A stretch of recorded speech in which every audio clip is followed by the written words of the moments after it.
Alright, folks, welcome back, everyone. 皆さん、おかえりなさい。今日は391日目です。It is day 391. We are the following day in our second half of level 37. Let's get right into it.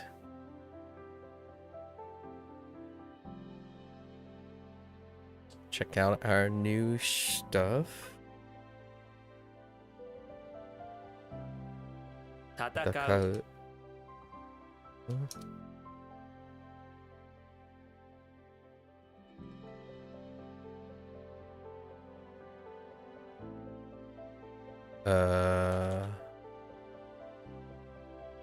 大幅。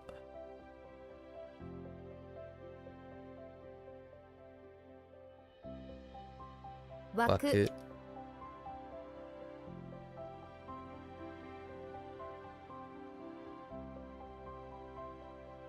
Okay.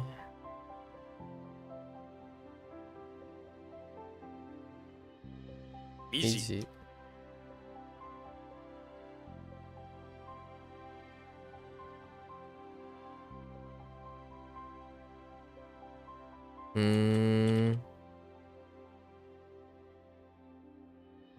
Can't spell maintenance. Is it with an N-E? No. Okay.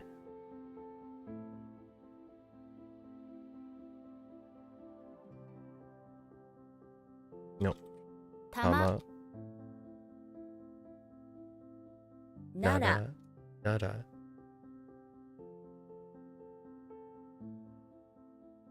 Kyudai.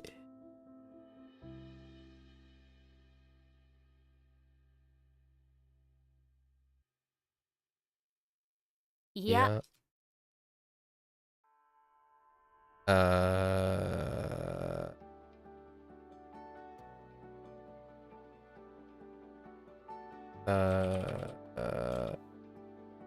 Yeah. It's a way to just... Okay, fair enough.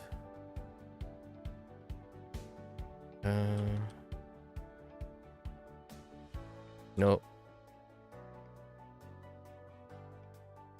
戻る。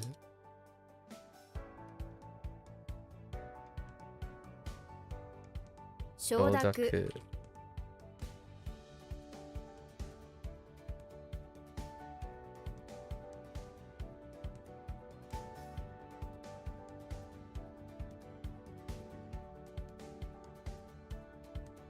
Oh.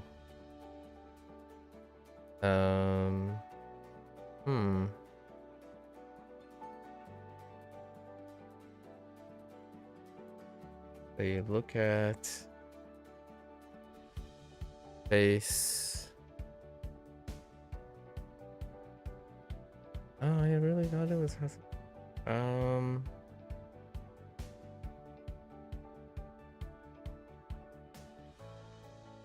facing.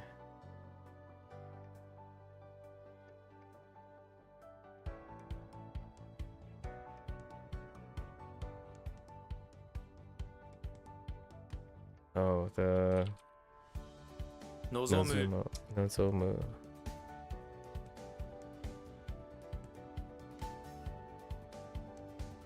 Okay.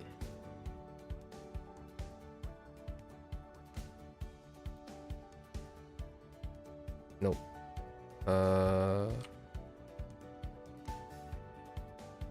鹿児島？鹿児島県。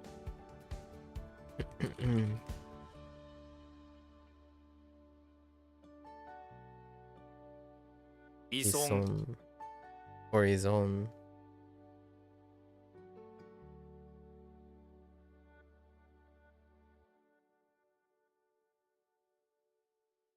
Well, depend with an E.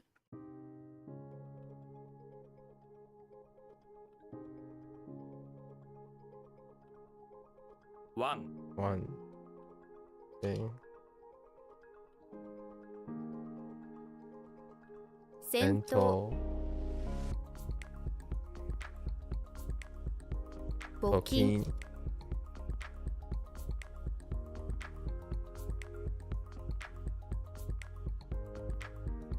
Oh. My T didn't work. Tocho. Tocho.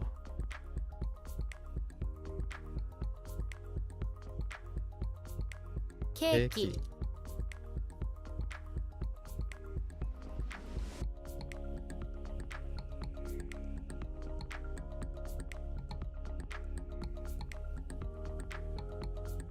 Taiwan.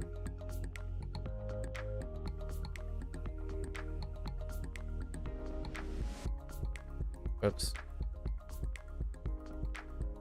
聴力 Olyoku.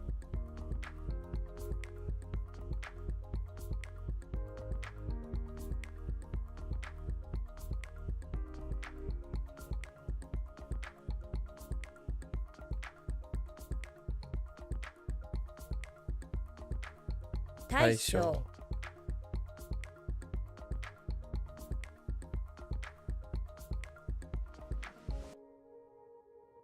書籍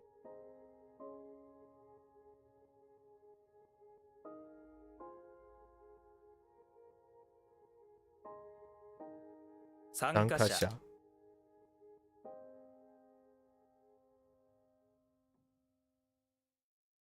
将来 Old 将来 Oops.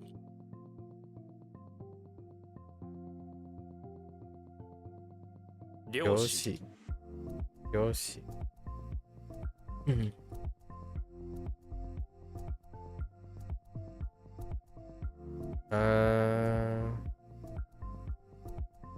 削る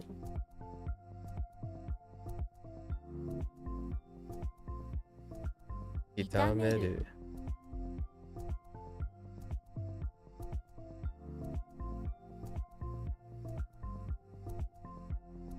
頼む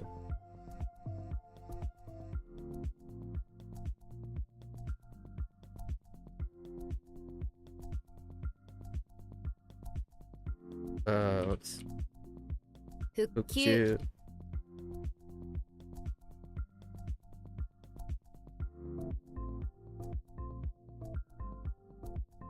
同盟おめ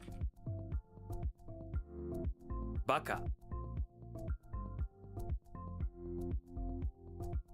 漁業うんケケーーキ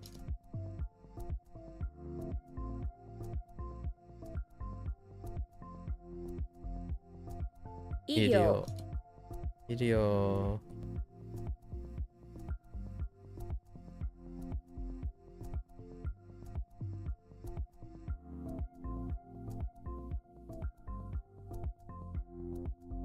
募る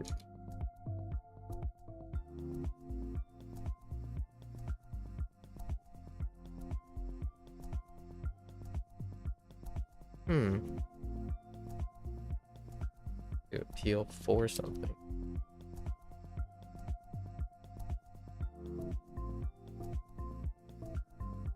縄縄文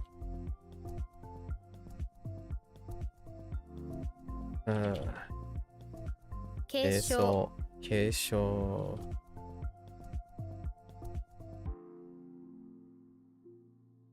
鹿。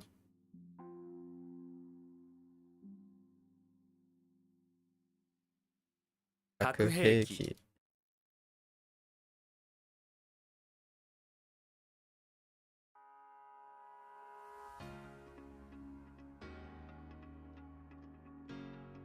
臨時臨時。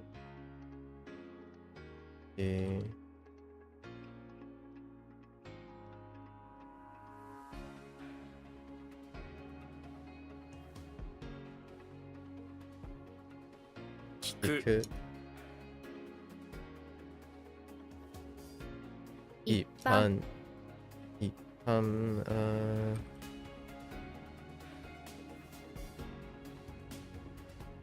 Oh. What? Oh, my T probably didn't work. Oh no. Oh. Oops. 遺 Iseki. 跡 Iseki.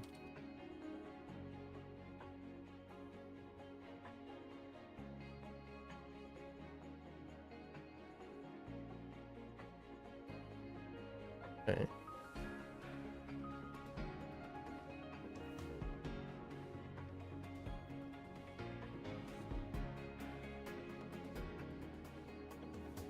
Oops. 治療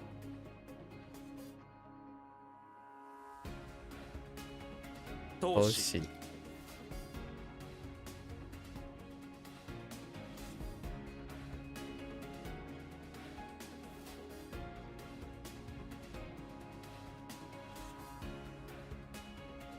終身刑 終身刑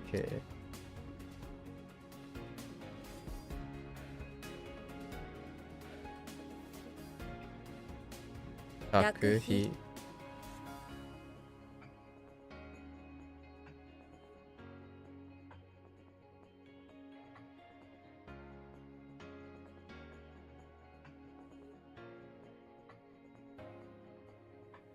Oh.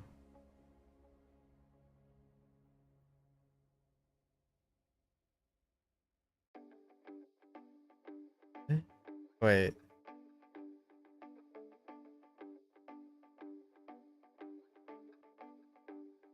Wrong with my carry here.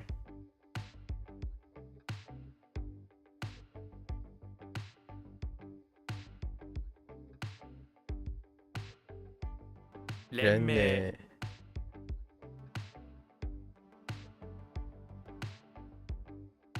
反反抗抗するする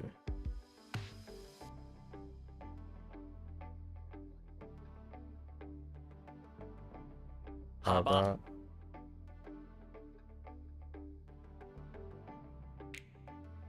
中旬中旬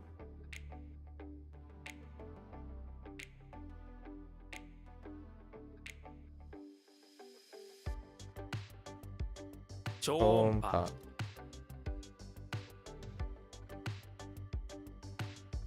迷惑 I can't wait. Yes. おば Oba.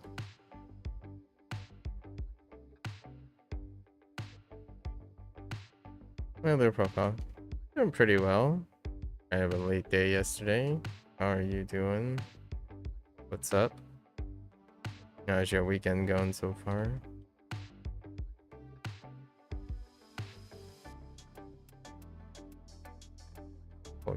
Oh?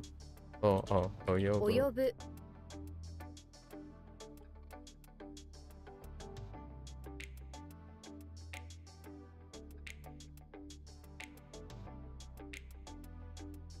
弾丸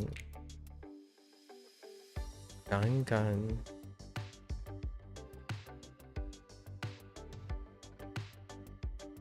You're up your cousin's uni house? Your cousin's at uni. The football match is tomorrow. Oh, right. The United. Yeah. Nice. You've gone up to your cousin's bedroom to come on stream quickly, but you're going to have to get back to them soon. Yeah, no worries. Yeah, enjoy your game. I look forward to hearing how the game goes. Nothing crazy like last time, you know? Right? If that was the last time. A little weird. Deciding trips and back and forth. Yeah, hopefully everything goes well. Yes. Thanks for stopping by. 受諾 Judaku.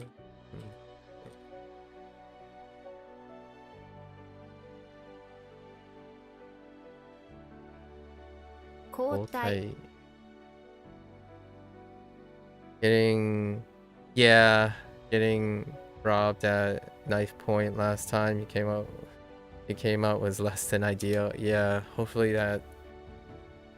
I'm glad to hear that doesn't like that wasn't traumatic and stop you from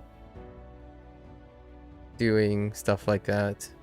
I can only see how it would persistently affect others, right? 将軍 Shogun.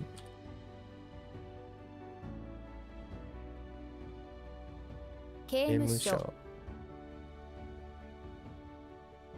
刑務所。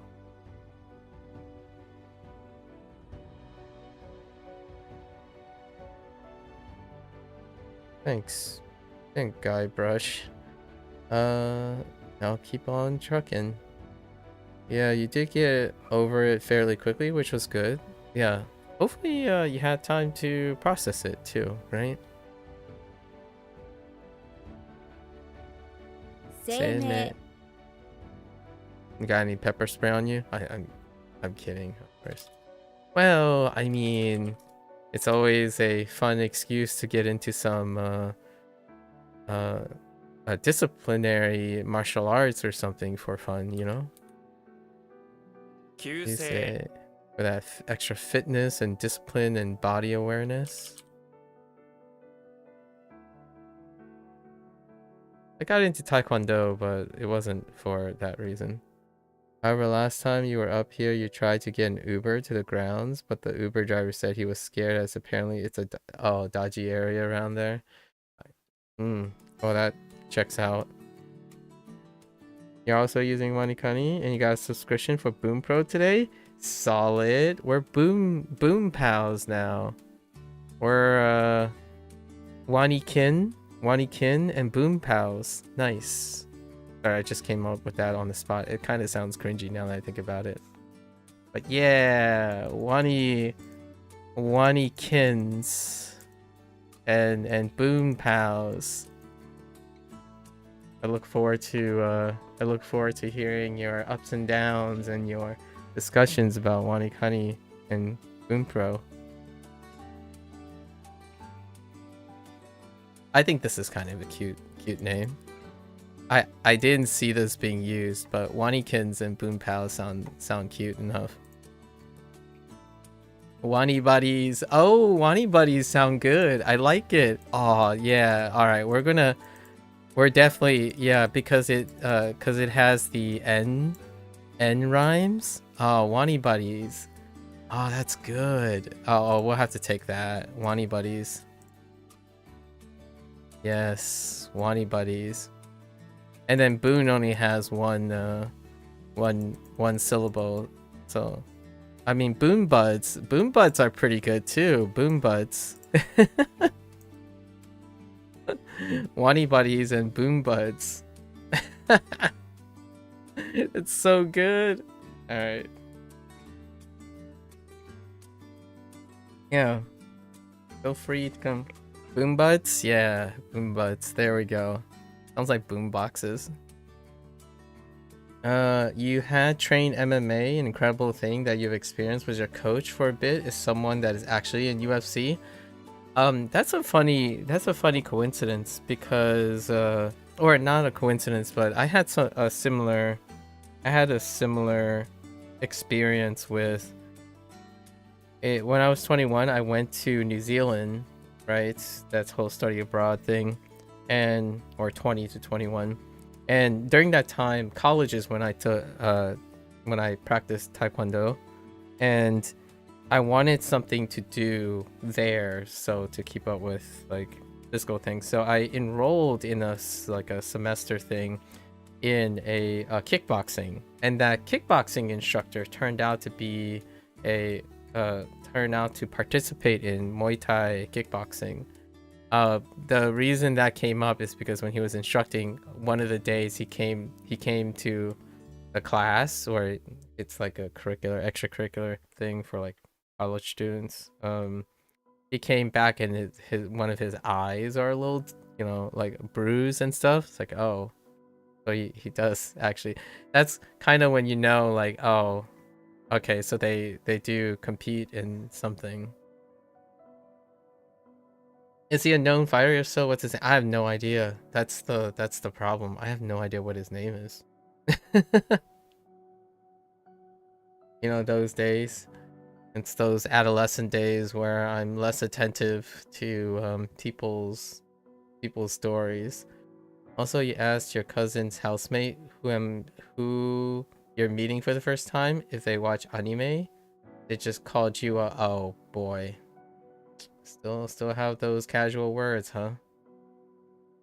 Still have those casual words. Is that really the mentality for anime? That's interesting. I almost think it's the opposite. I mean, the vast majority of people would not be that when they watch anime. Do you have to add everywhere by yourself for the SRS deck in Bunpro, or how does it work? You're not really getting Bunpro yet. Bunpro separates them into separate decks. So there will be an N5 deck, N4 deck, N3 deck, N2, and N1, and they are split between grammar and vocabulary. And every grammar will come with graded sentence examples, as well as full write-ups of their concepts. Vocabulary will give you all the jisho entries, as well as their summary, and then they will also have graded sentence examples. They'll tell you like the part of speech. It comes with like pitch, accent, and so they are more standard expository things. So no mnemonics. So no mnemonics. Simply very incredibly dry. And when you acquire vocabulary, their approach is to fill in a sentence. They have 4 different inputs, so it's kind of feature rich. They have 4 different inputs. The default input is a fill in sentence. So that would be your default thing. So instead of looking at this, it would be sentence, blank, sentence, and they have 4 levels of hint. They could give you the target word in English, or they can give you the entire sentence in English with the target word. They can give you a Japanese clue. So a sentence in Japanese would tell you what the clue of the English is, or they give you the English sentence of the Japanese clue. So you can have all 4 of these, and that's your default setting for vocabulary and as well as grammar. But generally, all decks are like Anki. You can create your own decks if you want in Bunpro. All decks, they have official decks. So they have official decks for all 5. And you can load community decks too. There's a directory for all the community decks in Bunpro. Thanks, man. You guess you fill in sense is a better substitute for WaniKani? They're different. Or which would you recommend to use WaniKani already? Well, you can sync WaniKani with Bunpro, of course. You probably heard this before. You can sync all your existing progress with Bunpro, and they can assume that you know those things if you want. Now, the thing is, when you're talking about output, so you're talking about output here. Well, actually, input, you could say input is different. Like, you could kind of say input is similar. All the best here. All right, take care, Procol. Take care, stay safe, right? Good luck, enjoy, and now hear about your experience in another day or two, Procol. Enjoy the game. Oh, so now here we go. So usually we talk about differences and similarities, right? And oftentimes similarities, when you say which is better, I often think about people comparing similarities. So what you're going, so won't hear for answer, but you'll come back to stream to see your answers. Do you use creatine? If not, why not? Oh, creatine. Okay. I have a story about that. I'll keep that in mind. So yeah, you can sync them. So similarities is what I think about comparisons. If they're different, you can kind of contrast them, right? You can contrast them then. But in terms of similarities, I guess you're talking about learning grammar or learning Japanese, like as in like vocabulary. Well, that's kind of where the similarity ends, where technically this stuff stays the same. So the vocabulary stays the same, like the actual content.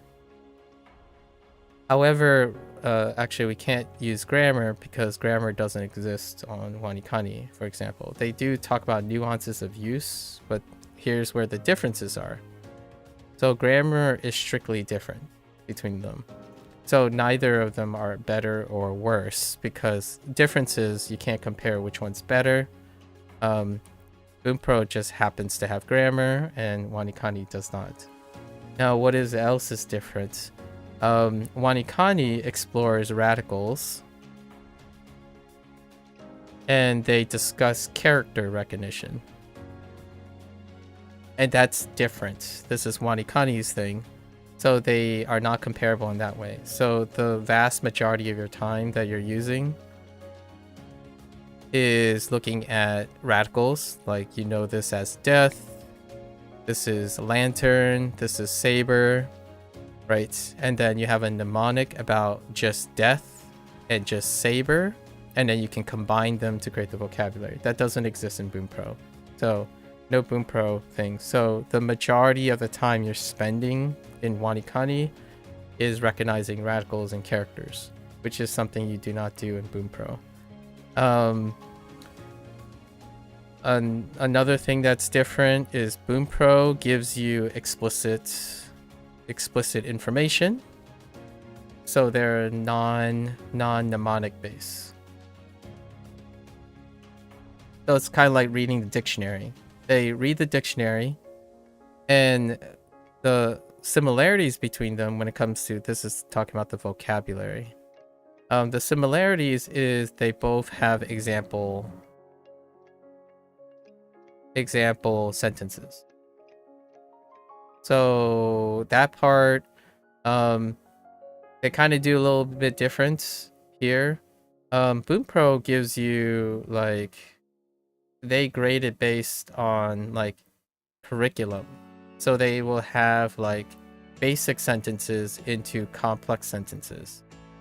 While WaniKani goes about, so this is Bunpro, while WaniKani goes about it using graded, so it's total, where when your vocabulary gets higher, the sentences get more complicated to fill in. So in the beginning, you can see that the example sentences all had like katakana, and they have all placements, ego to replace most of the things until you have more. So WaniKani use cumulative. Bunpro just assumes N1, N5 to N1, so they write only quote-unquote natural sentences. So they prioritize natural sentences. So that could mean you could say this is quote-unquote better, because it would be the sentences you encounter. So that is something that most people would probably find better in terms of example sentences. So far we have one thing that can be compared if it's better.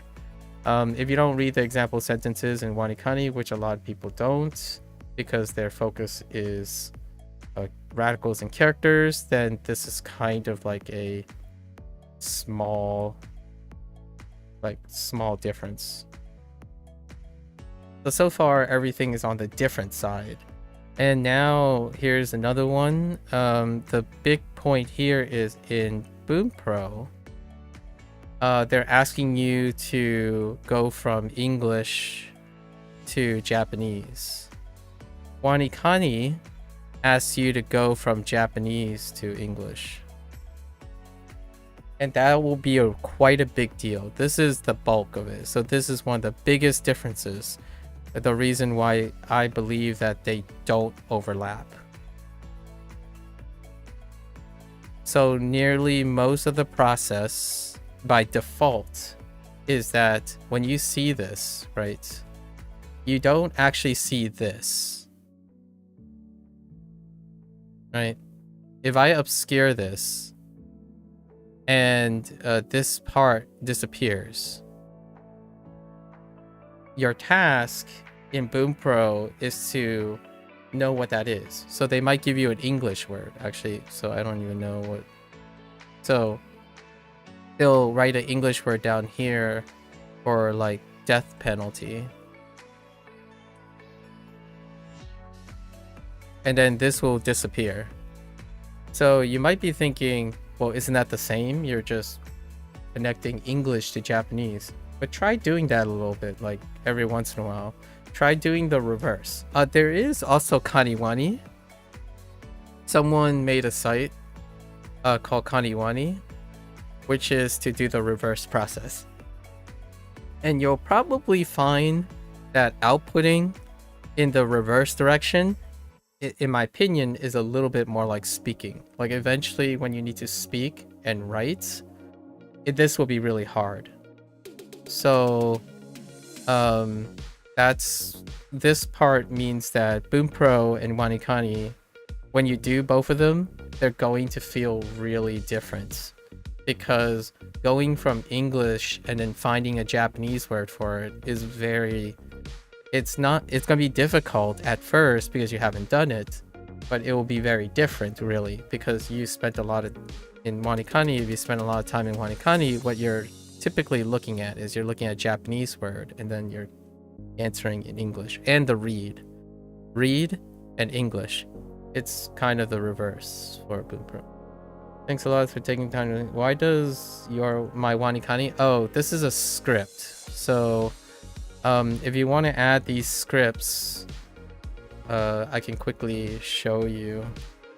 So you want to explore, like WaniKani doesn't have like input functionality. Bunpro does lots of input functionality, but careful of the eyes, it's going to turn white because we're going to visit the forum. I'm not entirely sure if you have time to visit the forum.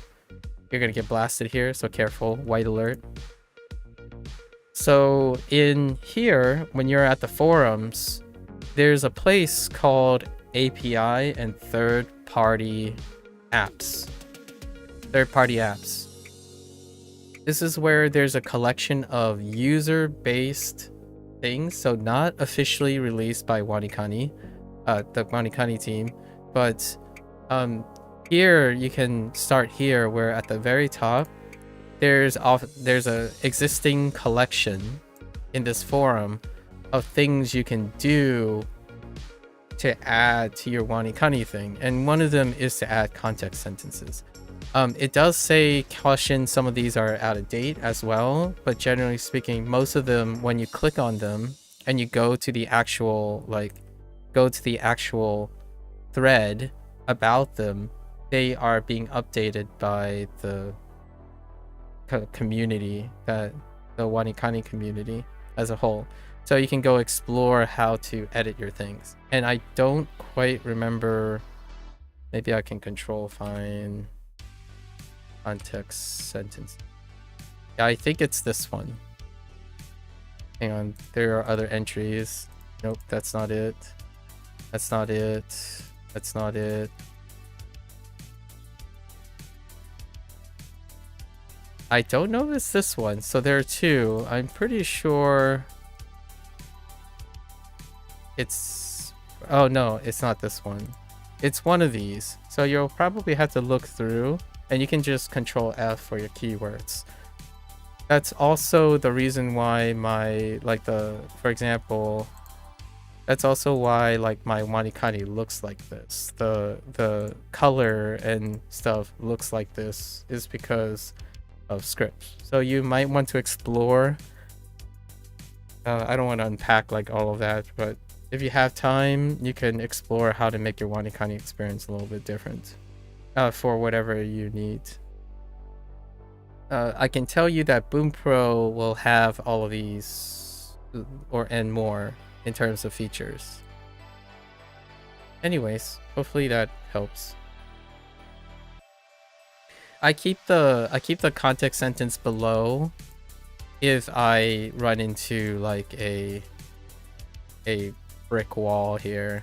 So I read the context sentence when the characters and radicals don't provide enough for the answer.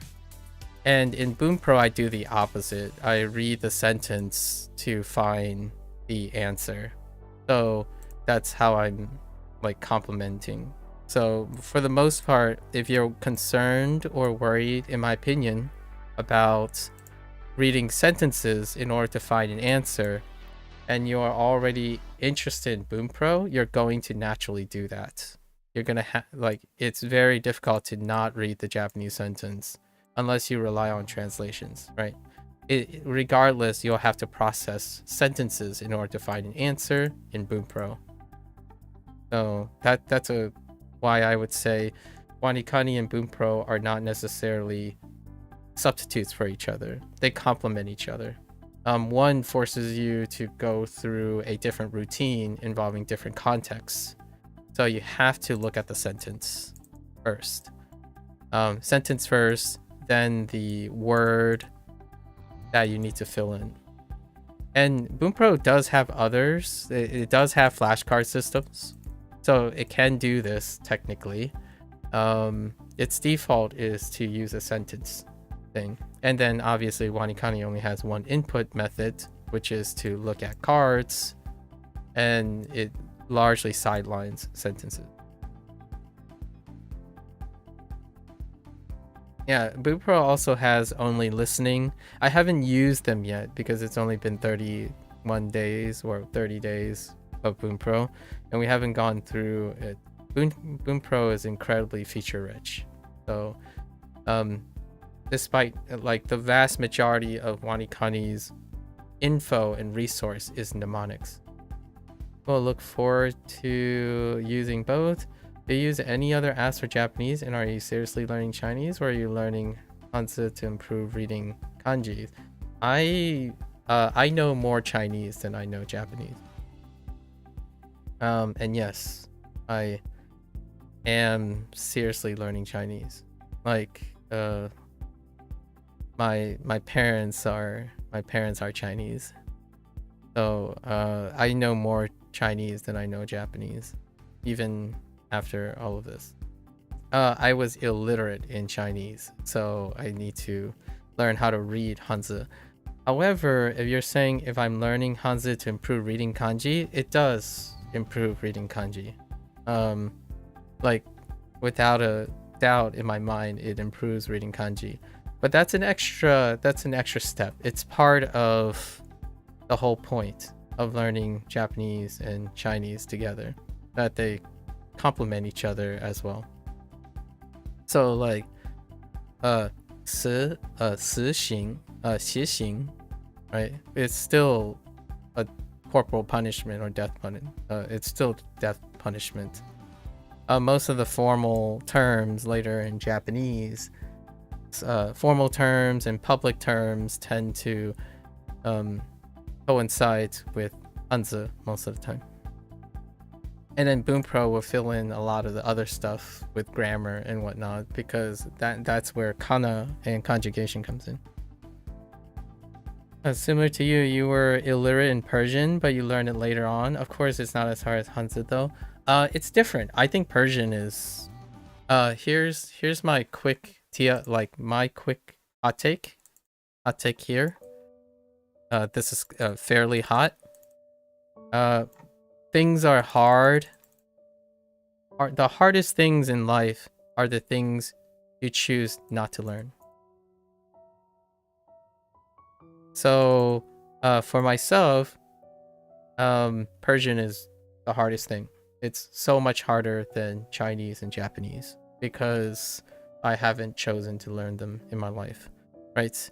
So, the feeling is mutual, the other way around. And the thing about being illiterate, are you an immigrant? Like, is your family an immigrant? Or you're a half generation? Because a lot of times when I think of that situation, it's I call it heritage speaking. So a heritage speaker, because there's a chance that you can speak Persian.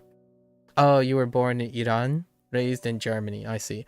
Yeah, so I call these heritage speakers. I'm a heritage speaker. So, ngoi gọi ngoi, mami gọi bà cho na gong Hujiwa. So Hujiwa is a dialect of Mandarin. However, they use Mandarin to speak to most of the Chinese people. Yeah.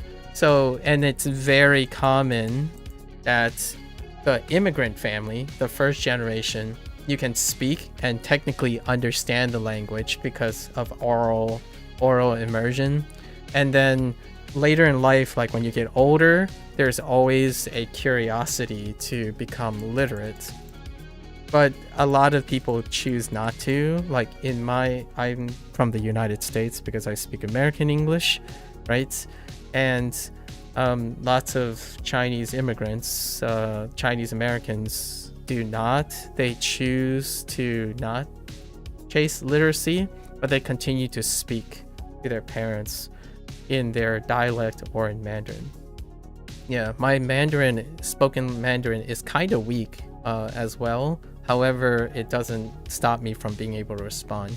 Like, my parents can talk about any complex thing that they want, but I would be able to produce enough to speak.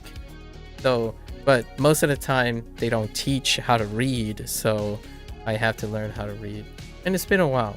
Like, I'm almost 40 years old, and I started trying to read traditional Chinese, and we're gonna also read simplified at some point, like 2 years ago, a little over 2 years ago.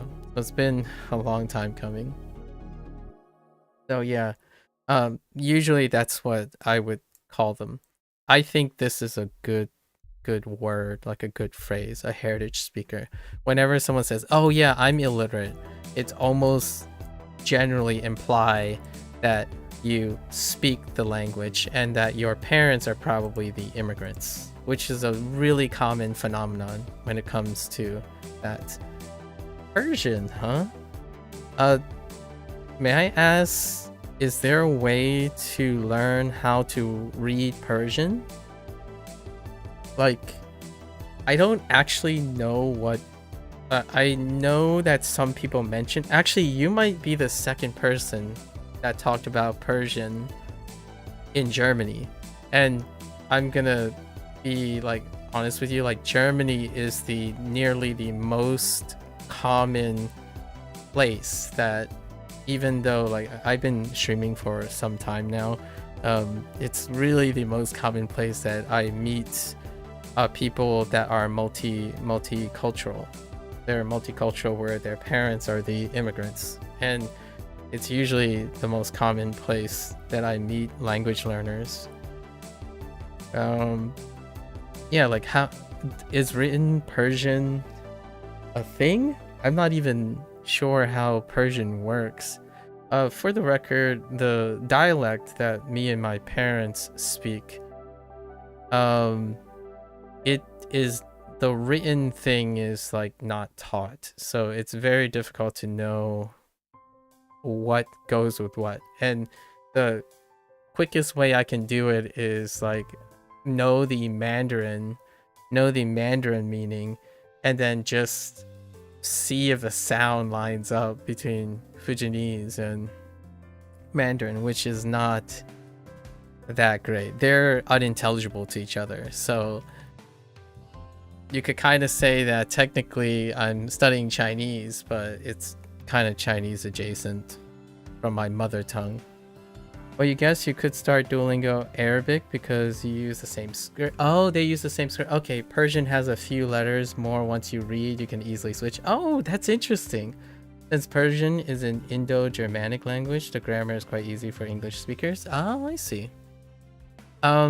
So very similar in a way. So you can start Mandarin. Like for me, you can start Mandarin, but then you can probably read Fujianese. Like, what I mean is they use the same script. So same script. However, the moment you go to speak, they are unintelligible to each other. So they can't be like, for example, like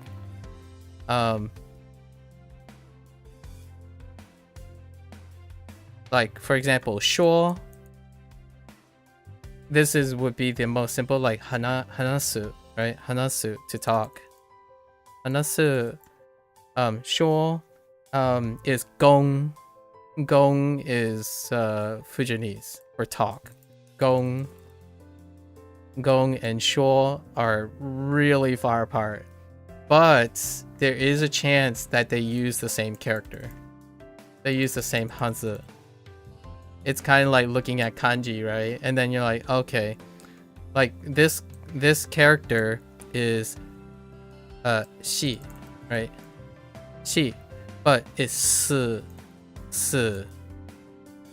in Chinese. So no matter what, a Japanese person, if they heard si, it would be very difficult for them to know it's she.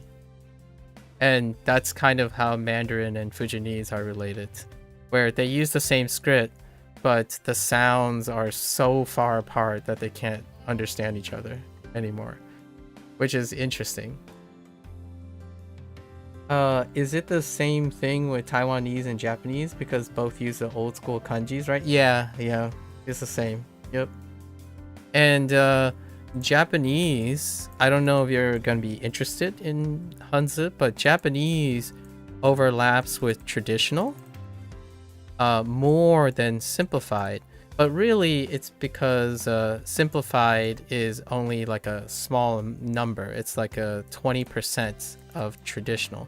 So 20% of traditional got changed, and some of that is incorporated into Japanese, while Japanese take most of the traditional. And in Taiwan, when you put in Taiwanese, Taiwan is completely traditional.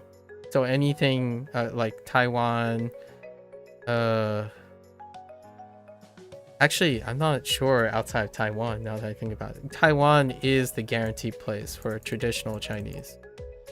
And then simplified, you can still find, like, simplified is mainland. So you'll find a few characters in simplified that's in Japanese, but the vast majority of the stuff comes from traditional, which overlaps with Japanese. Simplified came after the Chinese Revolution, right? I think so. Somewhere around that time. They tried to make it easier, I guess, easier to... I don't actually know enough about the reasoning behind simplified. Yeah, I have no idea. And Taiwan was politically opposed to the Communist Party, so they didn't adopt it, if you think. It is... You can make an argument that preservation, so Taiwan is preservation because they are the remainders of the People's Republic of China, right? Situation, like... and that could be it. It could be part of the reason. Preservation or like pragmatism as well, right? Chinese pride on pragmatism. So like a good example would be using like a character like this. Oops. Sorry, I'm using a mouse. This to Japanese and simplified. Like simplified and Japanese use this radical versus this radical, which is the traditional radical. There's one like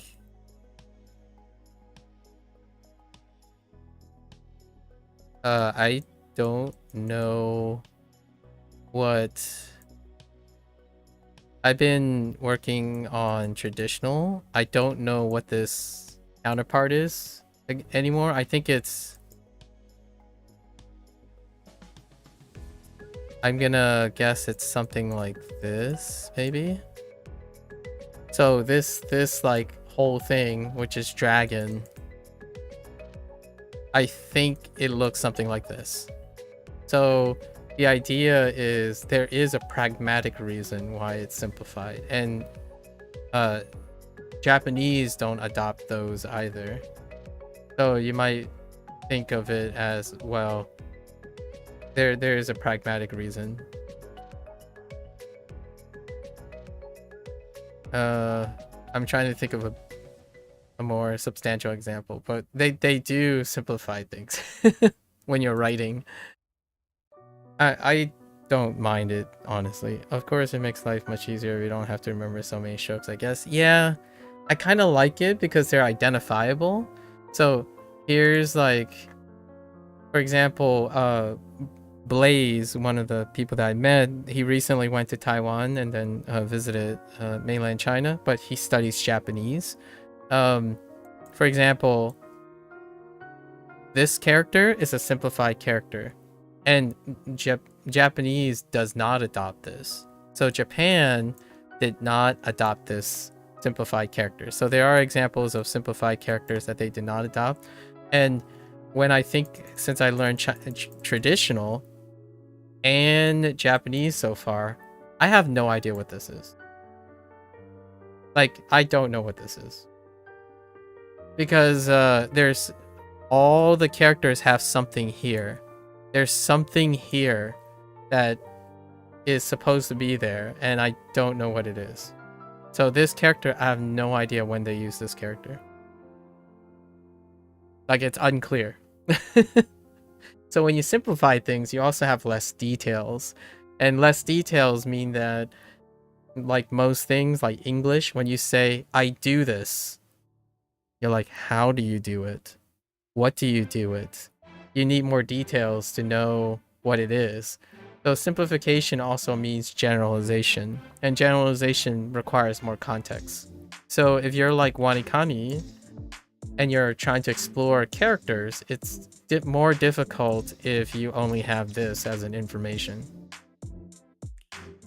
Like this tells you very much less. It's one thing, right? So if you add something like I don't know, if you add this, then it becomes a different character, and that happens a bit when I look at simplified. There are quite a few simplified characters that are fairly common, or simplified radicals that are fairly common that are not in Japanese or in traditional. Yeah. Yeah, like this one here. Here's one. Like something like this. Maybe there's another stroke up here.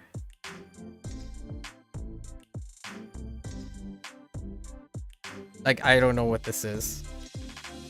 Like, I'm expecting something here in order to know what it is.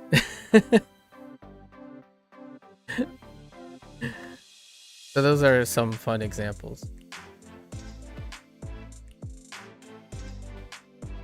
Thanks for asking. Yeah, and I look forward to hearing your experiences. Definitely feel free. Obviously, no obligation. I like to hear how other people went about using similar apps and tools. It's great to share ideas. You could nerd about language all day. Yeah, me too. We've been doing that for quite some time now in the last 2 years. Shike. Shike, right? Shike. 飛ぶ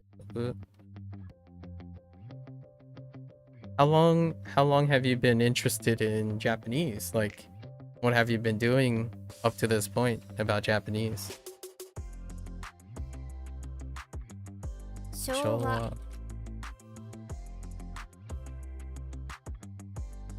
Dispatch. Oh. 使う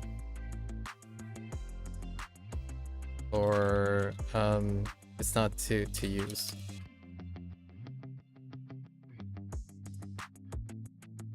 Kokusai.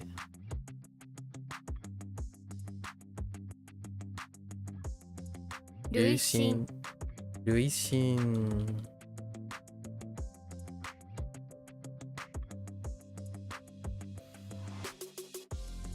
Sogeki. Sogeki.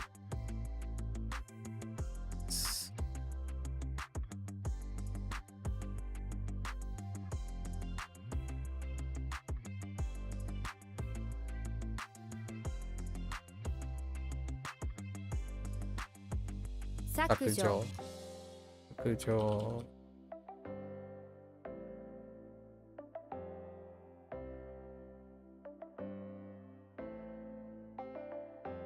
狙い 狙い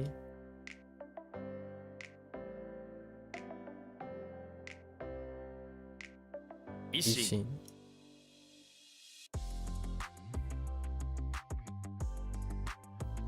20 years ago, you stayed there for a little while? 20 years ago. You were doing martial arts back then?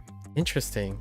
It was before the smartphone, like iPhones were used, so you need to get the basics and pretty fast to get along. Yeah. Yeah, I haven't traveled to a place where there's a language barrier. 20 years ago. Actually, it hasn't been 20 years ago. 17 years ago. 17 years ago, the first place that I've ever went, like outside the North American continent, right? The North American continent was New Zealand.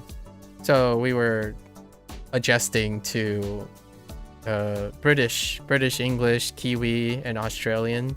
So it was an accental difference as opposed to, I picked up a few things there, but not so much. The closest encounter I had was hearing the Maori language, which is like Pacific Islander stuff. We had to do cultural studies as a part of our study abroad, so got exposure to the Maori stuff.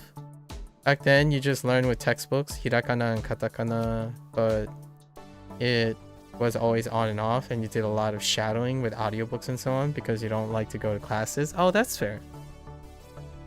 I guess I would be kind of opposite of that.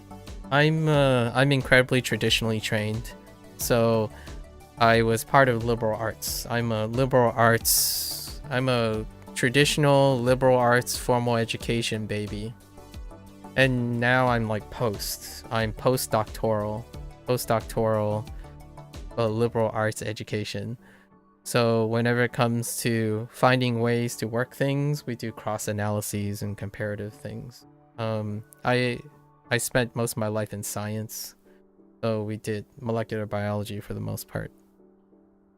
And cross analyses for learning and education was my thing. I wanted to do science and research, but my calling was to teach and educate in like pedagogics and whatnot. I didn't take any formal education in pedagogics. I think pursuing like doctoral degrees in most forms of discipline require that you learn how to learn and solve problems. Otherwise, it'd be a really rough road. Honestly, you would have to get incredibly lucky to not be able to learn things in various ways and develop problem solving and critical thinking skills in order to get a doctoral degree in pretty much any discipline.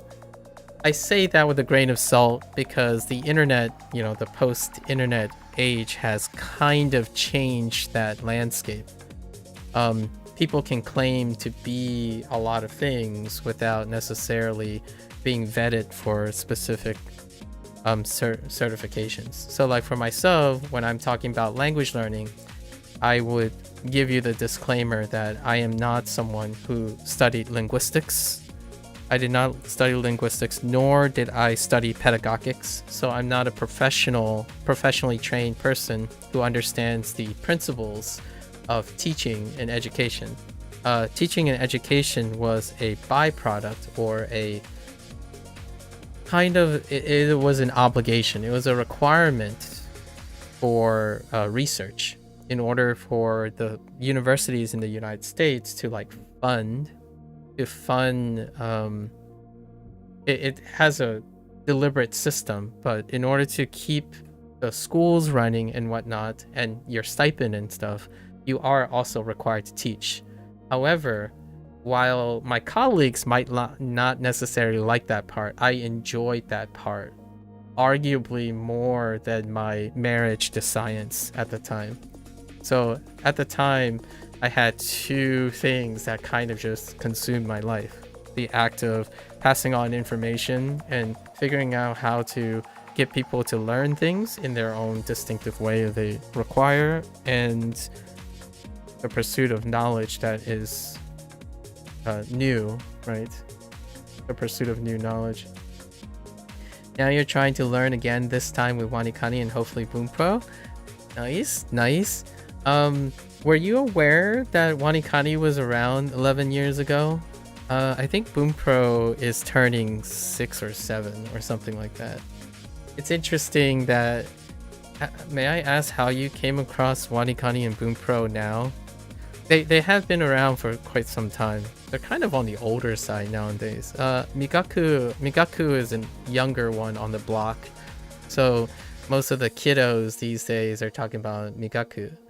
Migaku applies like sentence mining techniques and encouraging kind of, you know, the trend of incorporating comprehensible input through using a plugin for sentence mining, and that leads to creating flashcard and SRS systems. Yeah, you're not against it. You went to uni too, but for languages, you prefer them in a fun way. Fair enough, especially if you're just learning them out of interest. I see. You wasn't aware, too bad, because you learned Spanish with SRS, just brute forcing words in. So ¿hablas español?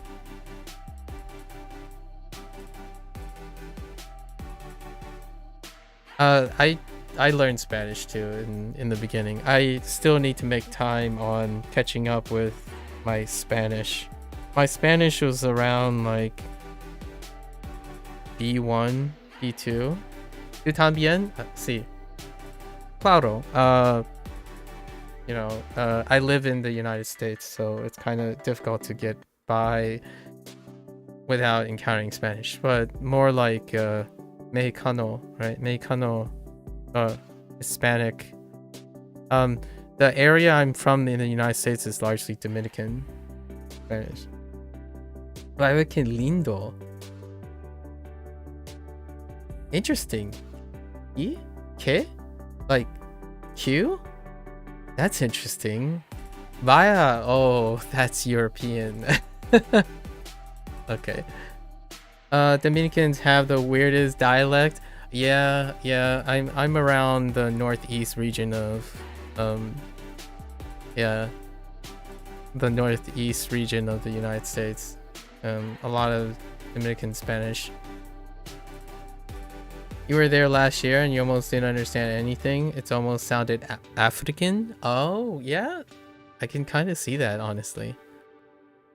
Yeah, my teachers were largely Latinas.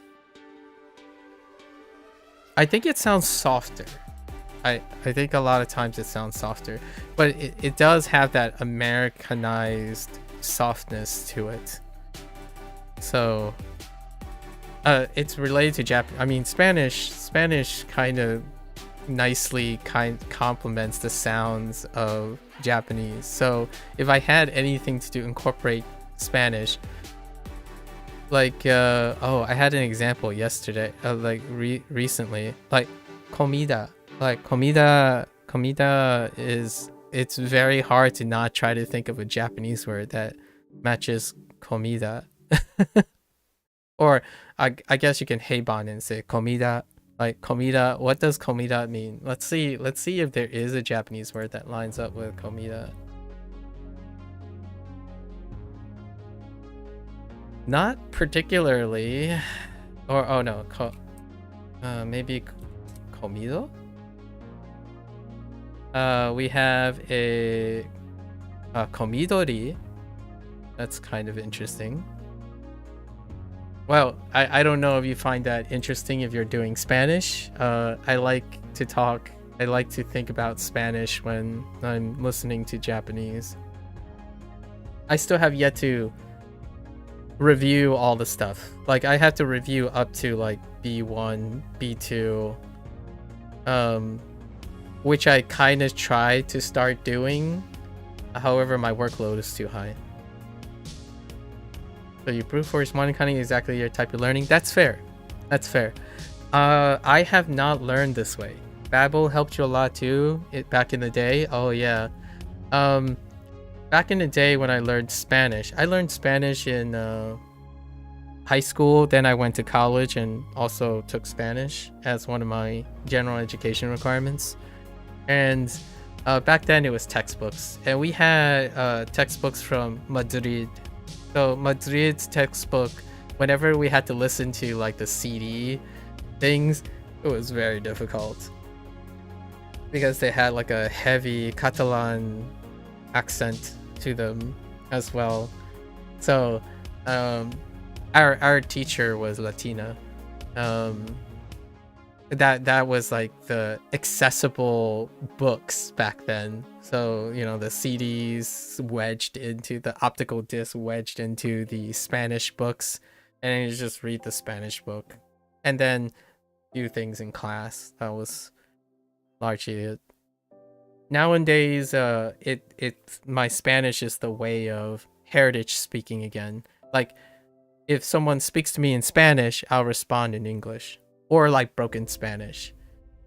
And I do this as a starting point for pretty much everything. So in Japanese, I would like, if someone wrote to me in Japanese, I'd be like, oh, okay, yes, or hi, so desu.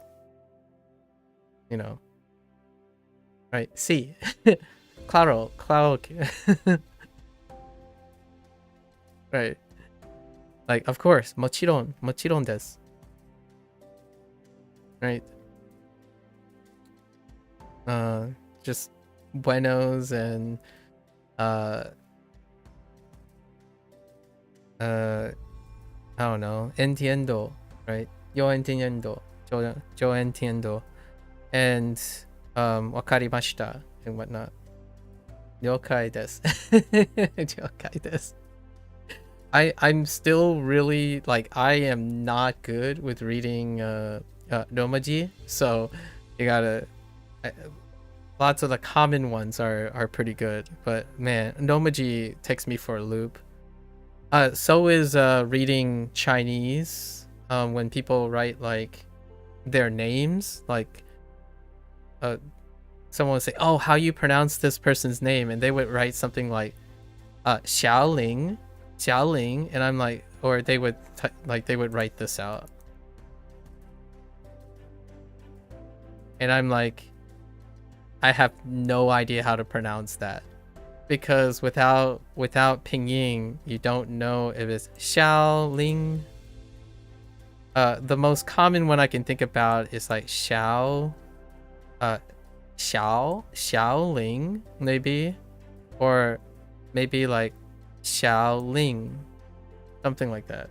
And then ryukai desu is also ryokai desu is also very similar now. I'm like, ryo, which ryo are we talking about? In this context, kai could be, and then now you're doing this, which is funny.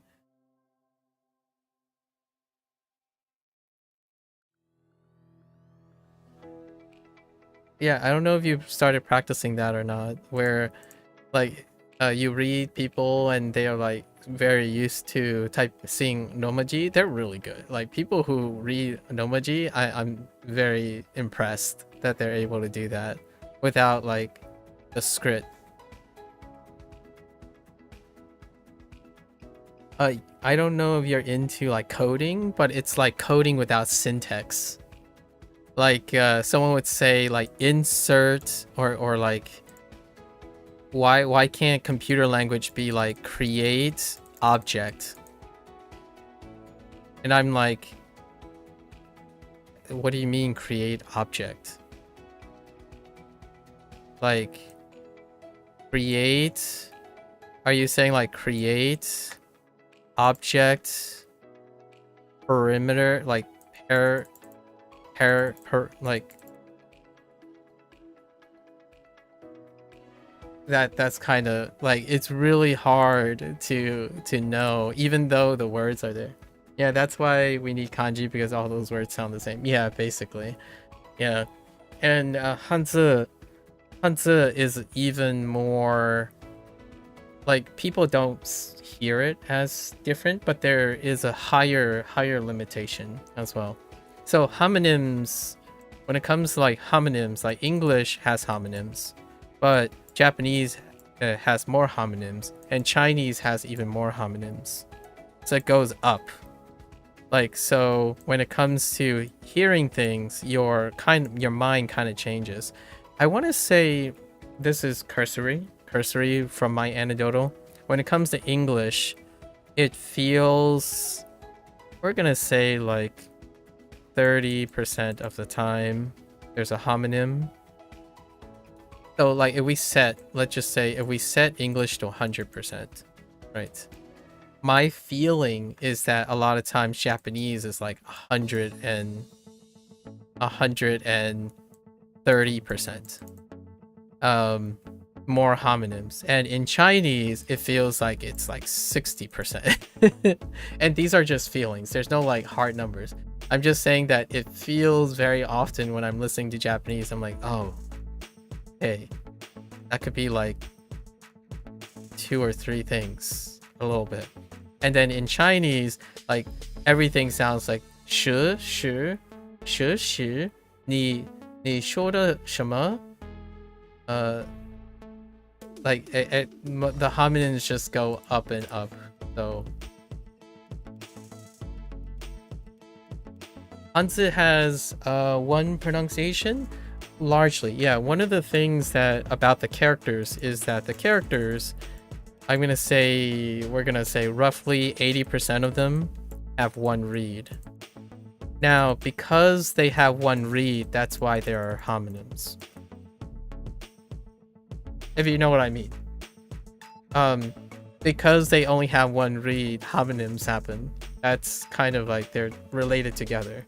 So if you want more homonyms, then you have less reads. If you get more reads, then there are less homonyms. And in English, there are less homonyms because technically there are more reads, right? Like if you're thinking about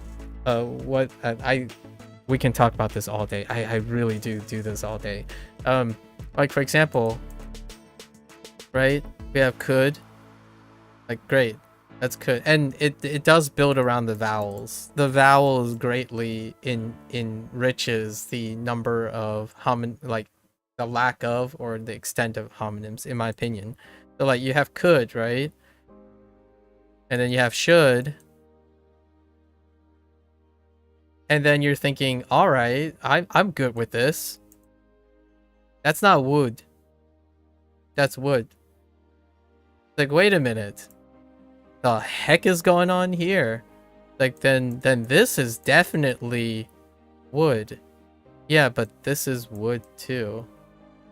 But the thing is, the characters, OO, has a different read. These things have different reads. They have more reads. The vowels generate more sound, so they are less likely to have homonyms. And then Hanzi is the same. There are less reads, so the combinations of sounds are going to overlap a lot of times. Like as a whole, like when you generate words and whatnot.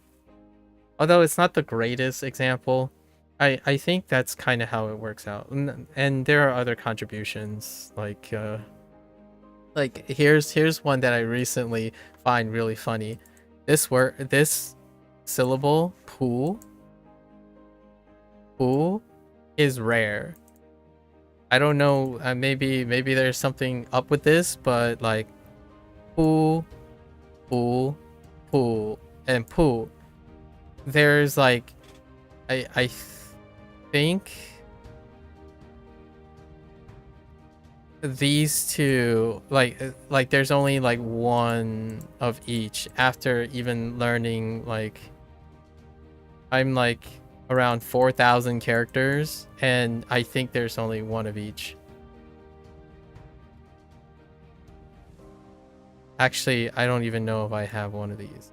So there are rare sounds, and it's kind of interesting. so are Japanese. Japanese have rare sounds too. And without those rare sounds, if you like remove those rare sounds, the amount of homonyms just, it makes it more accurate on the homonyms. Like for example, like shaku. Like chaku. Anything that's a combo sound is rare in Japanese than, or it's likely to be more rare than your standalone ones. I don't know. Something interesting.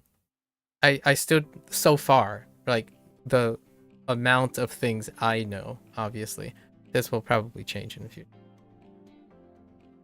I like that each Hanzi has largely one pronunciation. It's kind of nice because then the whole idea of Lego blocking. So one thing you might want to compare and contrast is learning it this way can require some mental gymnastics. It like coming from, like for myself, English, right? Could require a little bit of mental gymnastics, and that because multiple reads, multiple conditions. But in a way, it's kind of weird, but there are properties of English that has this conundrum, right? But it's not necessary. So like for example, if you read milk, it does not impact the comprehension of it. But technically, because of accental differences,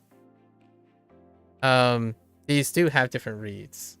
Like English, because of accent differences, there are multiple reads of these things, but they're not like functionally hindrance.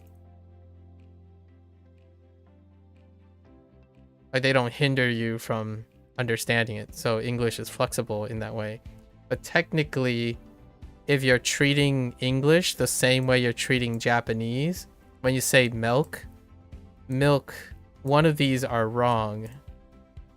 And if someone attached a meaning to milk that is different from the meaning for milk, then we get closer to like the touchiness of Japanese. And I think because of the fewer sounds in Japanese and the fewer sounds in Chinese, in a way, like the closeness of their sounds, they require more discipline.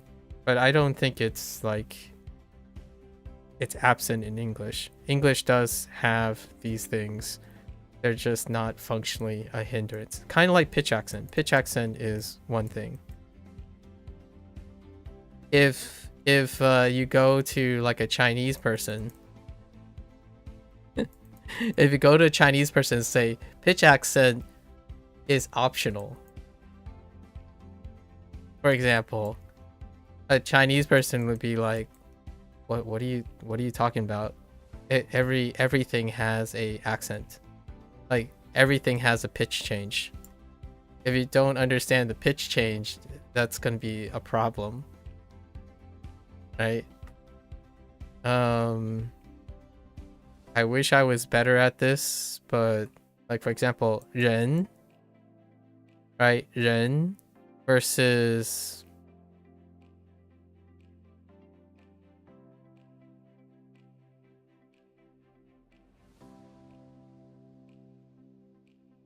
is this a thing?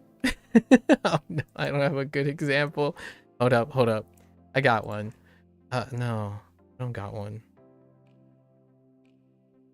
You know, I should be good at this, but I'm not. It's fine. We'll find out when I'll come up with better examples in the future. Let's just say there's a lot of tones that their characters kind of look the same because they all carry them, but they also vary in their they also slightly vary. Like it would be something as simple as, I don't think this is a good example because I don't know these exist, but sometimes there's a chance that these two would vary by one tone. like this is not the case because I don't remember if this character exists yet. I don't know if I used this character before, but this would be like 知, right? 知, and there is a chance none of these two, neither of these two actually carry sound, so this is probably not 知, but it could be, hypothetically, it could be 知. So 知, 知, right? And even the characters themselves will look similar, and they're similar in a way that it could be confusing even based on the sound. Like for example, this would be a classic one. You would use finger and a this, and then you can insert a radical carrying sound, a sound that carries a radical that carries a sound would maybe be something like this.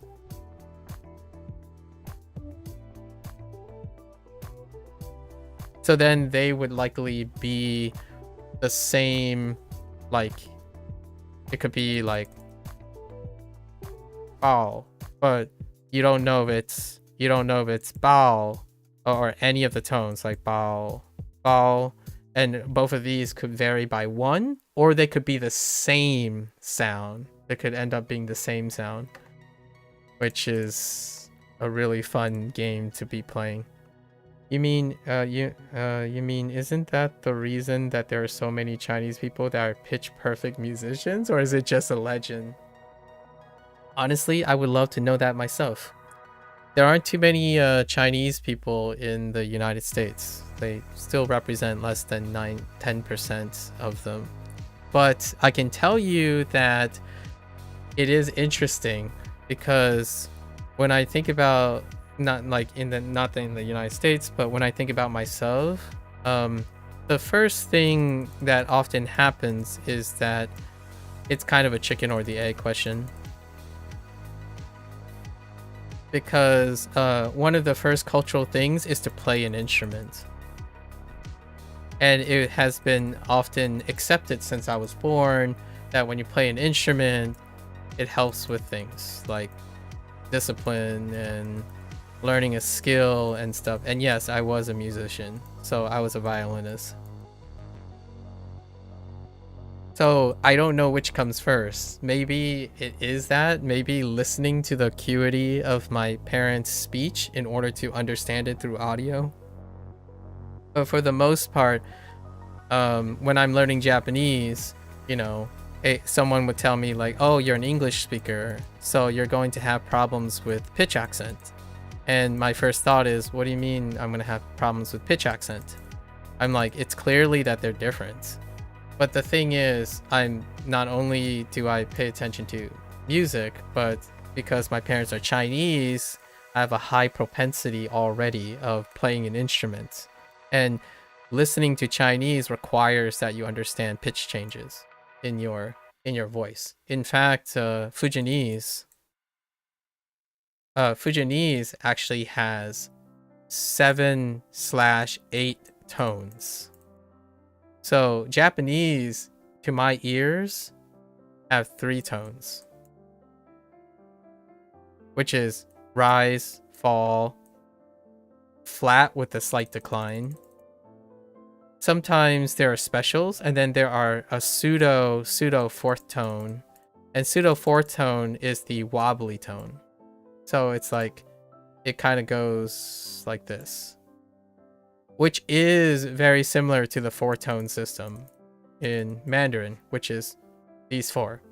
But this one is deeper, and it's regularly used, and it's kind of notated this way. That goes down and back up. And how you hear this one is something like when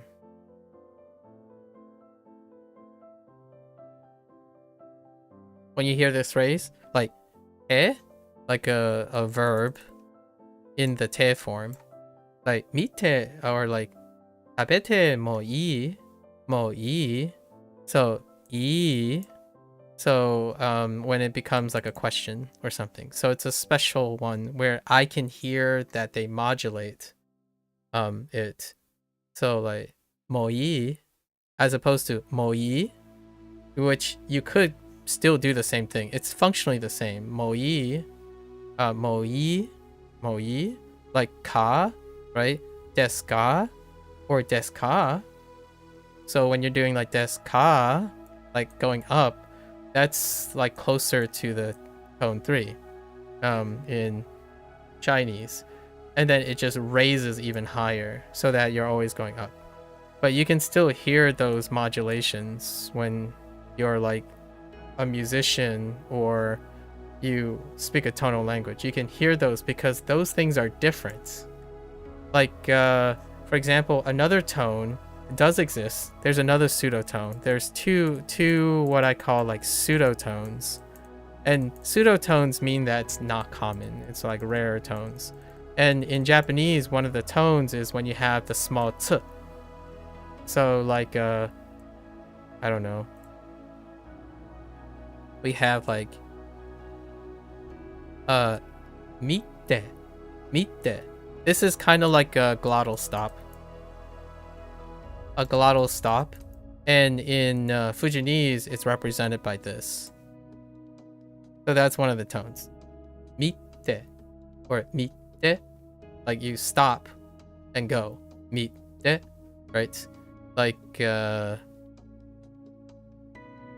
don't know if there's an English word that... I think British English has glottal stops that could be useful here. In the United States, American English don't have a lot of glottal stops. Although apparently Southern English, like Southern American English does have some glottal stops. Like, you could kind of sort of hear, like, insurance. So insurance.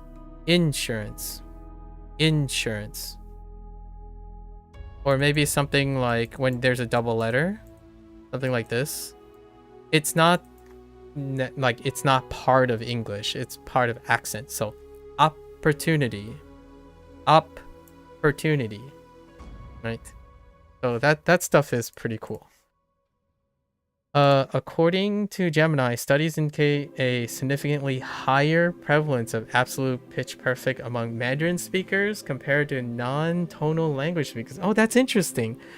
We'll have to visit that. Yeah. And thanks for hanging out.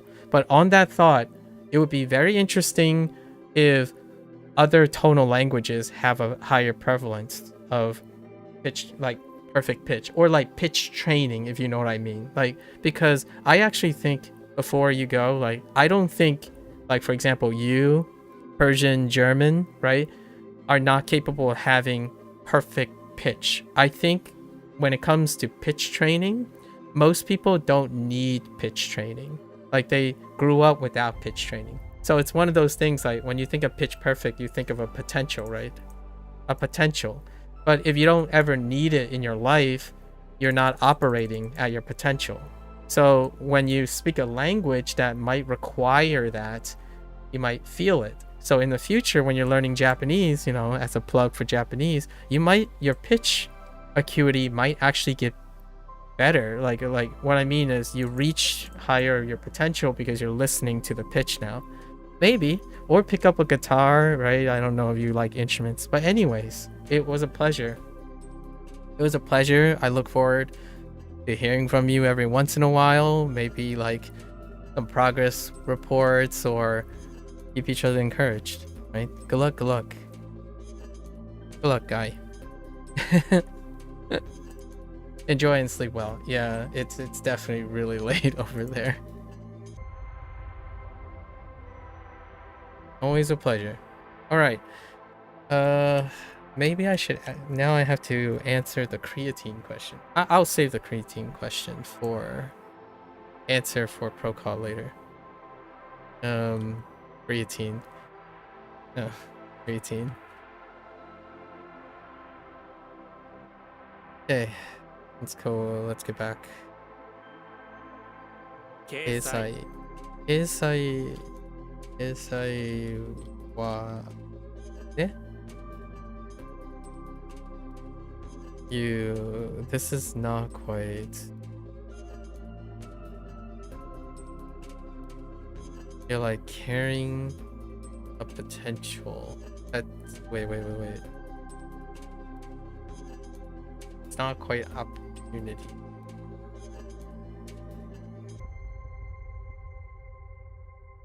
Yes, I is to pledge or place. Oh, publication. Display and put on, yeah. Play. Okay.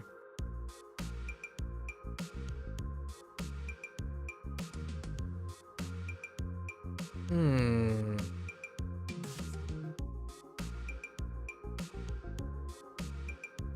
説得する。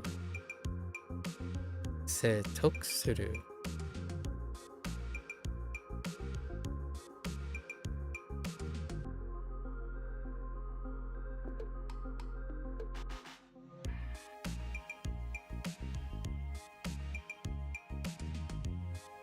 To obtain theory. Explain? Possess? 説得する。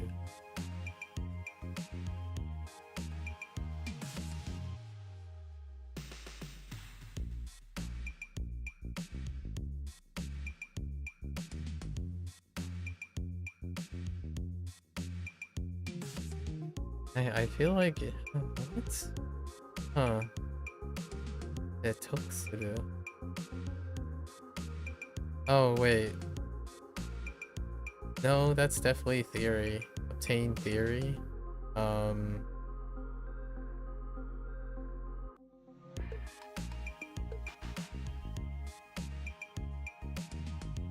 Set.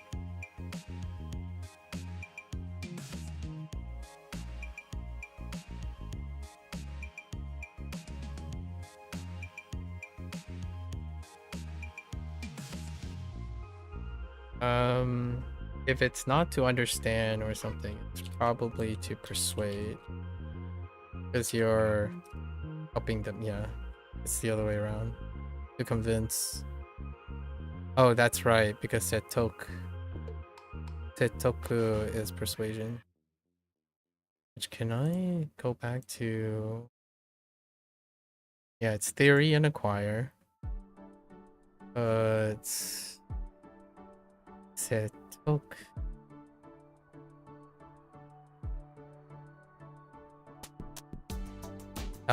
Persuasion is kind of tough. I'll have to think.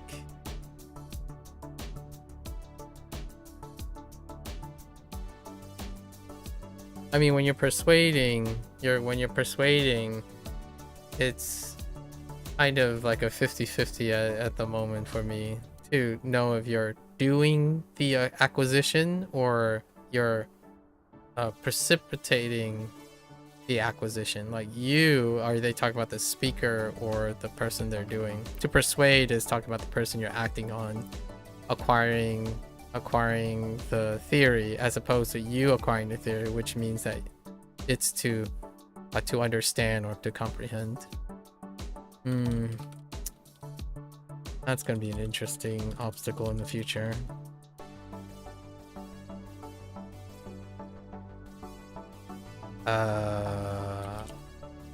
Keiji.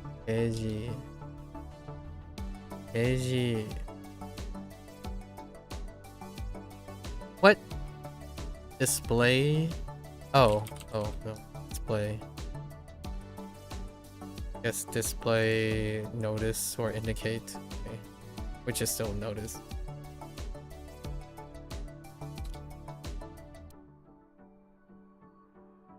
In?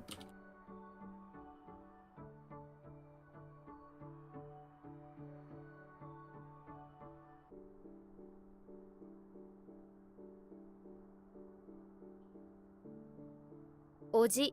Yeah, I went back and forth between no and oh. 許諾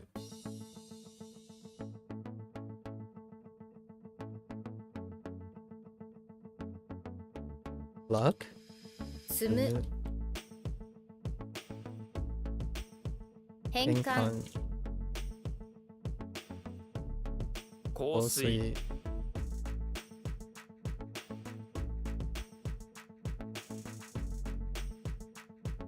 象牙、象牙、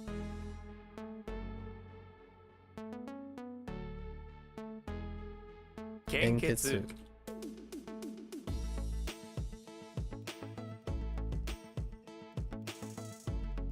葬葬式、式、カエル、カエル、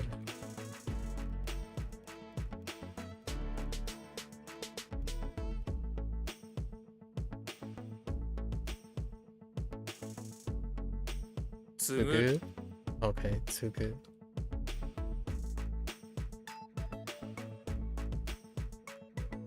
沖合、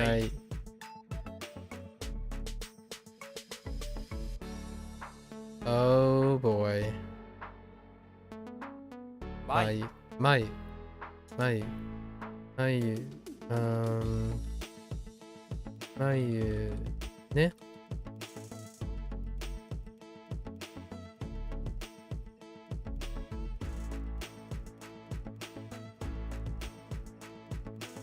刑罰、お、刑罰。刑罰。鮭、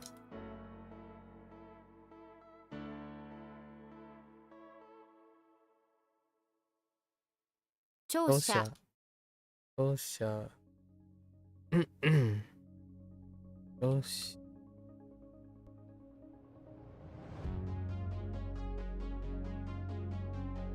類、類。類。nope.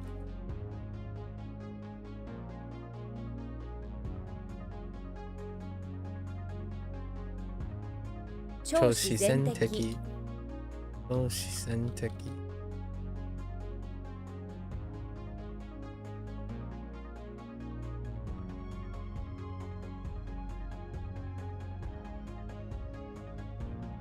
核核実験、実験。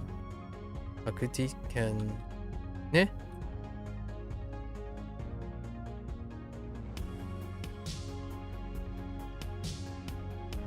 抵抗する。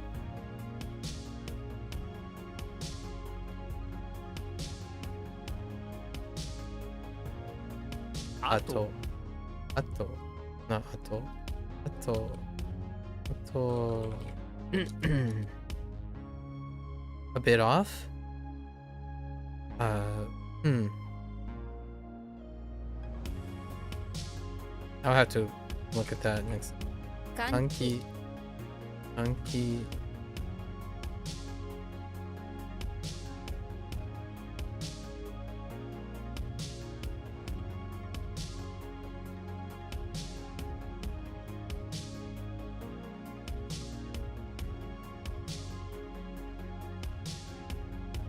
信頼信頼。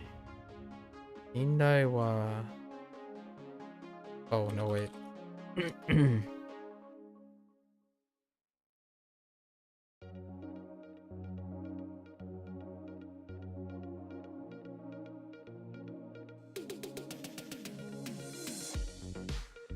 下下旬旬。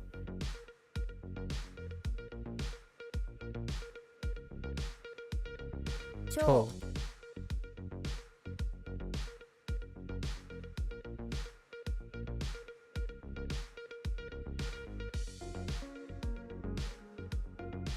津波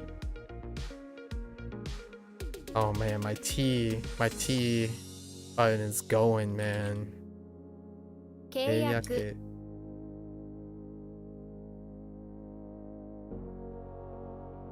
Oh boy. I'm gonna say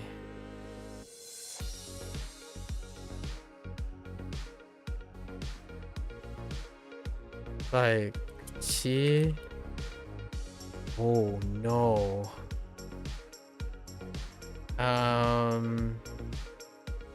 It's like Chibue? Oh no. Chibue. 口笛、Chibue. Now, is this like a flute? I think it's a, or like a bamboo whistle? Okay.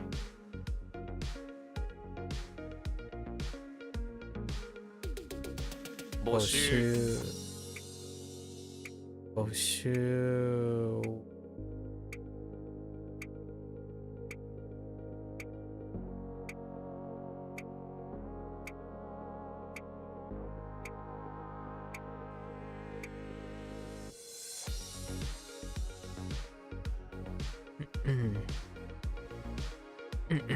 Olsen. Olsen.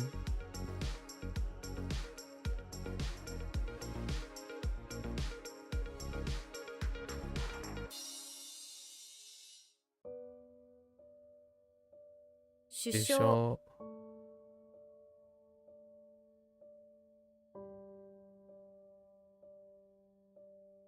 Danyoku.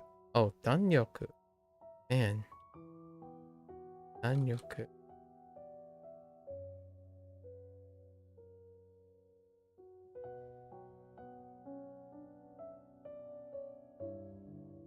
Fumu.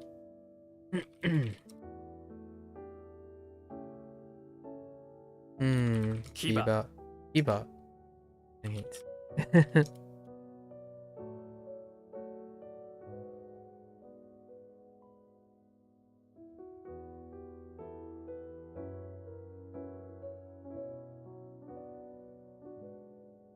I'm gonna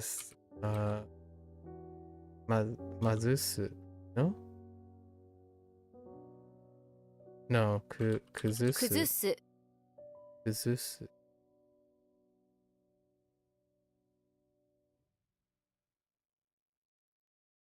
派遣 Aken.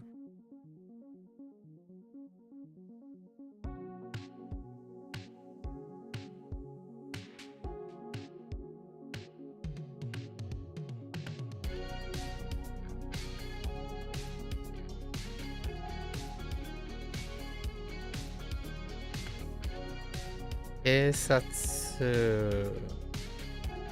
警察署。お。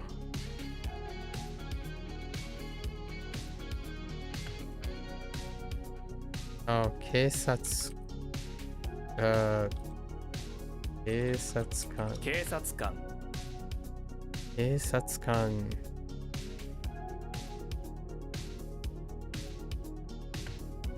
Okay.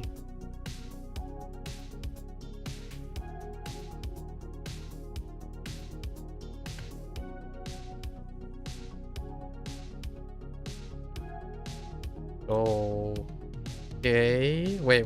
Oh. Wait. Sudatsu? Oh no.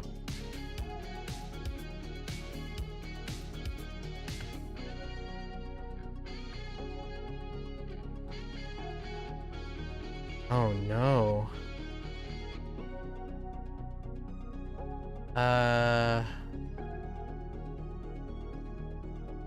That's definitely Hatsu. Hatsu.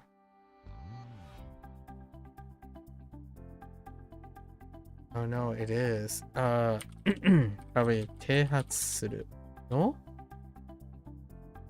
What?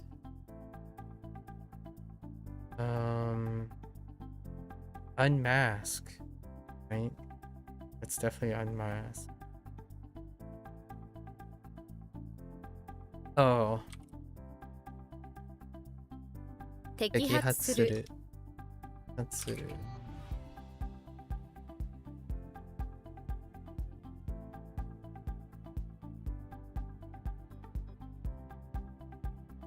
陣営。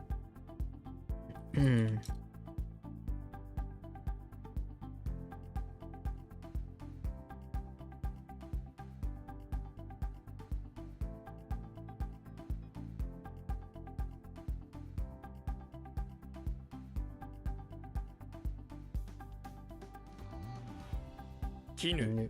Kinu. Kinu. Kinu. 縄 Nawa.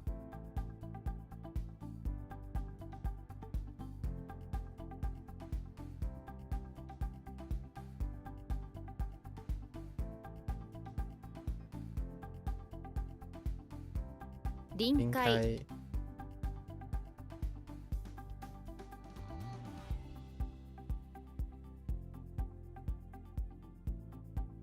Kirai Kirai.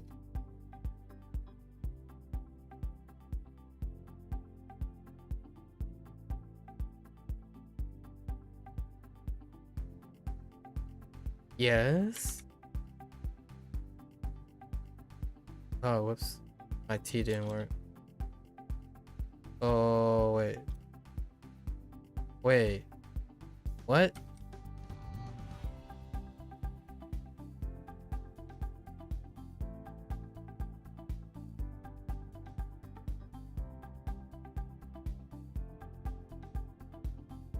How does that work?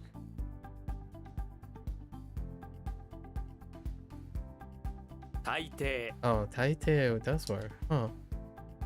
Hmm. Eh.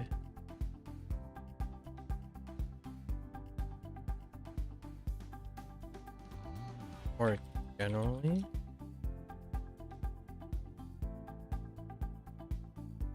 Usually in most cases, yeah.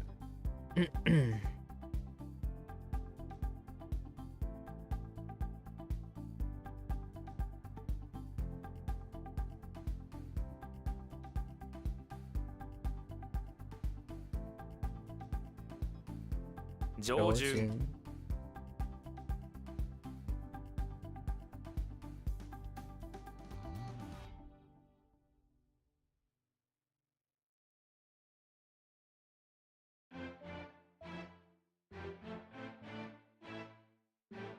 Yusui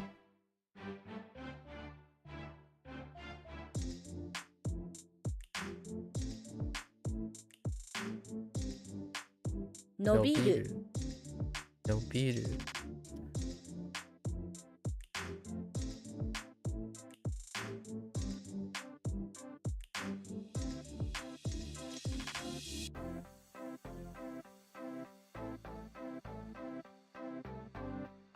執筆。執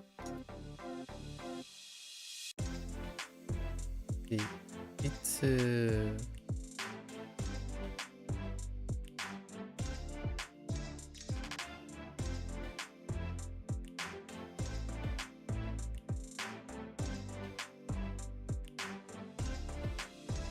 What the heck is tenacious writing? Or carry out writing? Oh, that's just writing in general.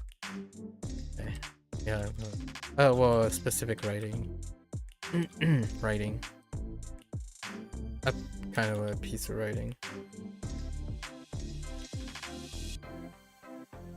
I can.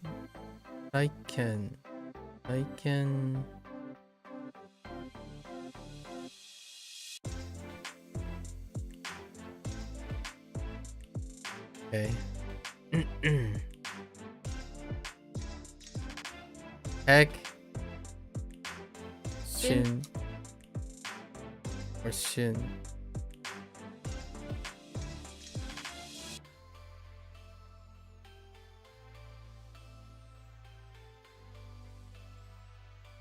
Irai.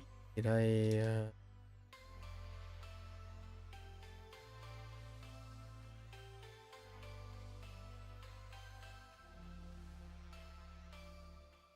献金 Genkin.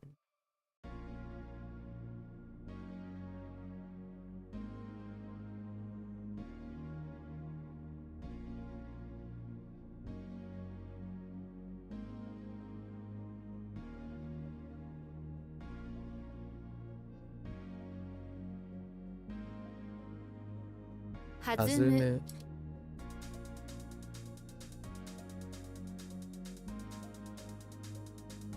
What the? What is this? Oh no. How do you? Oh, to The bounce. Dang. That one's a little weird.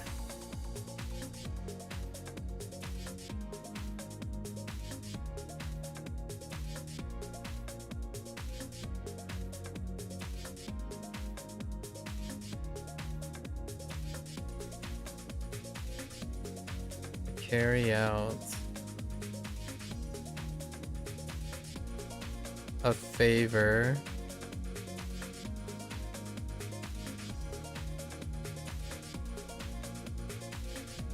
Oh no, it's not.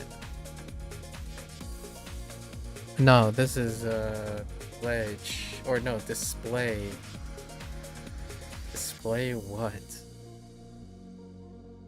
Oh, wait. 掲げる Kageru.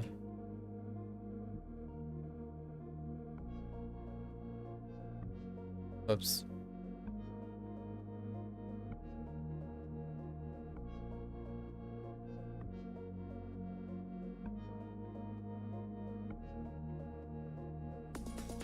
Kaku.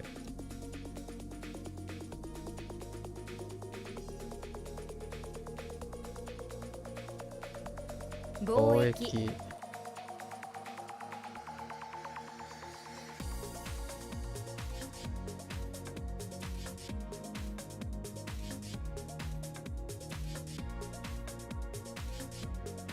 神奈川県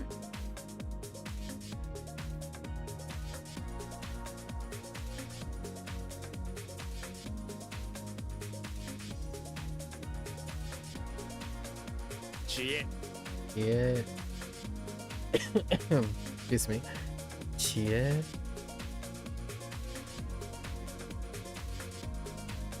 Fuku.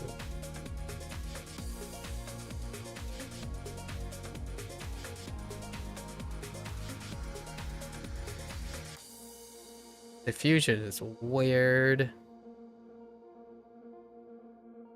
眉間 Can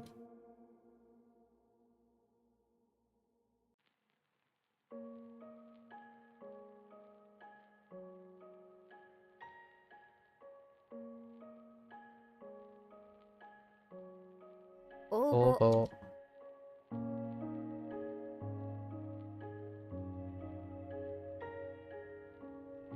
G. Jean.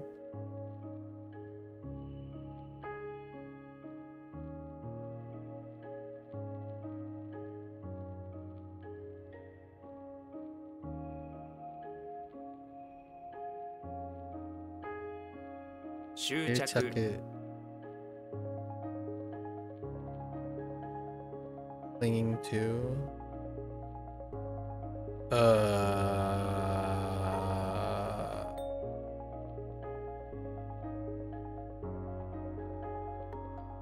What do we have for this? Jitsu, right? What is the pivot on Jitsu?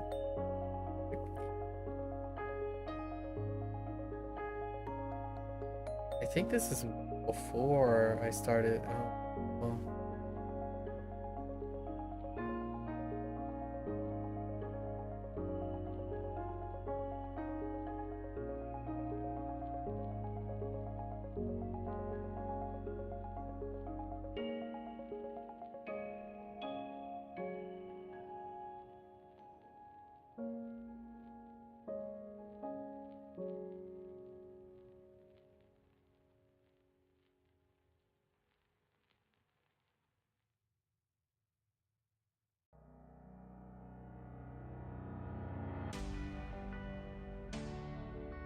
I think this is the bear fruit thing.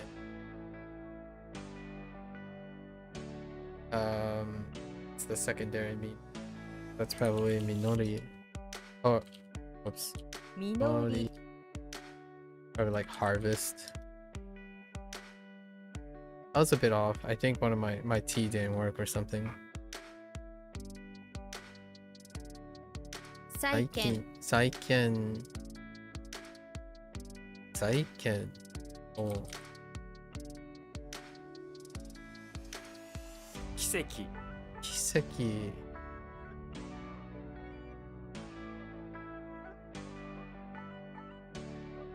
Oh, this was the one. So, 恵恵むむ。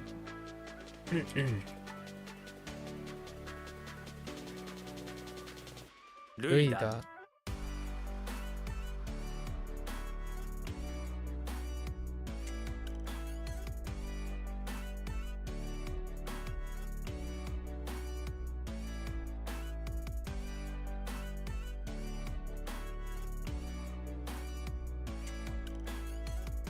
ホームルホームル。ホームル。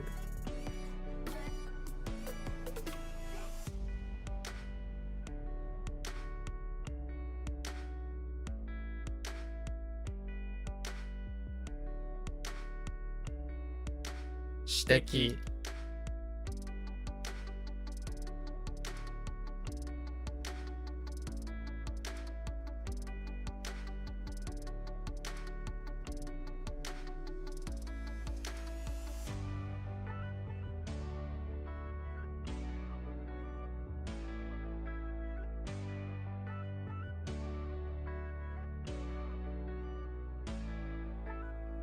あ、削減削減。やる。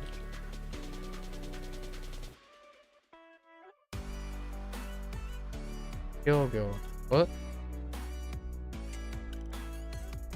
Oh no. 漁船漁船。I don't want to talk about it. 震災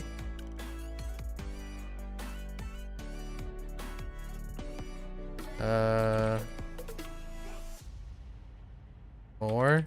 More!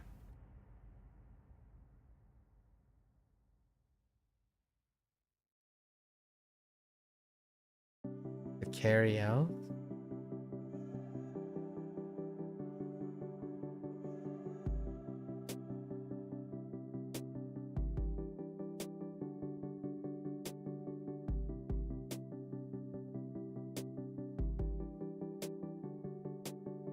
Shoe.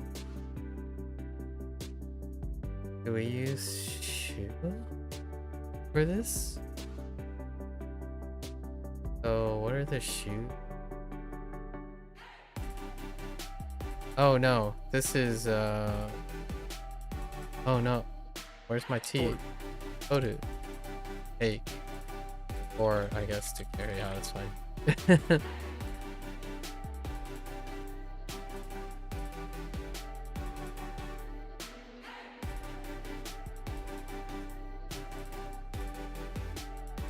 仮装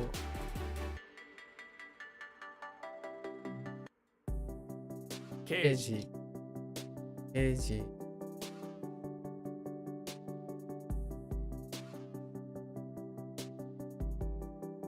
This one's a little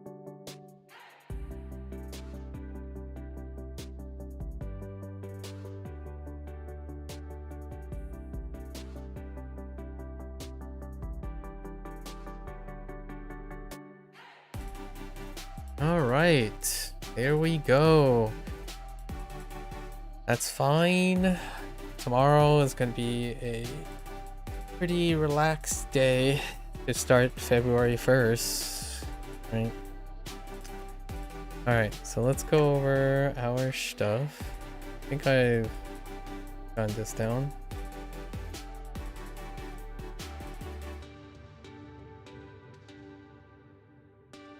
Okay. Okie dokie. Let's do our definitions. Day 2. We got the hops.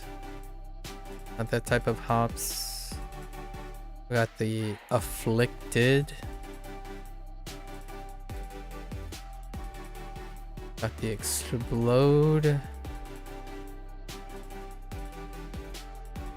Oh, I skipped one again. Preparation.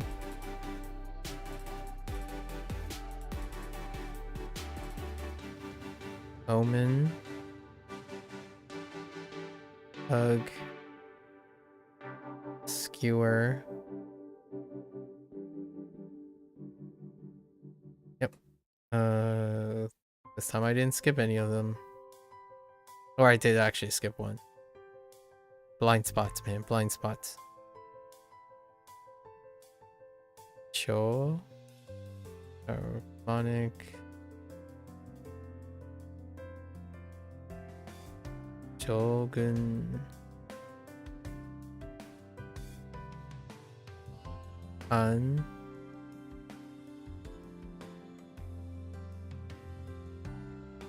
Back.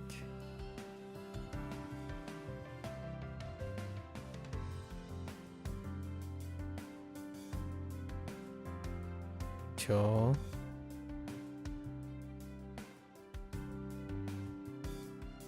Dad. All right. Let's do our reads. Got Cho. Up. Show. Shine. Yo. Raw. Fishing. Show. Preparations. Yeah. Punish. Oh. Recruit. Shu.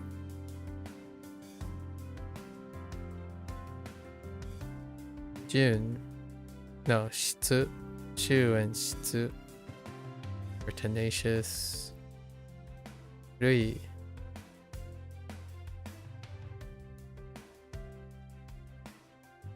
For base. Oh, crumble. Un. Afflicted. Modo. Return. Call. Confront. Resist. Inu. Kinu. Inu. Silk.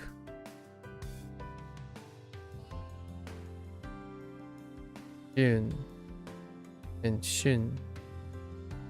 Season. In season. One. Golf. Gaku. Explode. Dan. Bullet. Cho. Listen. Seki. Trace. E. Leave. Oh no. Ken. Dispatch. To. Fight. Jean. Army camp. O. Fragrance. Cho. Omen. Rin. Look to. Saku. Whittle down. Ke. Pledge. He. Ke. Favor.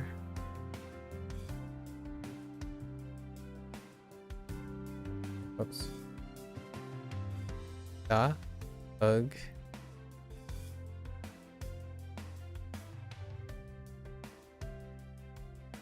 Display.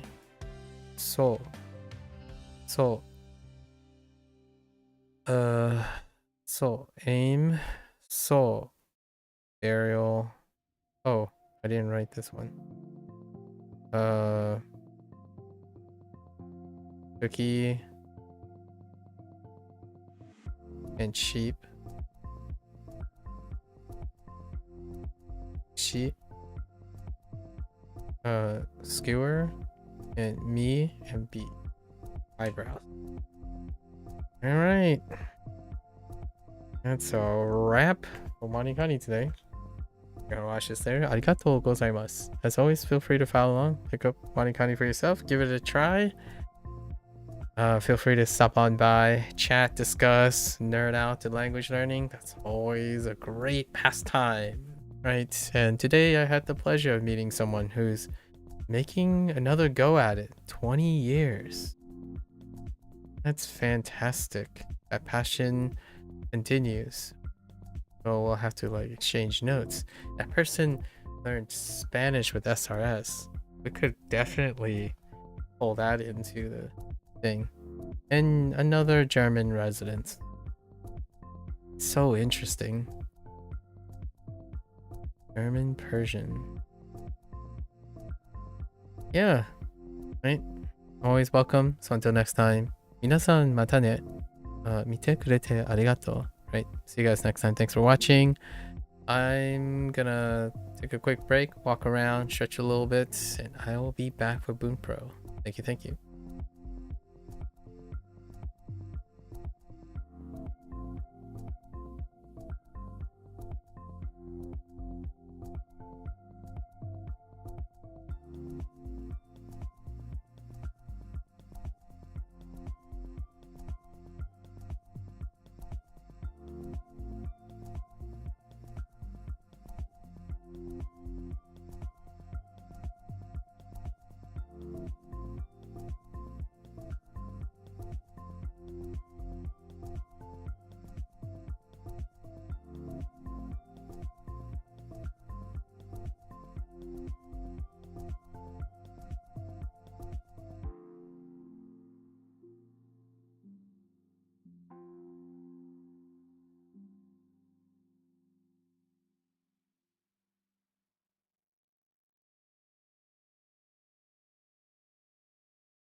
Alright, welcome back everyone. 皆さん、おかえりなさい。今日は31日目です。Is day 31. We're concluding our January time. What is this? Oh boy. Those reviews are piling up. Alright, let's get into our 20 vocabulary words, right? Gonna see if this is even maintainable till March. Right, we have till March before our N5 vocabulary winds up or winds down. Alright, let's get into our 220 lessons. Shiro, fair enough. Fune, fair enough.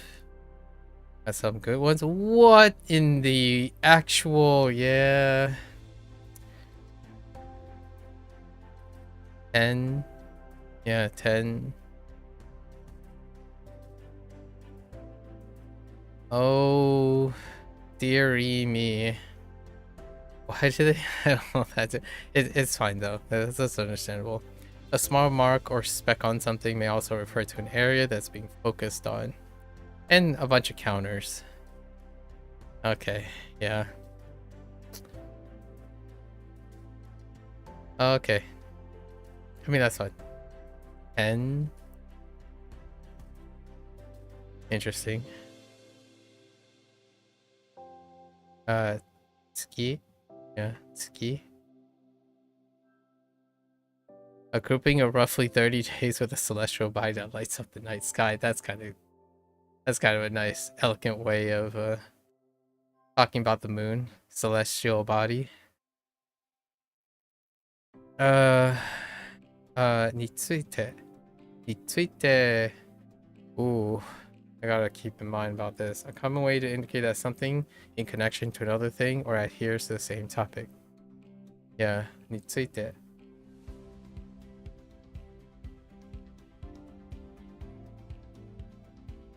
Okay. こんにちは. Right, こんにちは. 10, the other 10. Right, this one's 10 versus 10. Very different thing, but yes. Guy heaven. Big guy. Tsuzuku. This is intransitive? Yeah. Intransitive.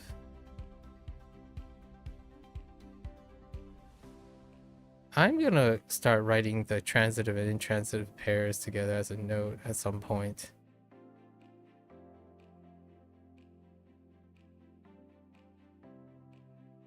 Yeah, okay.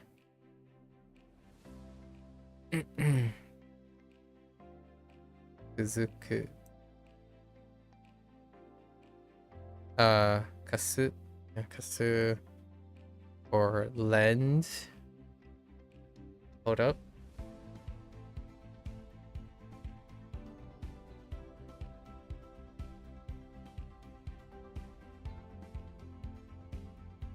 Okay.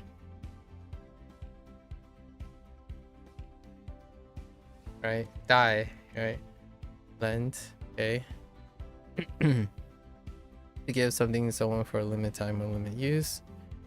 Right. Alright. Yeah.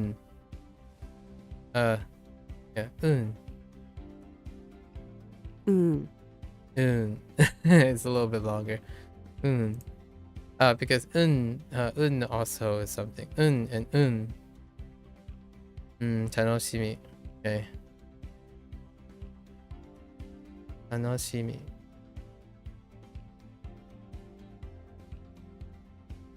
Yeah, verbal use with feelings of positivity and excitement towards something. Good description.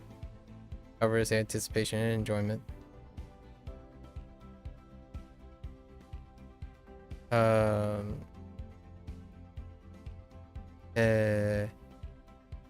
Tetsutau. Yeah, tetsutau. That's to help. Yeah, test out.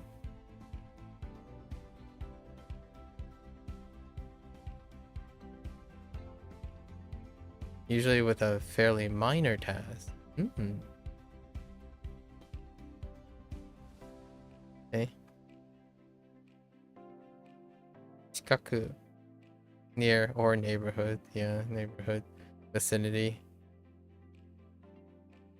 Nearly. Interesting. Close to. Totally checks out. Mainichi.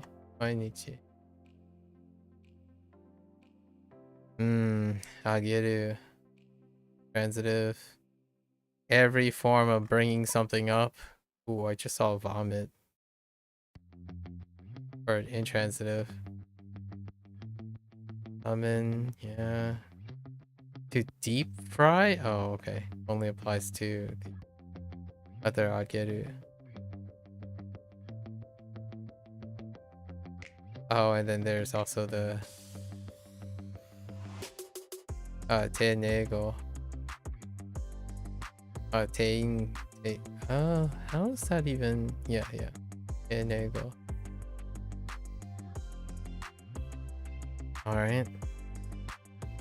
Take something from a low position to the higher position. That's gonna overlap. Okay. Oh, hisashiburi. Hisashiburi.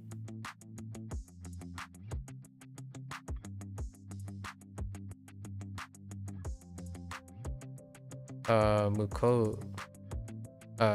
Mukou.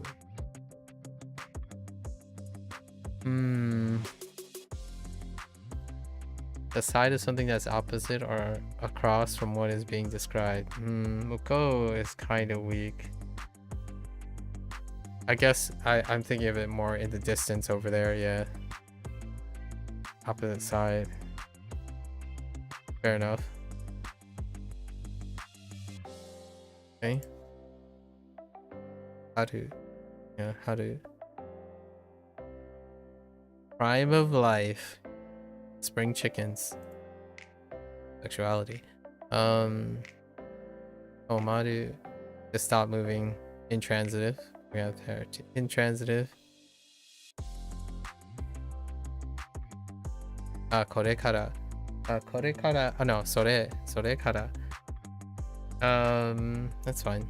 And then after that, that's the one where we have a grammar point. Or no, not really, actually. It's understood.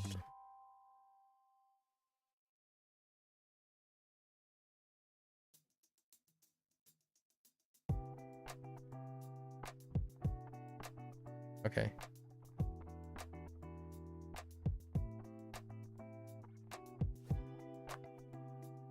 Shiro 船を買う。紙に小さな点を書く。今日の月は明るい。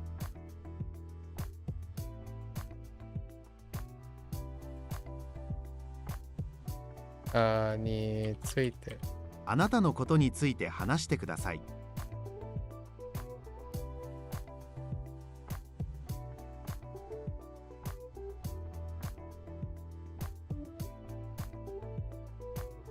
皆さんこんにちは。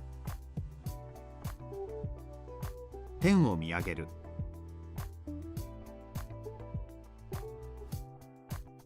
雨の日が続いている。That's conjugated.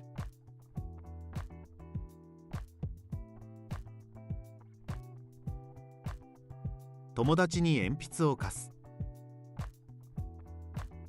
駅はどこだっけ？明日の遠足が楽しみだ。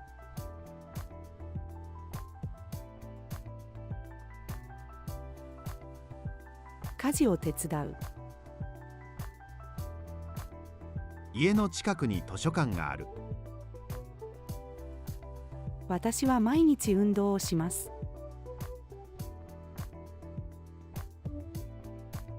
Look up? 顔を上げてくれますか？ Okay.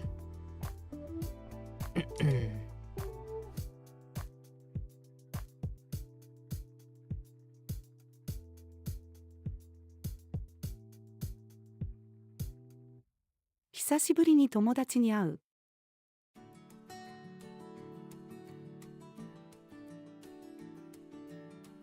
向こうには何があるの？今の季節は春です。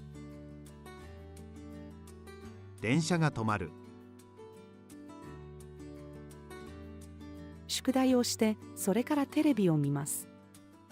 Alright. Okie dokie. 165. How's that just... Alright, so we got 31 grammar points. Okay.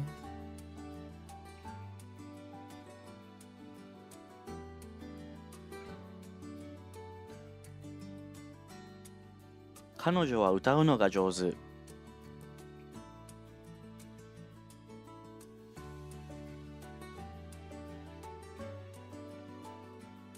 焼きそばと焼きサバは美味しい。焼きそばと焼きサバは美味しいです。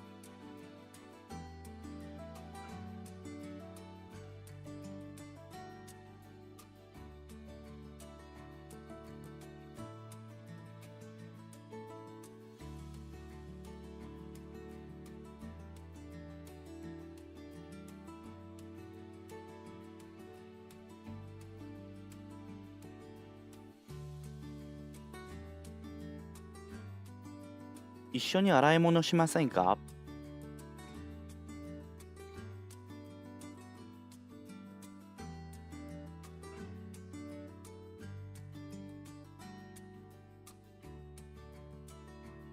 トムとスティーブが公園でサッカーをしている。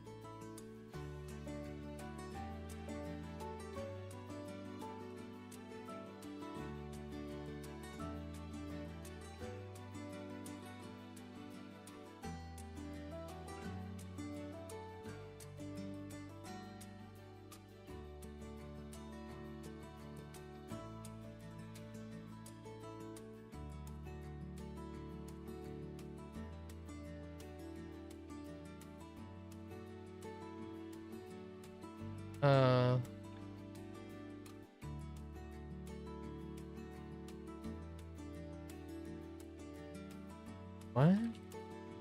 A light volitional.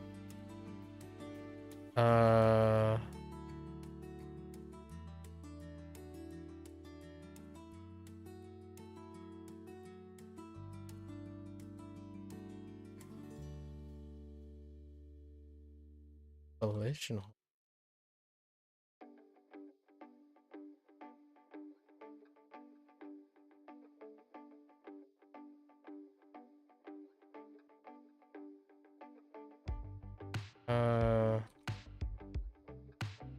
Oh, how did I manage to type a lowercase?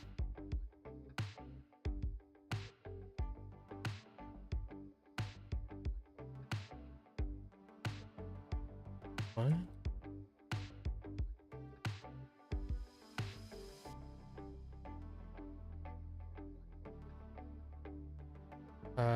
Ageru. Age.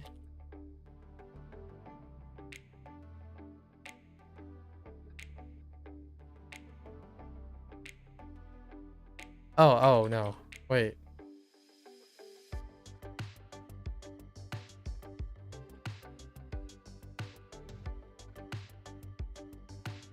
What?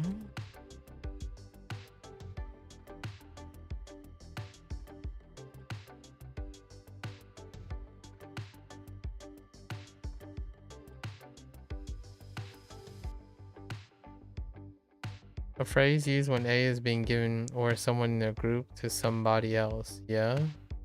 But it's asking for polite and volitional.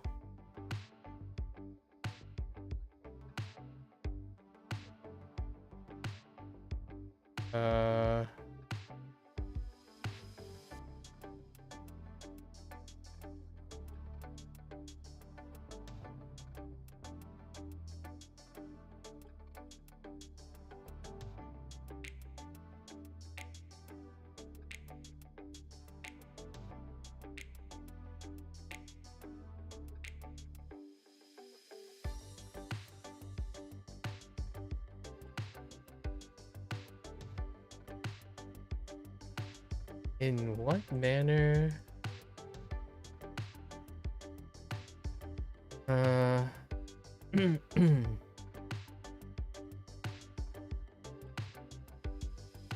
It's not.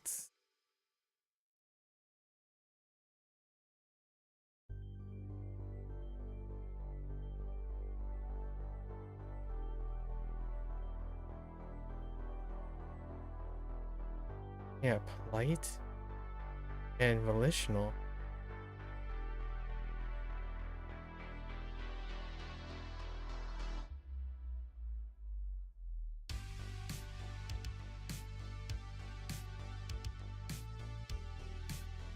I have no idea what they mean by volitional then.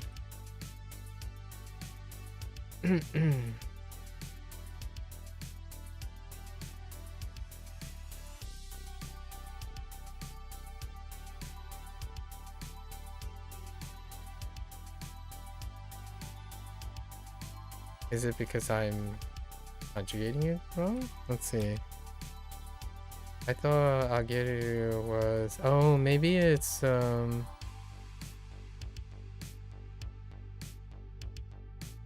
Oh.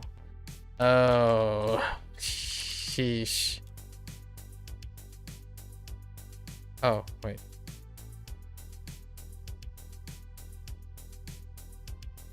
彼にスマホをあげましょ I was adding an extra syllable.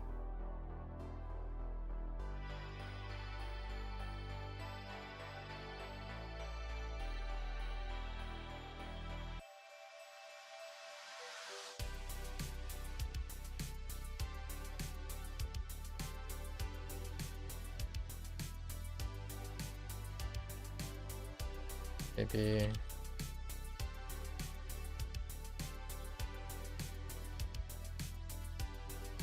that is do I do anything with na? その絵は綺麗すぎる。 Okay.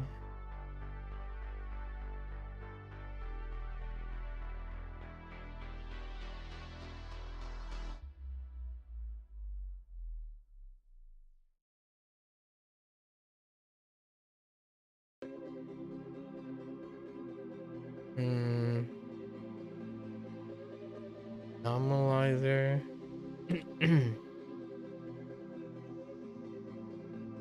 Think also. Oh. Wait. Think also. う。暑いのも好きだからエアコンがなくてもいい。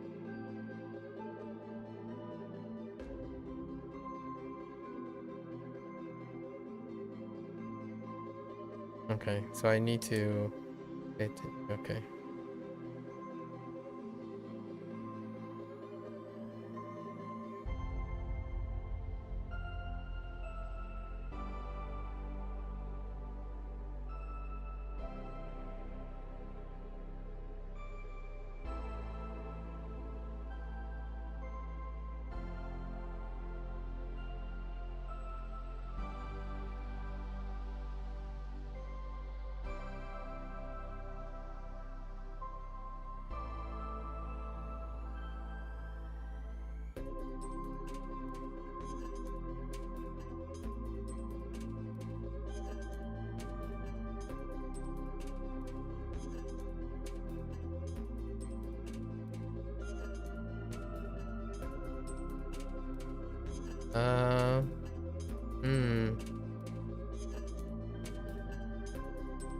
I was not the one.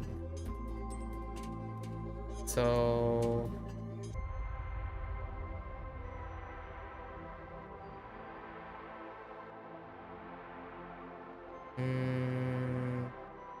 I was gonna say... I would use... Oh, wait. If it's a person. Probably like...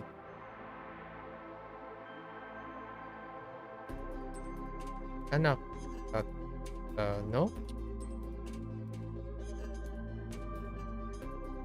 How about grammar point? Oh. Polite thing.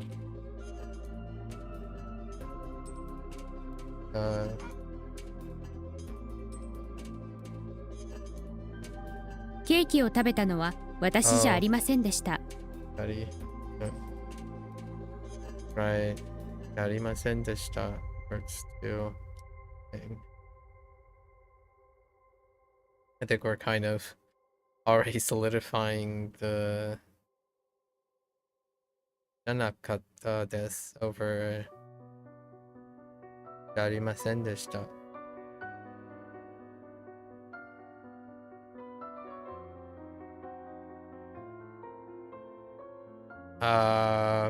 Please don't gain weight.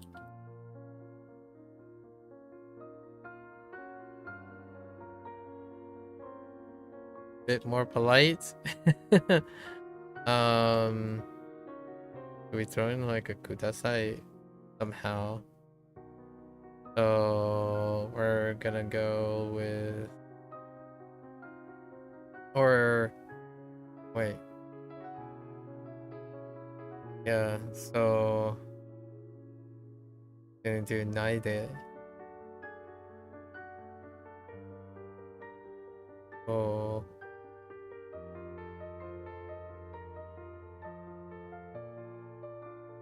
Not ないでくださいね。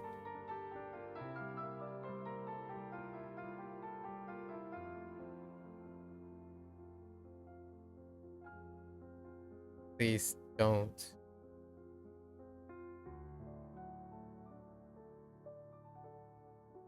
Oh, 太らない。太らないでください。太らないでください。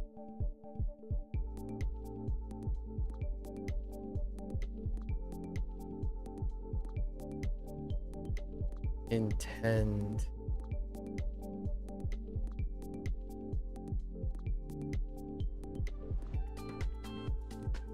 So, is this always no wait. Morida is, oh my god. Oh, and then it would be past standard because of da. Okay. Oh, past. I need to conjugate it to past. スポーツが上手になるつもりだった。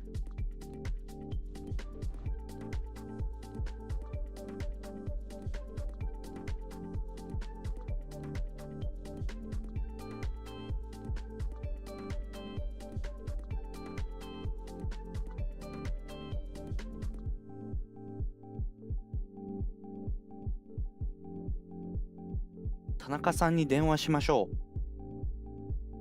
We have 2 points on polite volition? Or is it dealing with suru?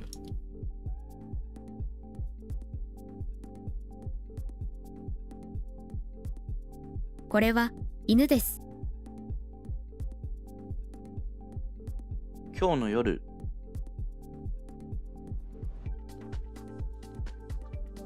私は忙しいです。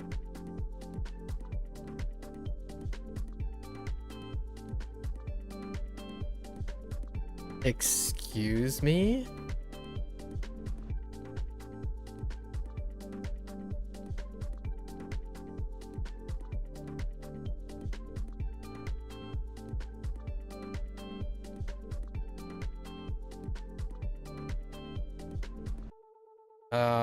It is late. Are we doing like, oh. 好きだ。Yes, that's right. That's right. Right. I knew that. あれは車です。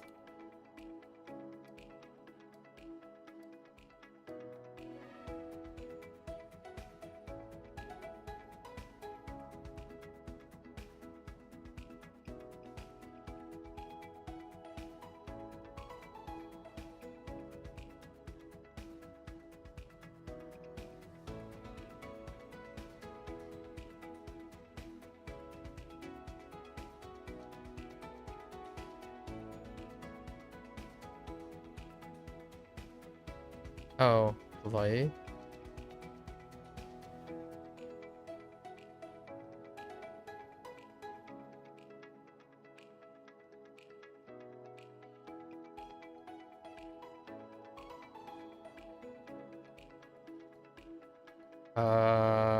Hmm.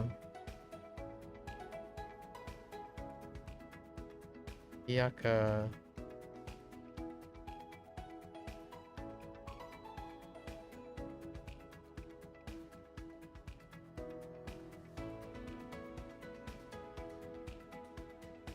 Oh, whoops.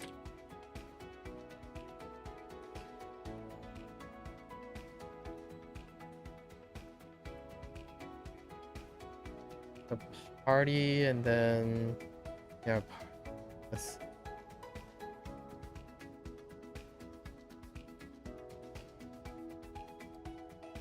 What I would say, or are they doing like no?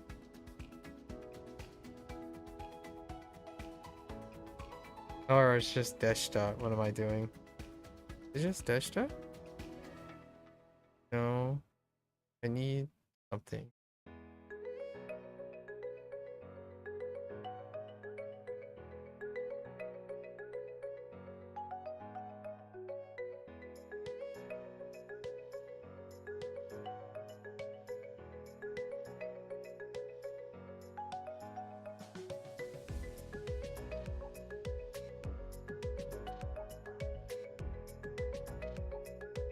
And what?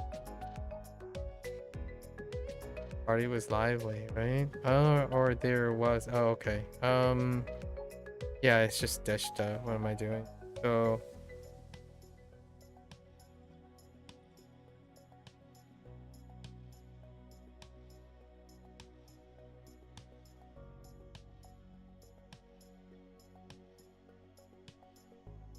Oh, you don't need. Hold up.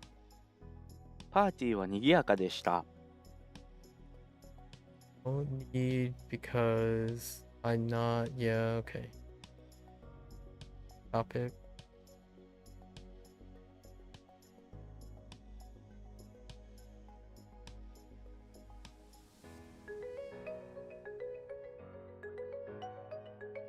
Okay.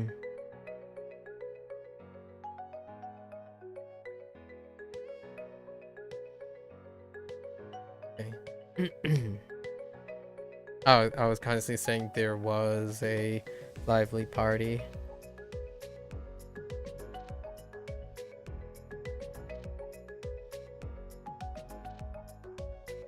Kyoto へようこそ。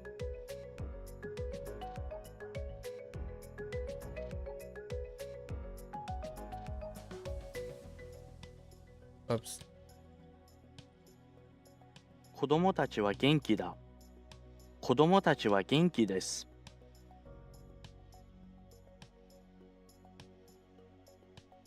ここにする。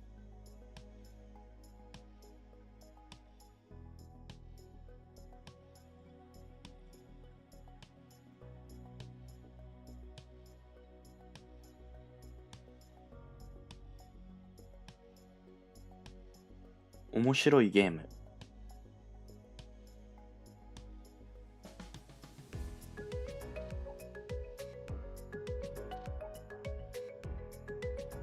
彼女もいい人です。 お母さんも元気です。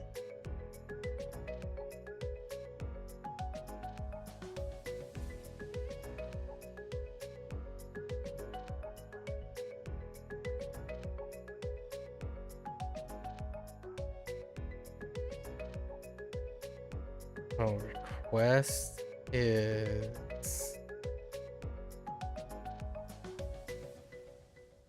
Better.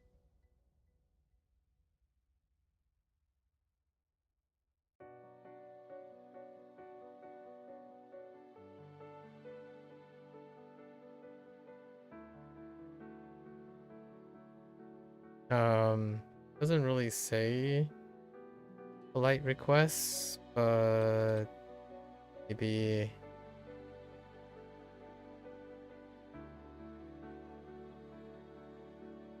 Is this irregular?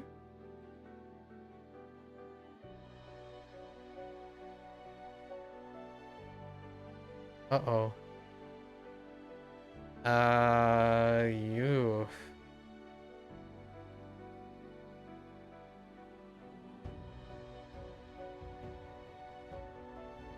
So the invite is sent.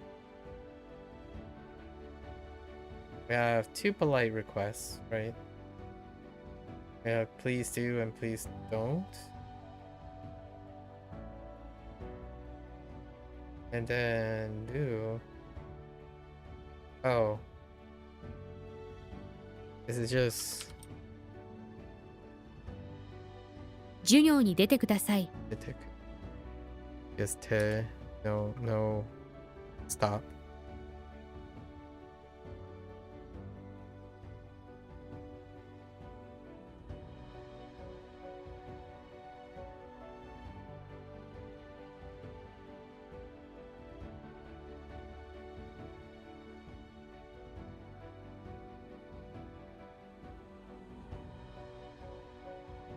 あさって給料をもらえます」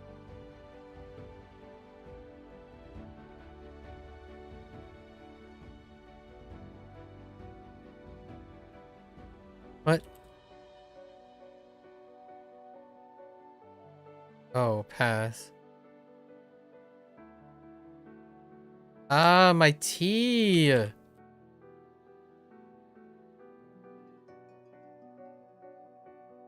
納豆は美味しくなかったです。 I've recently begun to appreciate how often I type my letter T, how often I use T whenever it doesn't actuate. Happens very frequently. I went to watch.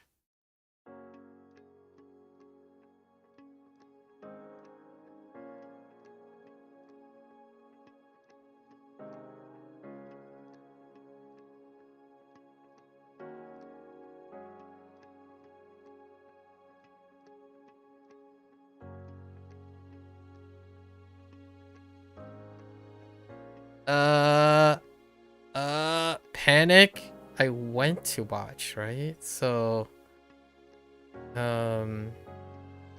Niku, and then eat. No, eat.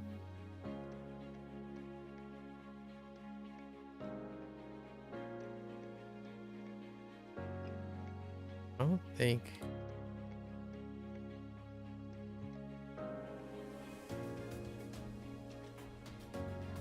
Oh no, Iku.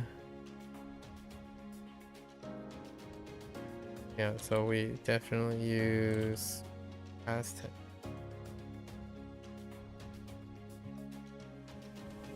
tense. Oh.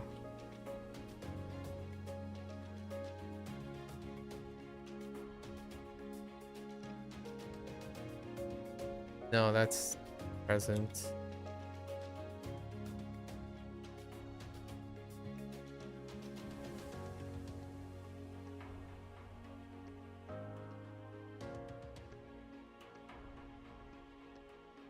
Oh no. I got it, I think.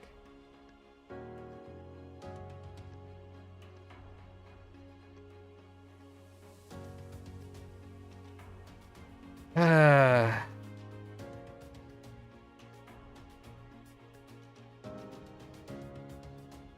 Oh god.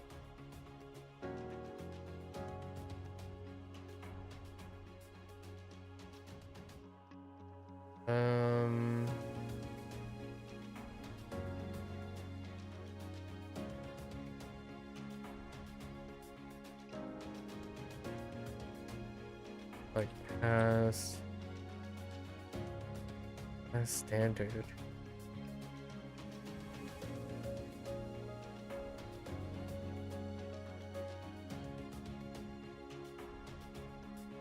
What was that?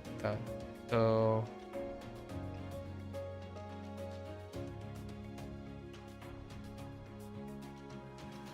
Mm.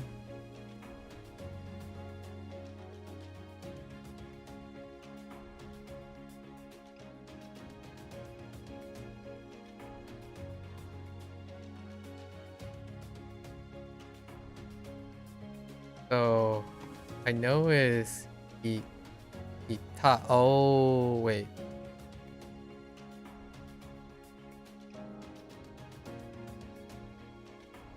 Oh no, that's different. It's I think it's going pretty alright. Yeah, about the creatine question, right? I did try creatine when I was like there and deep in political talk. I did try creatine when I was younger, like in my mid-20s when I was trying to gain weight and still like doing mud runs and stuff. Creatine makes me bloated. So like after like a month or so. So like after a month, we went through like a bag. It was like a month supply. I simply stopped with the whole creatine thing. I have occasional supplemental protein. Is that because creatine fills your muscle water, if you're remembering that correctly? No, I don't think people get... I'm not sure if those things are like related or not, but it made me bloated in the sense that it makes my digestion uncomfortable. So maybe other people might feel like very swole or something, but yeah, I didn't end up sticking with the whole creatine thing. Your sister is the same. Yeah, it gives me like it gives me like the bubblies, so we decide not to do that. I consume like supplemental protein, like plant proteins and stuff instead, so all good. Why do you ask about creatine? Was that something your cousin brought up or something? Do you munch back on the creatine? I tried different things. I tried masking the creatine with like some fiber. Like what I mean is like add the creatine to some fiber so that my like intestines don't get like the bubblies. It worked kind of.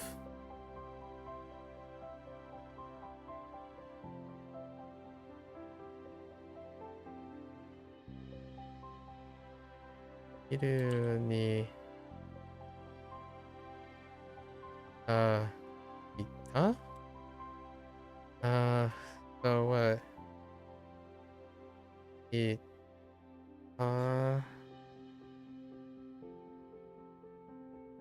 Oh, that's the past. Weird. Do I need to conjugate? Yeah.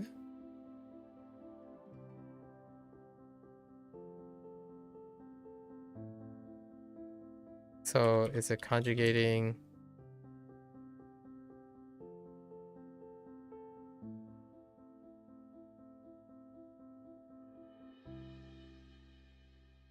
What is... Okay. Right.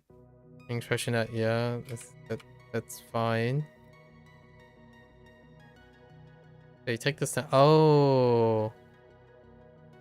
Oh, it's probably that. 映画を見に行った。 When it's a verb, they mean the verb stem. I could have sworn this says just verb. Oh no, it does say verb stem. Dang it. Dang it, it does say verb stem. Okay, well, it's my bad.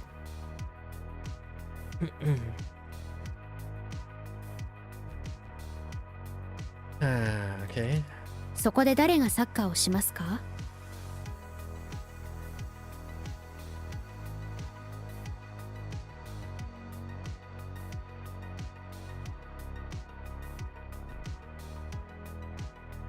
昼ごはんはパンじゃない。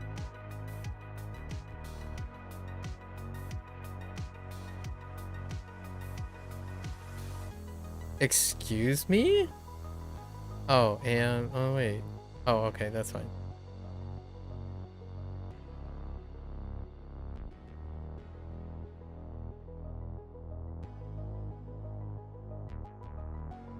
大好きです。 Whoops. それはケーキです。 Okay. And we're growing in reviews by the second. Okay.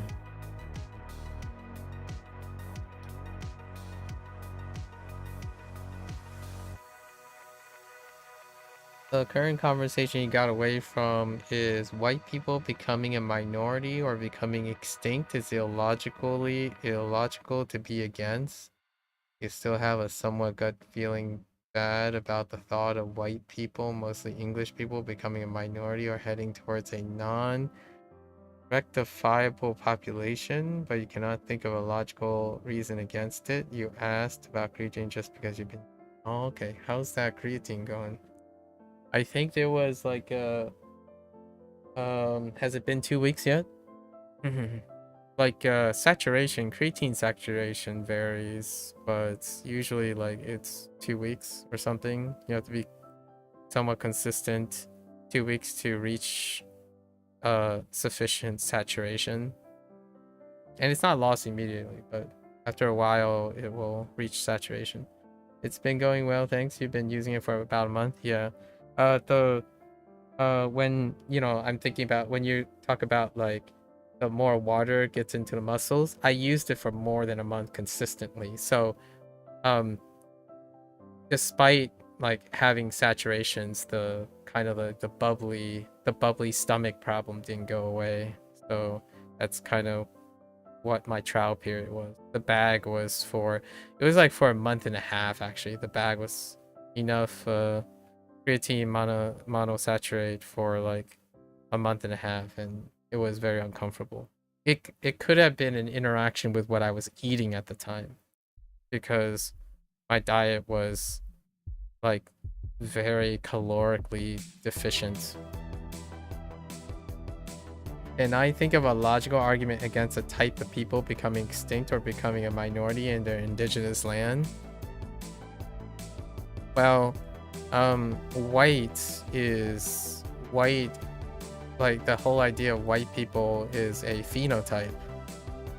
And if you're referring to the phenotype, the perception of white people,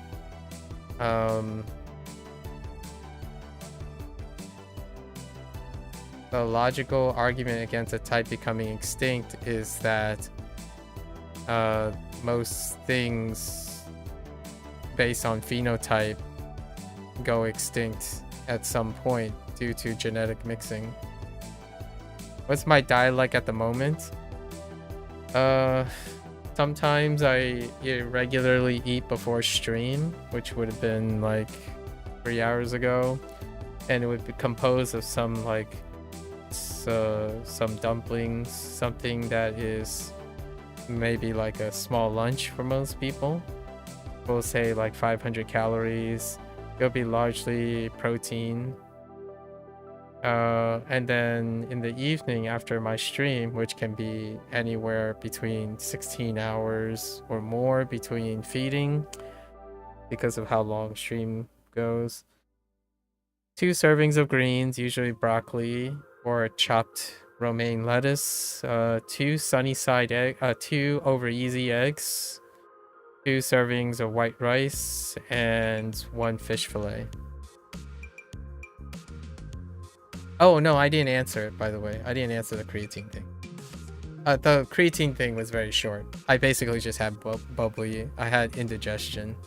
It makes me feel a bit constipated whenever, like, you know, you take creatine a specific time, and usually at first I took creatine before it would be the routine that I need to instill. So I already exercised, so I would use the habit before. I would take creatine in my like protein shake or something before going to the gym when I had access to a gym in the same building I lived in.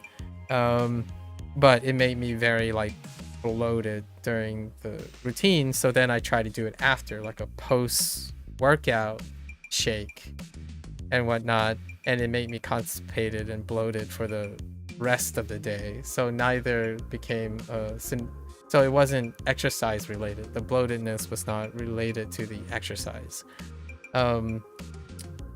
So instead, we just went with your standardized protein, meeting your macros, and then meeting my caloric surplus, because I needed to meet a caloric surplus. And creatine really doesn't do much for caloric surplus. You're not gaining like calories or anything from it. So we substituted with more protein. More protein. And that's the way we went about that. In terms of the logical argument, I mean, is it logical to say to people that white people is based on phenotype? Because I'm not entirely sure how you would know if white people are white people other than their phenotype. I guess if you're making an argument, you're like extinction when it comes to traces of genetic material, like when you're tracking lineage, and that was never true to begin with. So I mean, technically mixing will adulterate things, but it can never go extinct because of its carrying thing. Like there's enough overlap to not be able to distinguish between that, unless you're talking about something like, all right, there's a unique marker for white people, I suppose, and how long will it take, how many genetic mixing until that unique white marker disappears from a gene pool? It may never disappear. But then you were making an argument if it was the minority or heading towards a non-rectifiable population, right? Genetics are like, it's kind of hard to understand what non-rectifiable population is when it comes to taking the genetic approach. And then when you say a type of people becoming extinct, I imagine it's the phenotype, which is the appearance of white skin or like fair skin, or like a combination of complexions, right? And are those characteristics going to be extinct? I don't think so, because they exist unless the environment like selects for a specific thing. But generally speaking, the logical argument against a type of people becoming extinct is like making an argument that somehow genetic markers are going to become insufficient. So like it would require some heavy, strong selection against particular markers in genetic track, like a genetic gene that's seemingly just incredibly dysfunctionally poor. And the question is, if something goes extinct, it would also suggest that it's selection and like selectively favorable to have a genetic marker over another genetic marker. The last time I checked, people are still people, so there really isn't a substitution or like a displacement of genetic characteristics. So I can't really argue to any of that, honestly. Honestly, the thing is, I can't make a logical argument, right, against or for that idea, largely because it's really difficult to define what a white person is in a measurable way that you could say it's becoming a minority or it's going extinct. Like I'm not sure how you would measure that. So without being able to measure that or have a defining thing, you can't determine when or where or relatively how it's becoming distinct. On a general sense, you can make the argument that when certain people who appear like certain people and they like mix, you typically don't get presentations of fair skin that is like like skin color, like pigmentation in humans are incredibly polygenic. So the idea is the odds of it being a yes or no, like you're either white or you're not, when it comes to like the mixing of genetics and whatnot, it would be very difficult to quantify when and where, based on a phenotype, that white people have become a minority. Like, it's kind of one of those things, like, when are pigeons, for example, when are pigeons gonna go extinct?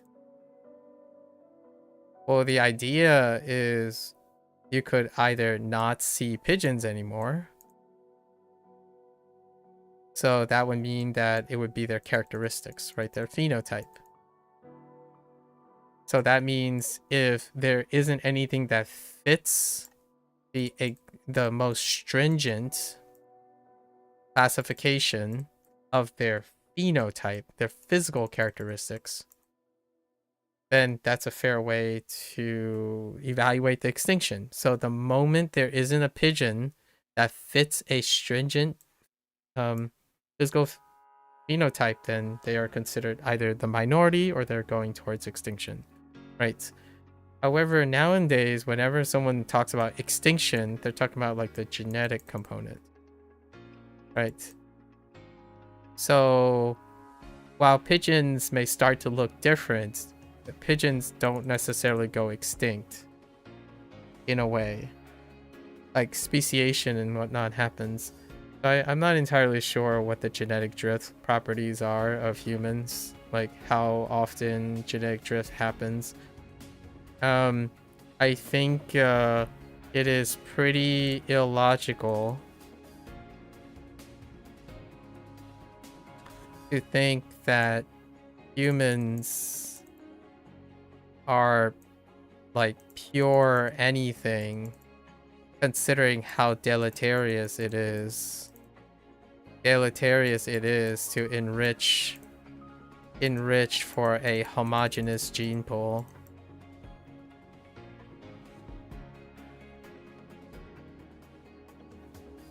So you could make a rational argument that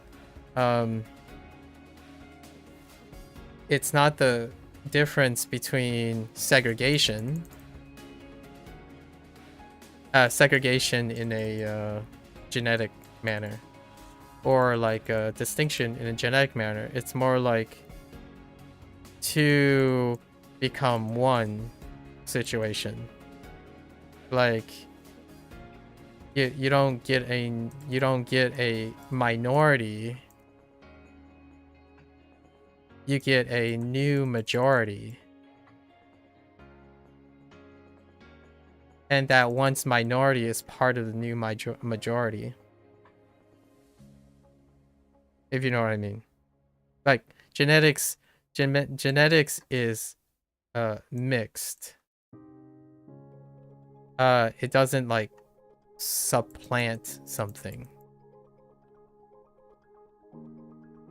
Like even within a group, or whatever group you're evaluating based on their phenotype, because white is evaluated on their phenotype, their presentation of their skin and characteristics. Even within it, that purity is being mixed, right? Like the natural idea is people don't homogeneously inbreed, right? They don't inbreed because of the deleterious effects, the well-documented deleterious effects of enriching a homogeneous gene pool. So the natural order, you could make a logical, like sort of a logical, but a rational argument that in every case, anything that exists before will likely become a minority. Now the question is, do you keep thinking that you're not related to the new majority, right? The idea is like, from a genetic standpoint, do you not think that you're connected to the new majority? However it is, like if people come in and another generation pass, is it somehow that you're not related to them? You're probably going to be related to them, like genetically wise. So extinction is a very weird event. And typically extinction events happen when there are different species from a logical standpoint. Like, extinction can happen when there are different species, but humans are not a different species. Like, white people and like the modern human, white people and other denominations are not the same, are not different species. So it's hard to imagine a point in which they go extinct. It would involve the logical reasoning that white people cannot procreate with other people. Like, there are actually two different species of incompatible humans. That could lead to an extinction event, right? Like the whole idea of, which obviously I don't know enough about evolutionary biology, but the whole idea of the Neanderthal, right? I forgot what they're called. It was like a speciation event between Homo erectus at the point of Homo erectus or something, where there is the Neanderthal and the current modern humans, that there might have been another species, but even then, I don't even know if there was any evidence that they would have lower success rate of procreation, right? So I think the whole idea of thinking about humans going extinct, like a separate... So, hear me out. I will be a little bit like politically conservative about this. The concept of race does exist. Like the conceptual construct of race does exist, right? I acknowledge that. And yet it's not this, it doesn't equal species. Right? It's not the same as species. In order for a species to go extinct, they fail in the capacity to procreate. Right? Like they die out more than they reproduce. So that's kind of like we'll use a layman's term, right? Because I'm a layman when it comes to, like, what do you call it? I guess in humans it would be like demographics or anthropology or something. But like animals, animal numbers, like conservation and whatnot. In order for an extinction event to happen is that the species die out, or they were challenged in reproduction in a sense that they can no longer reproduce at the rate that they're dying. So when it comes to race are different phenotypes. Phenotype combinations of the same species. So you can't go extinct. You become one. Like, what I mean is, if more people move in, like for example, if immigrants move into UK, right? For example, if UK has immigrants, then you are still of one species. And every future generation, due to that mixing, genetic mixing, it is the new majority. You are a contributor to the new majority, not the minority. That's how I... otherwise you have to view yourself as an individual. So if you don't procreate, then you're not part of the majority, I guess. Or like your lineage, if you try to like trace your lineage and you're thinking about yourself as an individual, then you're always the minority, right? Like if you're thinking about just your family and you're trying to preserve that type of genetic lineage, you're always the minority. There will always be more people of the human species than you. So it's a moot point. Basically, like, if you're worried about becoming a minority when thinking about genetics in the form of that, you're always the minority. in my opinion, personally. Like, these are one of the few absolutes. If you're arguing that a human species, right, based on their phenotype, can go extinct or become a minority or a majority, despite humans constituting a singular species, it's always, in my opinion, behaviorally going to feel like you're the minority. In fact, it's already happened. And that's kind of how I would rationalize it. But this is a rational argument, not a logical one. Like, maybe like a logical... It's a combination of being rational and having some logical arguments. The moment you think that a race is the same as, in my opinion, a scientific species, then you are in the minority. Like, humans are the species. White is a race. So, race is based on what? White skin? So, a very particular set of characteristics? Then no matter what, as time passes, those characteristics will present themselves in some way, shape, or form. But whether they mean that you're like a particular group, that's kind of hard to determine, right? When, like, people present phenotypes, it's really complicated. So the idea is then you would have to quantify what is the race of white people. So then it would lead you to list a bunch of phenotypes.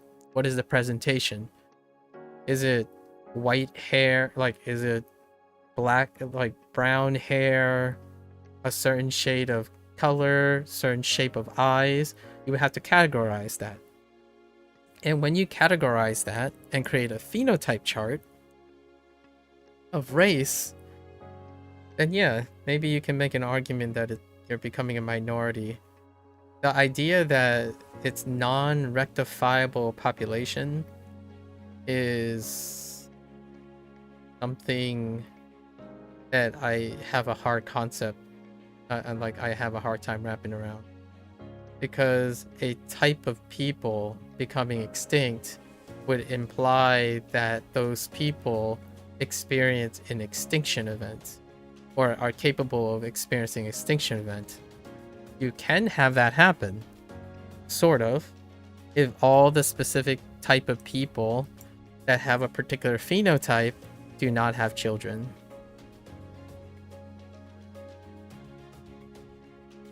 Otherwise, I think the most rational argument is that humans are still humans. So if you continue to have babies and you procreate with whoever it is and whatever it is with particular phenotypes, it's not like your genetic material is going to evaporate or suddenly disappear from the gene pool. And as far as I know, it would be kind of interesting. It would be kind of interesting. I don't know anything about this because I don't really study human genetics that much. It would be interesting if there are actually exclusive markers that can identify the quote-unquote races of humans, right? Like, if you look at the genetic pool of white people, you might be thinking, like, one of the things that people might be thinking is, but didn't they do that before? Didn't they trace ancestry using genetic material? Like, well, they used a combinatorial thing by, like, correlation. They're using correlation. And those unique markers, it's not like they're being able to track causal phenotypes to those unique markers. Like, when you're saying white people, there's a presentation of a phenotype. Well, if you, quote-unquote, sequence their DNA and compare it to other, like, people from the same region, do you think that those things that are different from a different region is responsible for their coloration of their skin? I would like to say probably not. It's probably not the reason. However, it would be kind of an interesting question if someone was interested in that type of research, like the pigmentation of skin. I would say when it comes to pigmentation of skin, there is a possible application to it in the future. Like, for example, global warming, like climate change. I don't know. There might be some benefit to having particular pigmentation of skin, and someone would then do the research to understand the relationship of the phenotype, right, your skin color, and the phenotype of the genetics. As far as I am aware, I have no idea if geneticists have determined the determinants, the polygenic determinants of human skin pigmentation, like your keratinocytes and like keratinocyte markers or something that increases pigmentation or whatnot. So that's the conversation they're having, huh?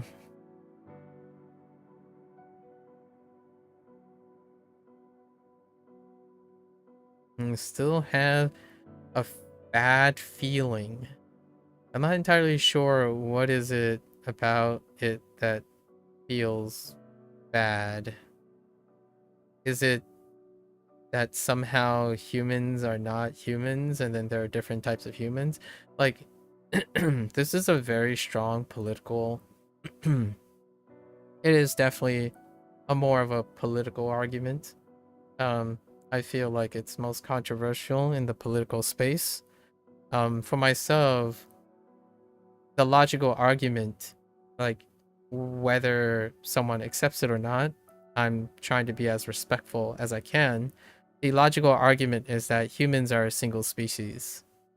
So until humans cannot procreate with other humans, there's no risk of extinction, nor is there the concept of technical minority and majority from a logical standpoint, not from a rational standpoint.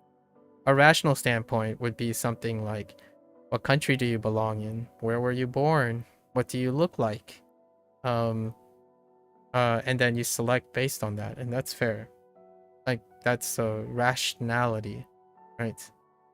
I can't really speak for that. Like, what happens when you have a mix, you know, quote unquote, a mixed race couple have a child that looks and presents the phenotypes of the majority versus the minority? And a lot of this stuff happens because phenotypes, the end result, the phenotypes, many things go into the presentation of the phenotype. And that phenotype is, it has to select something at some point. So if the white classification is based on a very specific phenotype, that doesn't mean that you're the minority or the majority of the same people to begin with, like in the way that I guess others imagine it. It's one of those things that I find, yeah, you're right, it's kind of illogical. You're not trying to find a logical argument here. We have to be a very trying to be mutually understanding that the fear is coming from a rationality, and that's kind of what I was trying to be fair to. Like, if you're identifying based on a phenotype, the logical argument would be that it is deleterious to want that to happen. Like, from my standpoint, like, it is illogical to fear that as opposed to embrace it. Because my standpoint and my consideration is the idea that when humans decide that certain humans deserve or not deserve to procreate or like prosper, then yeah, you can probably logically create an extinction event. But the extinction event is not something that's logically explained. It's socially constructed. Actually, because the human species still continue to exist. Like, it's like saying that the next person is not human and you somehow are human. So when your minority goes extinct, then your type of human will no longer exist. And or become less likely to exist because you're in the minority. And I think the odds of that happening is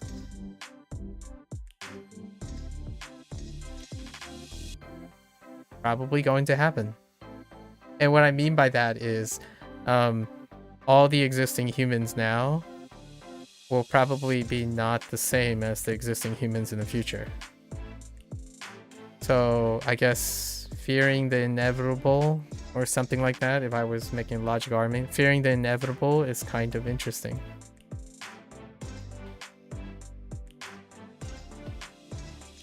Such an interesting, like, I haven't thought about it. For the record, I don't have a complete idea or an argument for that. My best shot was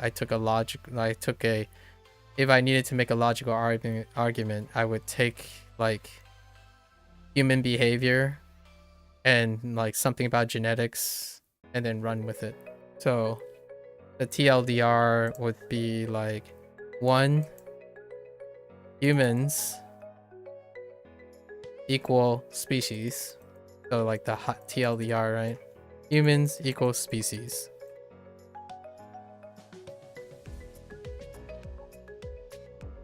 So whenever you have 2 humans reproduce with each other,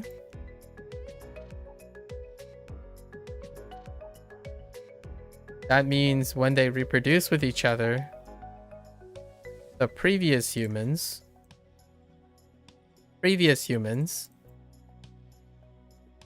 are no longer the status quo. So what I mean is, despite a white person hooking up with a white person, their progeny is going to be unlike their progenitor. So even understanding the natural order of genetic mixing, and we're talking about healthy genetic mixing. So I mean, obviously you could like talk about inbreeding as a hypothetical. I mean, that's fair. I'm not sure if that's in the logical category, because it would be, and to me, that's where I had to make an argument about inbreeding. It is illogical to think that inbreeding is going to preserve the gene pool. This is deleterious. So if there's anything that might guarantee an extinction event of a specific gene pool, is probably this, in my opinion, like from what we understand. So if you think that preserving the gene pool and only allowing inbreeding would contribute to conservation of the gene pool, right? It is, to me, I would argue, this is more likely to create what you fear, which is becoming a minority due to an extinction pressure, than doing the healthy genetic consequence, which is mixing. And when you mix, right, it is actually substantially different people. So like the distance between the 2 progenitors are going to create dilution, or whatever people typically define as purity. It is through the act of genetic dilution or mixing that creates healthy progenitors. or like not progenitors, but progeny, right? The progenitors have to be substantially genetically different from each other. So we're taking that approach because if you preserve the genetic like homogeneity, it is most likely going to select you out of the gene pool. You are biologically likely to be at a disadvantage when you are trying to preserve the genetic pool. So I'm not using like, despite I'm using the monikers of white, it's usually going to logically make you at a disadvantage. So you don't even have to worry about immigration and like other people to select yourself out into a biological extinction event, right? So if we were competing lesser of two evils, this is such a weird way to do it because I don't like using fear. Like, which one do you fear more? Well, your fears will be realized, like, will likely be more, even if it's illogical or it's inevitable or whatever your fears are. The way to go about increasing a majority, like how do a human race stay a majority? Well, it's certainly not by thinking about preserving your race, right? If you're preserving your race, you do not take on both the biological and possibly even psychological and behavioral benefits that is required to face natural selection.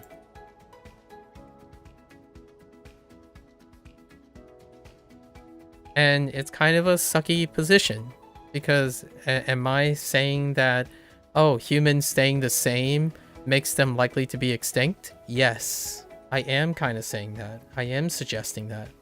If you're constantly thinking about preservation of a majority and the idea is that's the solution, this is, of course, this is talking about generational things. Like if you're talking about now, like your living space, like your living lifespan, thinking about minority and majority things can be relevant, right? Because across a person's lifespan, you could see the movement of humans. However, an extinction event is not going to happen within your lifetime. What is most definitely going to guarantee that, in my opinion, is thinking that you want to preserve a race. The moment you want to preserve a race, in my opinion, the most logical argument, like, again, I'm not saying I know this for sure or whatnot, I'm trying to present the most logical argument I can make. When you're trying to preserve a race of humans genetically, natural selection is going to kick your butt genetically. Like, there are very few things outside modern medicine, so maybe genetic engineering in the future could solve that problem, but guess what? When you genetically engineer something, you're no longer of that genotype. So like the stuff that you're genetically engineering makes you de facto not the same race anymore, right? Based on the categorization. Like if say in the future white people, like there's a colony of isolated white people and they continue to self-select for themselves, the thing that will wipe them out is the thing they have to genetically modify to counter or to compensate for, right? Or to find a way to guard themselves against. And that usually increases when it comes to like the idea of natural selection. So yes, you can probably do that. It is certainly uphill battle from an extinction event. And one of my go-to downsides is like viruses. There are plenty of other entities on this planet, let alone like thinking about like other planets and whatnot, on Earth that co-evolve with humans. And one of them dramatically takes advantage of a stagnant gene pool. So whenever you're saying like, I'm worried that our majority is going to become a minority, it is most definitely going to be guaranteed to happen if that majority decides to try to maintain the majority. Like based on characteristics, like human characteristics. If you're genetically selecting and enriching for something, yeah. Is there data to prove this? I'm gonna say sometimes. Sometimes there's data to prove it, like to suggest it. And that is when a virus substantially and significantly impacts a very specific group, like very specific characteristics of humans, or even genetically heritable stuff. Like for example, this is not an example. Actually, I'm not sure of it. What type of example this is. I think it's genetic, like hereditary, but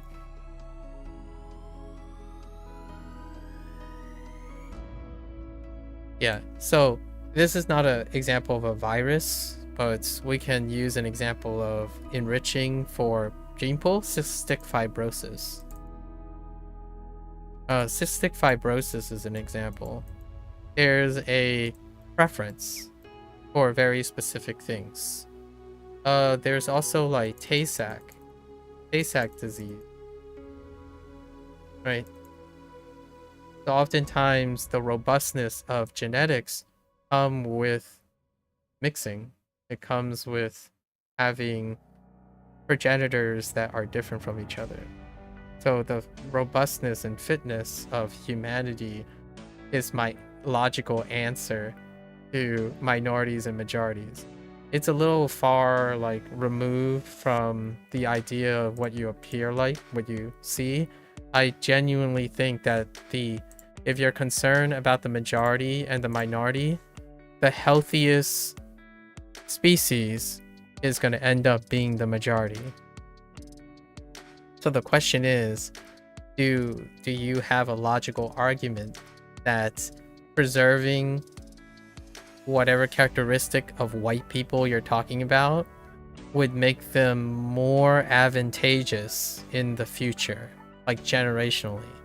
I think when humans try to preserve their biological distinctions, they tend to inevitably become the minority from a rational standpoint, not from a logical standpoint. Because the logical standpoint is that they would become related to the majority. The minority is related to the majority because humans are humans. So like when you become a minority, you are more than likely to procreate and interact with the majority. You know, like quote unquote interracial marriages, interracial children and stuff. It will become one. You're gonna be part of the majority. Segregating based on characteristics is a time-tested political and geopolitical question, and I obviously don't think about it too often, considering that I myself will statistically likely be and like a product of that example, that literal example, where the statistical likelihood of my marriage, and if I had a progeny, would be someone who is no longer whatever my parents identified as. Right? What will the child appear like? I still don't think humans, I still don't think the science is there to manipulate that. And even then, genetically, they would still be something else. Unless I'm like gonna prescribe to the idea that each human quote unquote race has a unique identifiable marker in which you can track and you can figure out if it goes extinct. Like it's no longer in the gene pool. I have no idea how you would measure that. Yeah. It's interesting. You guys have very interesting concerns. I don't often think about it though. I'll call it an attempt in hypotheticals.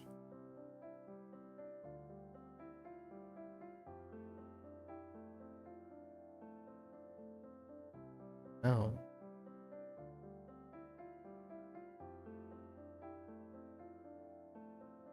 What? Whoa. This way. Oh, okay.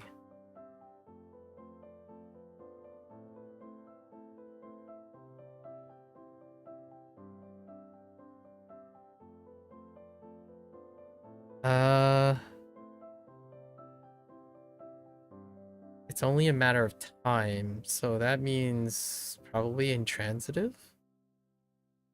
And then I think it's got it, right? 見つかるのは時間の問題ね。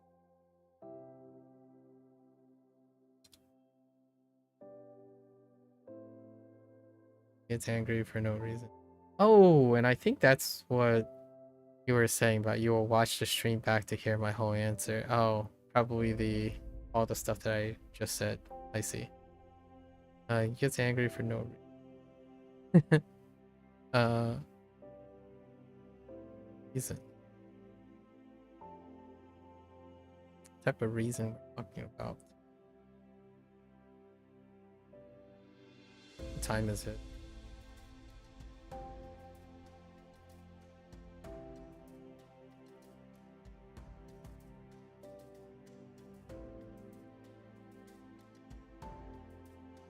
Hmm. "理由もなく起こる」。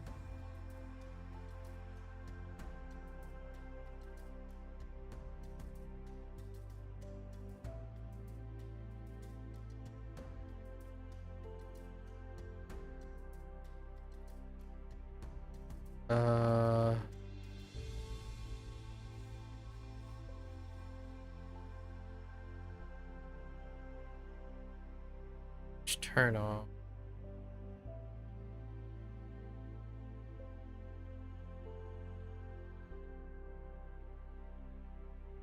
Could be stop.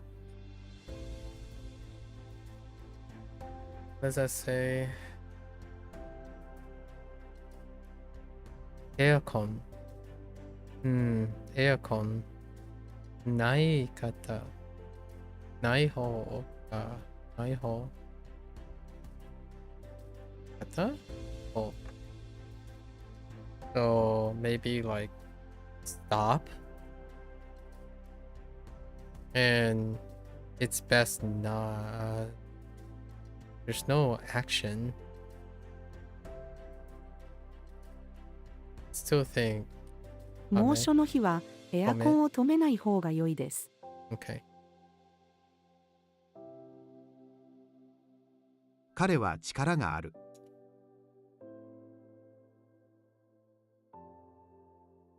さ最高。Okay. Fair enough.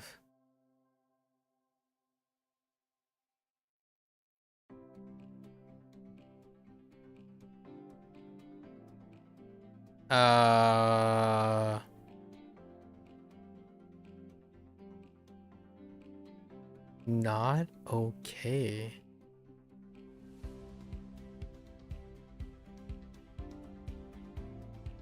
Daijoubu janai? Does that even work? I mean, it kind of does. 僕のメンタルは大丈夫じゃない。ボロボロだ。Okay, alright. 独り言。明日までにこの課題をやらなくちゃ。What? How do I know that it would be both? あれは何？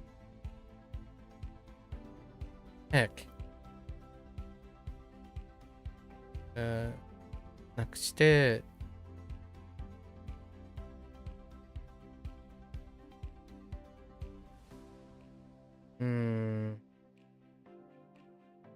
No. Unfortunate.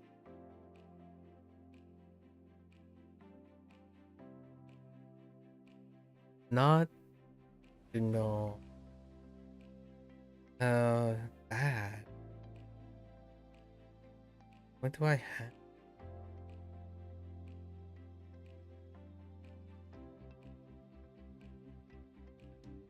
Maybe disappointing? Deplorable? We had a deplorable. Something like deplorable.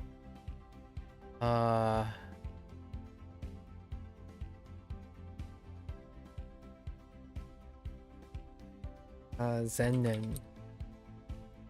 What? Oh no, zannen. Zannen. 財布をなくして残念です。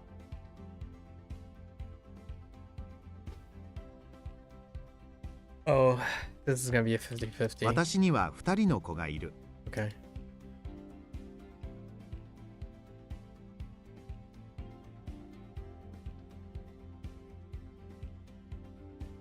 交通は都会の問題として残っている。 明日はテニスの試合を見ます。 このホテルは新しいのでとても綺麗だ。 Oh.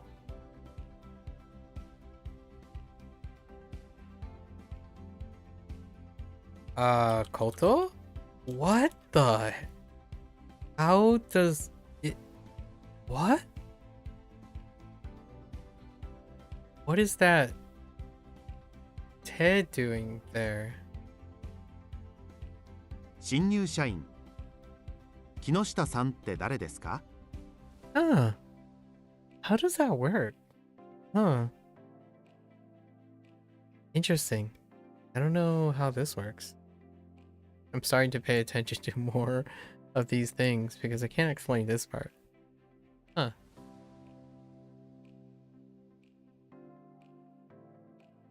Umi.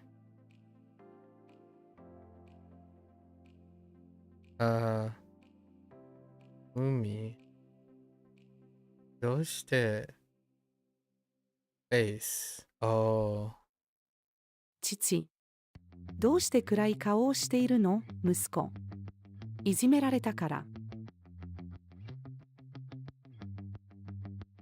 彼氏が彼女に。君はファンタジーやコメディの映画が好きだろう？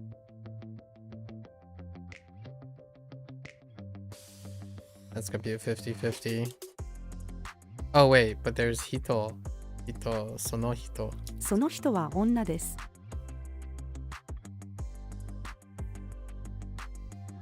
もう一度聞いてみよう。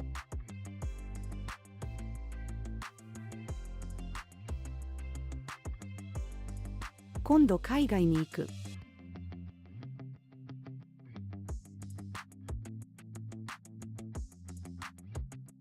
生徒が先生に。どこが私の席ですか？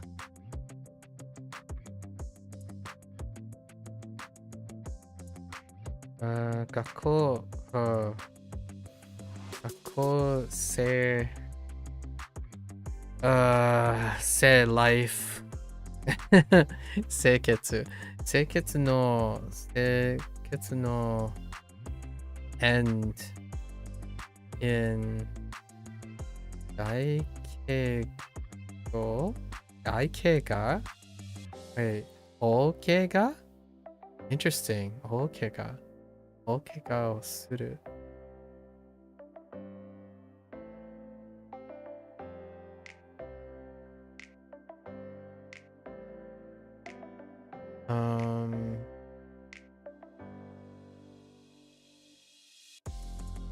No. At the end. It kind of sounds like an Owari moment. 学校生活の終わりに大怪我をする。 After, kind of a 50-50, but there's time, so. Oh, just kidding. Let's use a word that shows a fixed order. Oh, ato doesn't imply fixed order.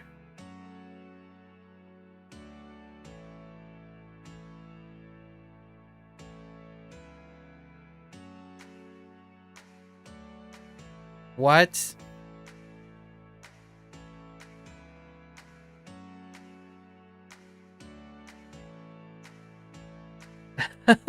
I mean, technically, maybe what's another way to say like after something? Man, I really threw my hat in for the ato or the go situation.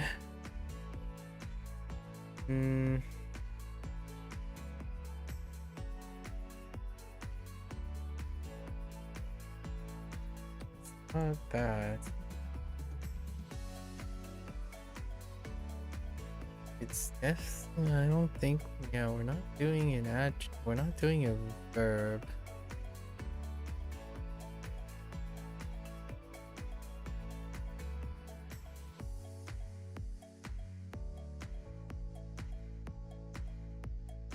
No, そして doesn't. Where? Like next? It's probably could be. Oh wait, yeah, comes after comes, so it's probably ski. 7月の次は8月だ。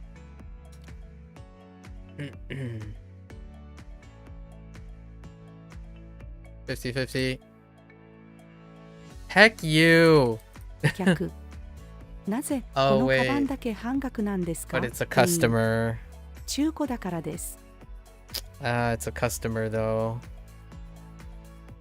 I paid attention to that. Maybe that is a consistent thing that I can rely on. Phone. So at least we can do that. 電話を取る。もしもし、誰ですか？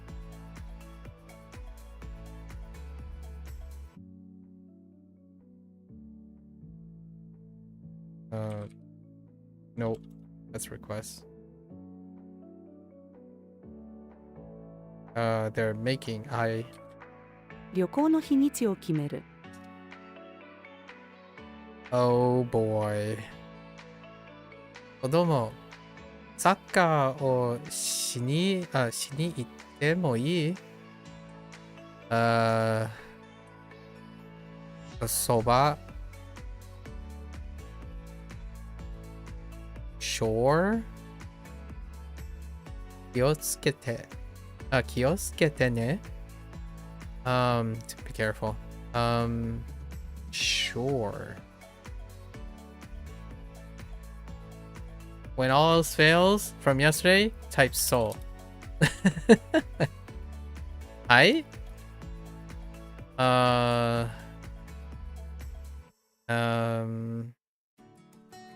Gecko? I'm just throwing some. So sure, what can we say for sure? Maybe like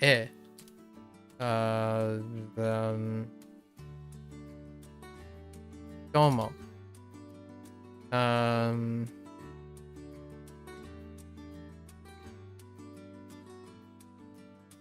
Careful.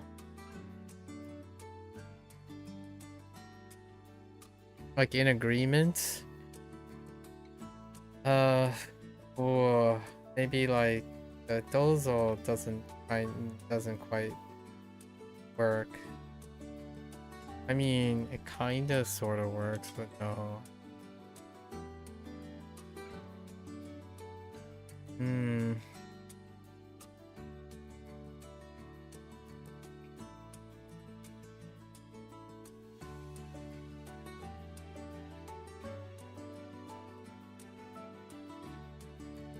Sure, how many shores? Okay, we covered I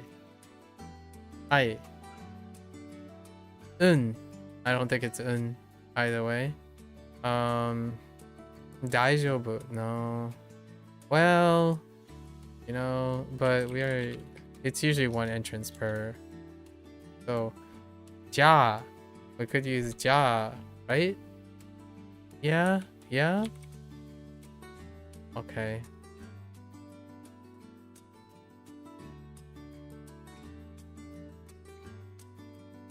Already. Let's go. Sure.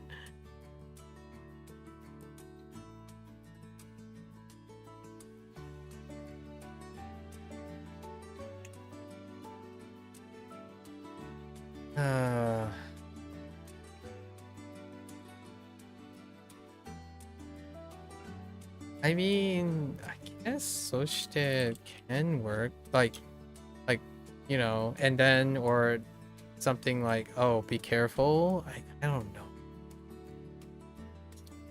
Oops.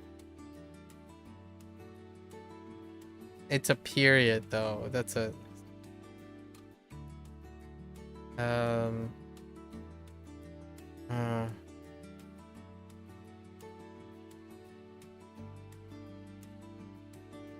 no, yeah, I typed so. That I literally, that's the first thing I'm like, nah, it's so I just typed it just to check. So we already did we already did like 大丈夫 どうも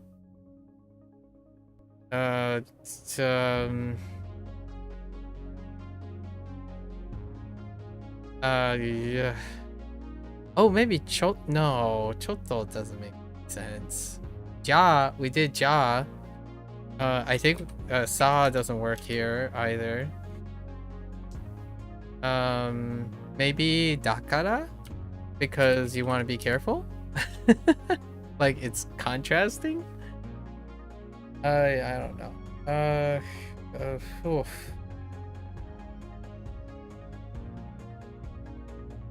Ano? We can try ano. No. Okay. That's more of a question though. Yeah, it's to get someone's attention. Yeah. I really thought would have worked.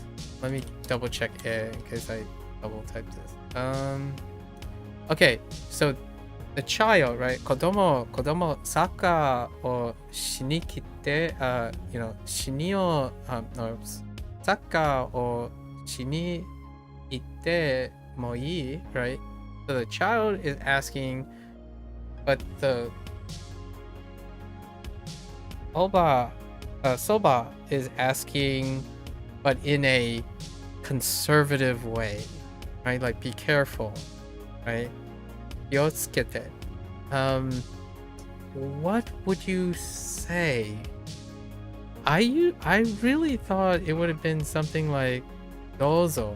子供、サッカーをしに行ってもいい？祖母。どうぞ。気をつけてね。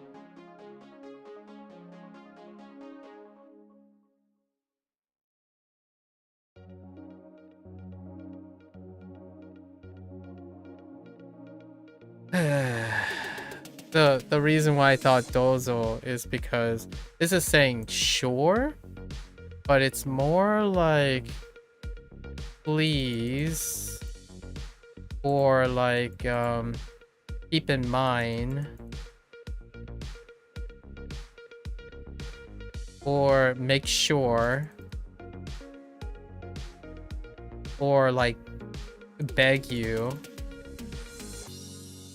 Like it's telling you to be careful. So usually like, sure, be careful. It's more like, please be careful, right? Of course you can. Please be careful, right? So dozo. And I don't know why I didn't type dozo. All right, we're good.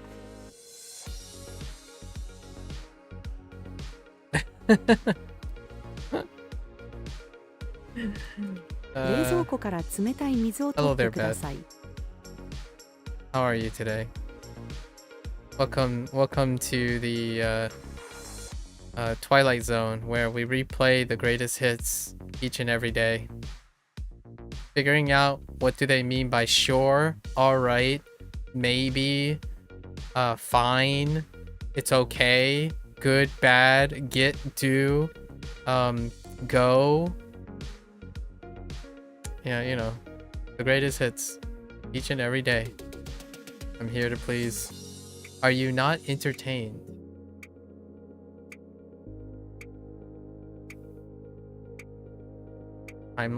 This is a deadline. Okay, maybe not. Oh, wait. 来年までに100万円を貯金するつもりだ。Order. 父と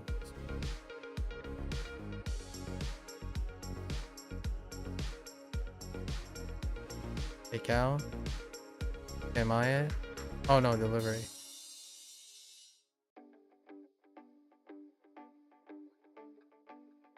I feel like no.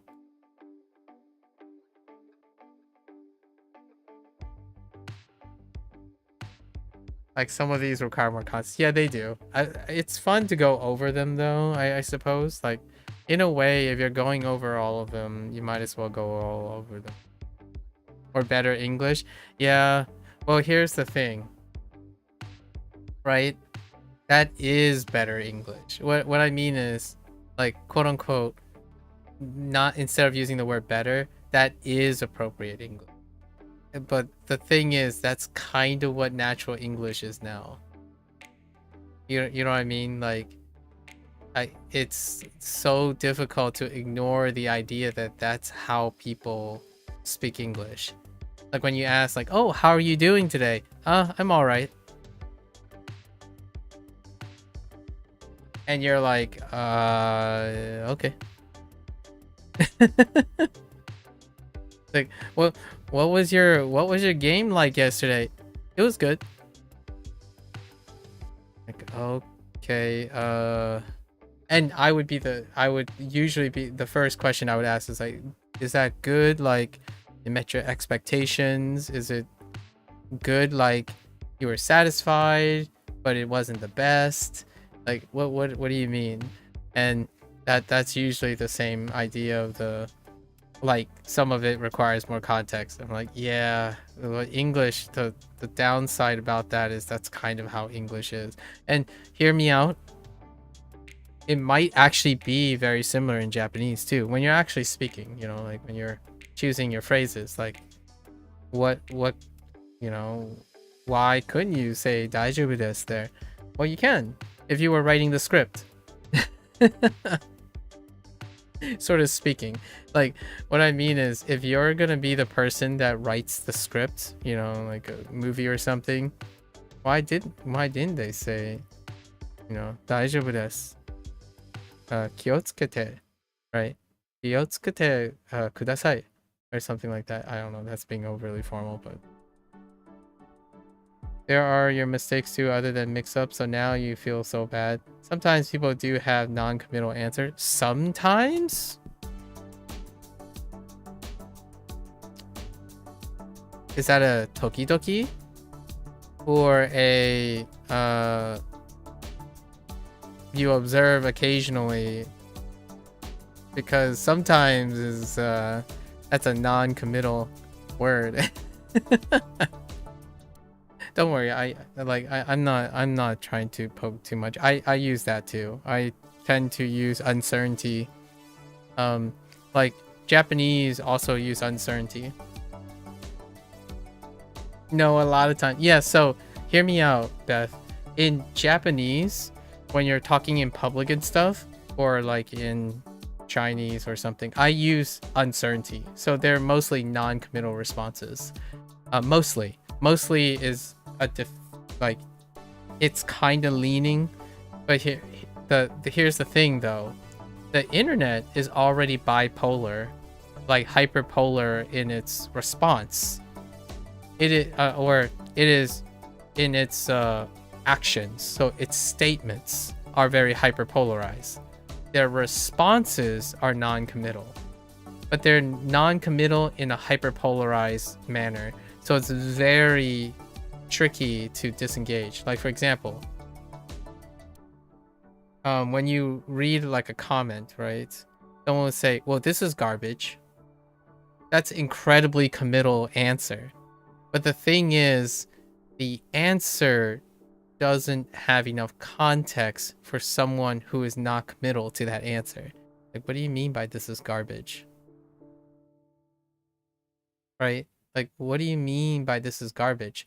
And the thing, you know, when you think like it's my mistake too, or something like that, the idea is to be non-committal, to make it comfortable or acceptable, is also to embrace that you're gonna have to yap a lot to get to a committal answer.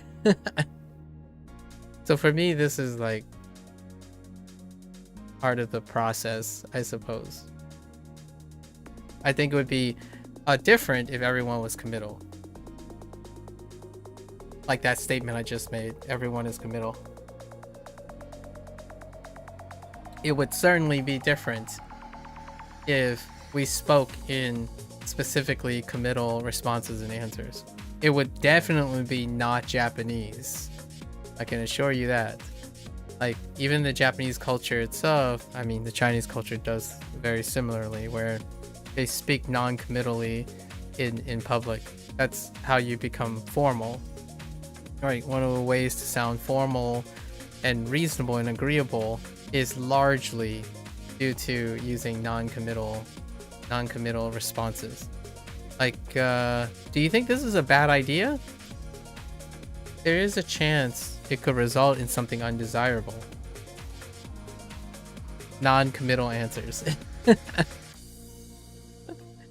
Now, how does this relate to my original answer about, like, my original commentary about English not having enough context? I think the committal that you're referring to, which I will try to like respect your non-committal, is the idea that they don't embellish, right? They don't provide details to qualify their answers. And I totally get that too, because that would mean the commitment of time as opposed to like the commitment of an opinion. So I'm basically like talking about two different committals here, which I totally understand.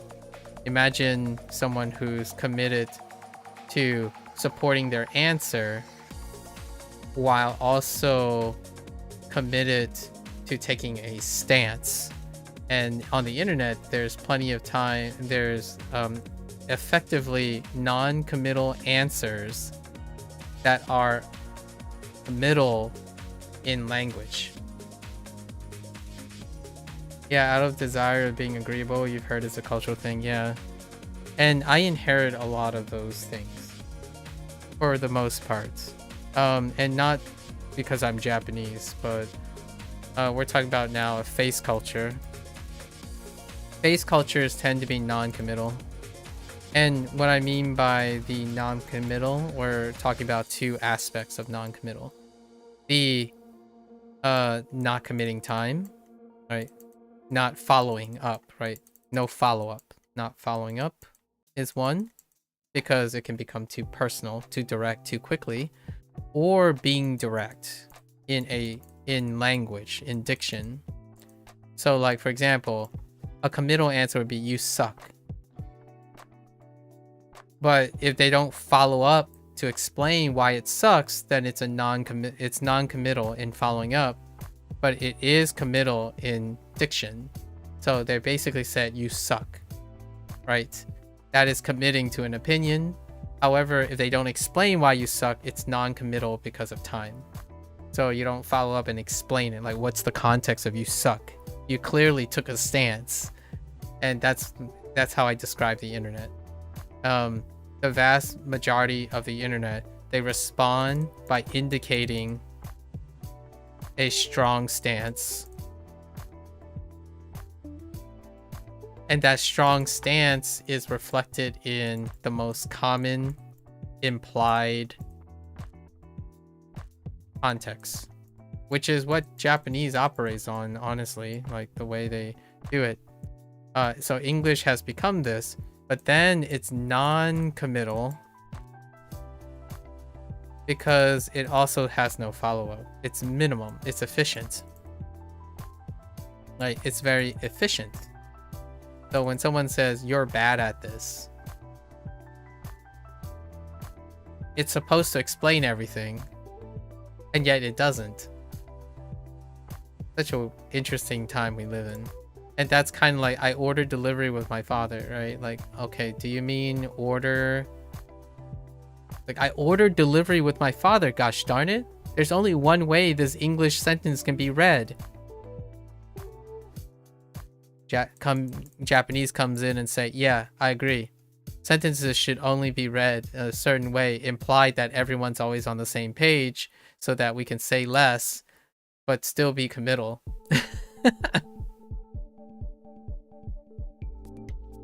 Like the whole idea of like searching for soul, daijoubu desu, and like the internet do be like that. Yeah, that's a really wonderful like inception statement. The internet do be like that. It's like, yeah, it do be like that. And it's like pulling teeth. So the committal part that I totally agree with you, sometimes, actually most of the time, people are not committal, is they don't follow up their answers. And I come with questions. I most definitely come with questions. When someone says they're having a bad day, I'm going to ask them, in what nature is it bad? And how does that contribute to your bad day? Like, I need more details. I know when you say it's a bad day, you're already committed to the idea that the day is bad and there's nothing I can say that will change it. But I kind of just want to know, in what nature do you mean the day is bad? Like, just tell me why the day is bad. Like, explain it to me. I'm not trying to convince them that they're committed to the idea. So the internet has hyperpolarized behavior. So you're asking questions not to change their mind. You're more like asking questions so you can understand what they're trying to say, because I don't vibe with the internet very much, like the committal thing. Like, oh yeah, I'm having a sucky day. And it stops there and I'm like, am I supposed to understand what you mean by a sucky day without you telling me how your day is sucky? I think the vast majority of Gen Zs, like that's chronically online, that's sufficient. That's legitimately sufficient for their conversation. To be fair, appropriately for a follow, you meant regular people doing small talk in person. Yeah, true. For a follow-up, you meant regular people doing a small talk in person. Well, we are on the internet, and I did make a comment about the internet, so we're also referring to people on the internet, right? I didn't make a comment about regular people doing small talk in person, so that's and that would make it non-committal. Yeah, if you include like a condition in which that are non-internet people, then that's fair.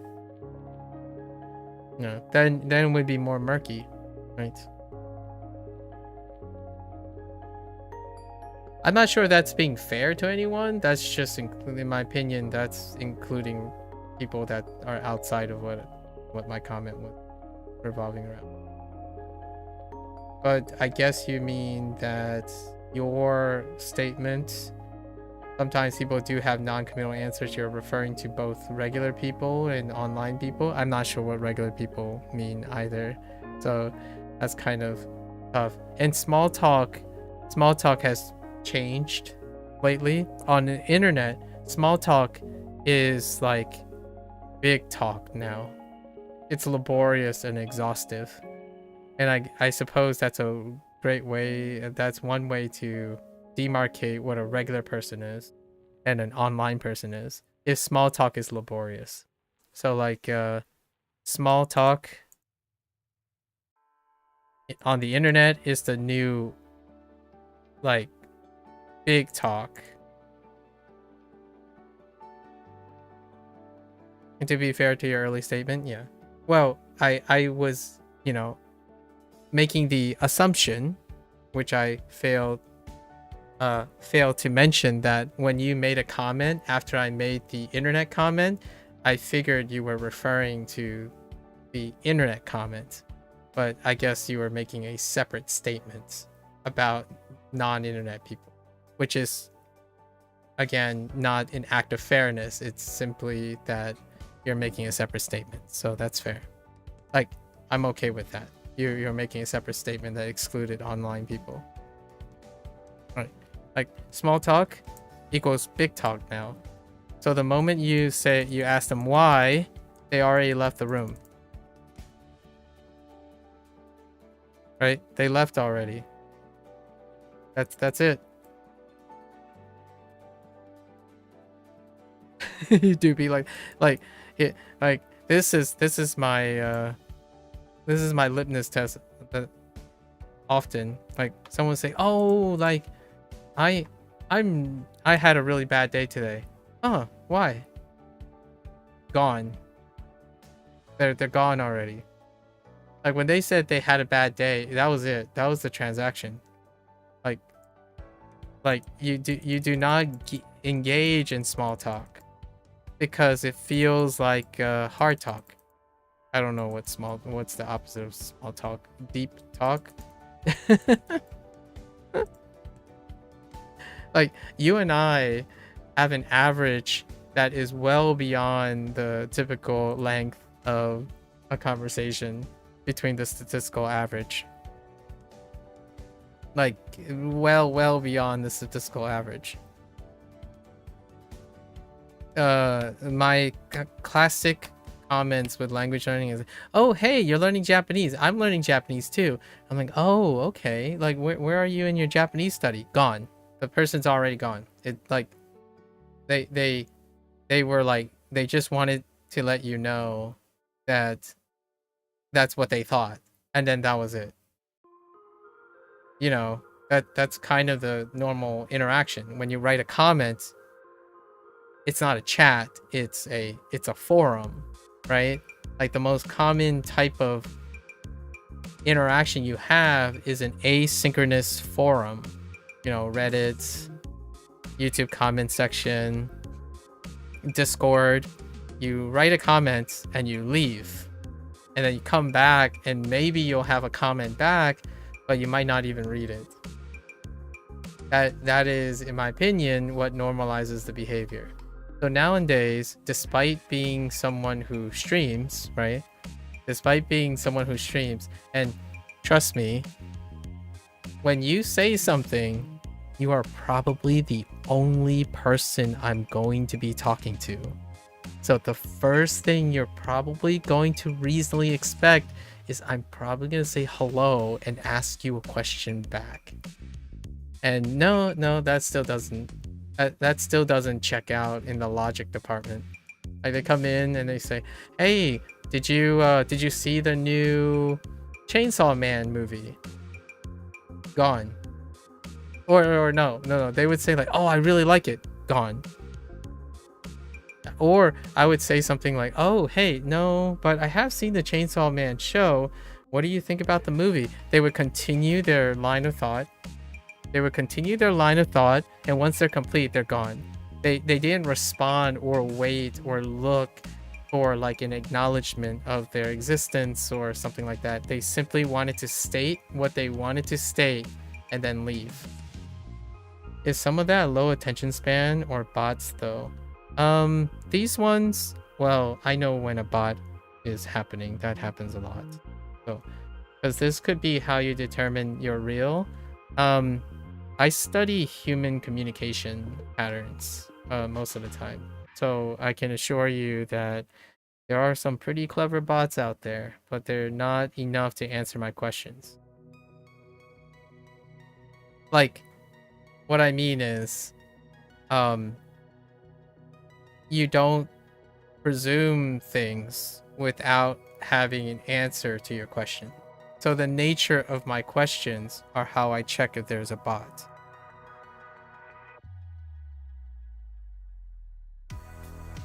So the way you answered my responses today is how I determine you're not a bot. Now, whether the person who mentioned something and left is a bot or not, I'm inferring that the person using that act of communication is that person. So if that person ended up using a bot to spam me of something, that is a reflection of their inability to create small talk. So like, my statement still stands for if it was a bot or not. Like, my criticism is of the person who, or my observation is an extension of the person who's operating those actions. So if you have to use a bot to try to get the attention of someone, then that person itself would also be incapable of small talk, or like have a deficiency in small talk. Right. And the thing about the low attention span, That is a really large concern right now. I'm not sure. It's a really big, it's a large can of worms about the low attention span thing. But definitely had my opportunities to watch a couple videos about that, or it's like people's hot takes on that, and some interesting experiments that have been done recently. In the last 2 or 3 years, there had been some clever, I don't know if longitudinal studies are available yet, but there have been some clever ways to test group attention span, like maybe like the root causal corollary behavioral studies between like what is contributing to the behavioral attention span. We're not talking about like permanent losses or something like that, but more so the like the appearance or frequency of shorter attention spans. There is a segregation, by the way, like there's a separation that's happening, right? A very noticeable separation between those like chronically online, exposed to a very specific type of media. You can use your imagination what that is. I was gonna cough and make a fun jest, but those are real, like for sure. In terms of bots, I've met several kinds of bots, but largely Twitch bots are not that great right now. They do respond though. They do respond to key phrases, and you can trigger them. Yeah, you can trigger them. I kid you not. They do respond to audio input now. But I'm an eccentric, or at least I feel like I'm an eccentric. So whenever I ask, so like someone would, a bot would say something like, "Hey, I really like your I really like how consistent you are. Keep up the good work." I'm like, what makes you think that I have consistent work? How did you find out that I do this consistently? And they would say, "Oh yeah, it's really great. I like watch things." And I'm like, "Okay, where have you watched things? This is the first time we've ever talked." And then it would just like stop following the flow of logic. The bots would say something like, "Oh, by the way, I help streamers become popular," or like, "I help streamers with the growth of their community." It's like, how do you know I have a community?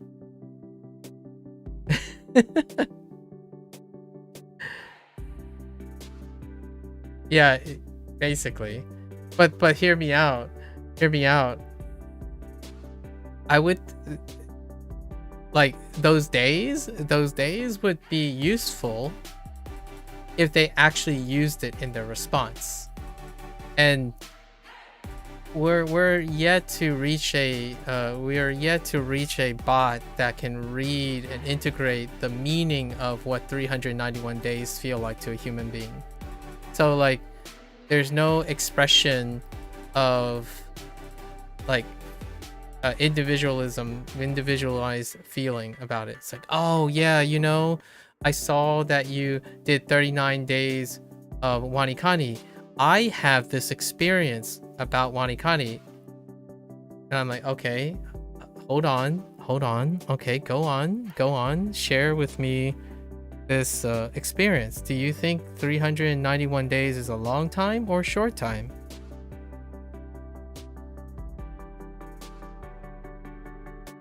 Right? The whole idea is you simply, like, in my opinion, you do a litmus test for someone's opinion. You don't decide the opinion for them. And also you don't like give them your opinion. The idea is you're asking for an opinion. And oftentimes a bot uses the statistical average opinion. And it's usually very like platitude. And I'm gonna be honest, like internet people, they're not that positive a lot of times. Like what I mean is they have a sobering effect. usually the classical things would be like, oh, you know, I've been studying Japanese on and off for like a couple months, and then I kind of hit a roadblock and it kind of felt tedious, and then came back. But then I came across this interesting, there's some problem solving involved in there. I mean, obviously you could still program a bot to do that, which I look forward to seeing in the future. And then we're going to change the name of our game. For now, I don't think many of those bots could answer opinions of feelings without sounding like one note. So I would ask, like, you know, someone would say, oh, a bot could say, like, I had a bad day. Like, oh, in what way is that day bad? Like, well, bad is usually describing the emotions of, and then they would describe a bunch of examples. Like, oh, that does sound a bad day. But you know, to some people, that might be a good day. What are your thoughts about those type of people who also think that your bad day could be their good day? I mean, until bots can answer those things, I don't really have to change my strategy, but we'll prepare. We'll prepare for a strategy at some point. I'm genuinely interested in bots getting better. Like, what I mean is, if there's a silver lining to all of this, right? I understand that people are very apprehensive. They're worried about, oh, are humans going to be replaced by automation, or will humans normalize automation so that they become functional normally? That's a fair question. Like, if you get so used to it, then is that your cap? That's great. Like, that I mean, that's great to keep aware of that. Now, the thing is, it's not like I'm gonna stop trying to make those bots better. Like, I'm rooting for the bots to be better. If they become better, then it would make them more useful. So my counter argument to the silver lining about bots is that if bots are here to stay and like AI and stuff is here to stay, I sure as heck going to contribute and test and challenge them to the point where they are effectively exceeding me. So the idea here is, if you're going to make something stay, I will want you to challenge to replace me. So that's like the oxymoron, like that's the like the oxymoronic or the paradoxical thing about this, right? Those who are fearful that they will be replaced by a tool are also the very reason the tool could become better and useful, right? Like, how do you improve a tool and do things? You have challenges, and that's kind of my thought. Like, I actually do, like, if bots are here to stay, I'm again, this is a silver lining situation. If someone says that I can't tell the difference between a bot, I will welcome the day when I am defeated by my inability to understand communication nuances of humans. And you might be like, a lot of people would say like, well, you already mistaken a bot. It's like, bots don't behave like Gen Z internet people. They actually behave like me more than anything. Like, what I mean is, they will sound non-committally geopolitically agreeable language with subtextual intellectual undertones. That's not what I encounter 90% of the time. The things that I discussed, like low attention span, like for example, low attention span, that's not indicated in bot activity. Bot activities are usually are used to baton passing. And largely because those bots are trying to achieve a result. Most of the communication online, they're not trying to achieve a result. A lot of times when someone says, hello, I'm having a bad day, I'm not even entirely sure what the purpose of their comment is. I need to ask about their comment. A bot, though, when you say something, they will respond in some way. And it's kind of like what is the telltale sign of one of the AI things in communication? They try hard. They're tryhards. They're very consistently tryhards with a positive geopolitically positive bent. They try very hard, and I rarely encounter that. Now, am I saying that when I meet a tryhard, I could mistaken them for a bot? Like, for example, if I met a colleague of mine who is nerding out to things and they just simply speak like me, like, well, then this actually, because they try hard, they are more likely to elicit human anecdotes that are peculiar, that aren't the best examples. They usually don't give best examples. A colleague would give personal examples, and they're usually less ideal. Like, I rarely ever speak of ideals, so that's kind of the idea. I thought maybe I would do a series where I could like challenge myself to tell the difference between a bot based on their responses to my question. That might be something fun to do in the future. You know, like do an annual, maybe do a biannual challenge of like, oh, can I tell the difference between a bot and a person? We would have to give a context though, so that's kind of tough. So that means like I would have to be blinded, right? It would have to be a double blind study, where a double blind challenge where I am blind to what the environment is, which technically I can't because it would be in a streaming setting. So because I'm not blind to the streaming setting, it tells me what the percentage. It will give me percentage to use my experience to tell when there's a bot, right? And bots behave very consistently. I mean, they're meant to behave consistently. Like, dear me, if the day the bot is supposed to behave inconsistent, I would start to ask, what's the point? Like, what is the point then? Like, I'm not entirely sure anymore.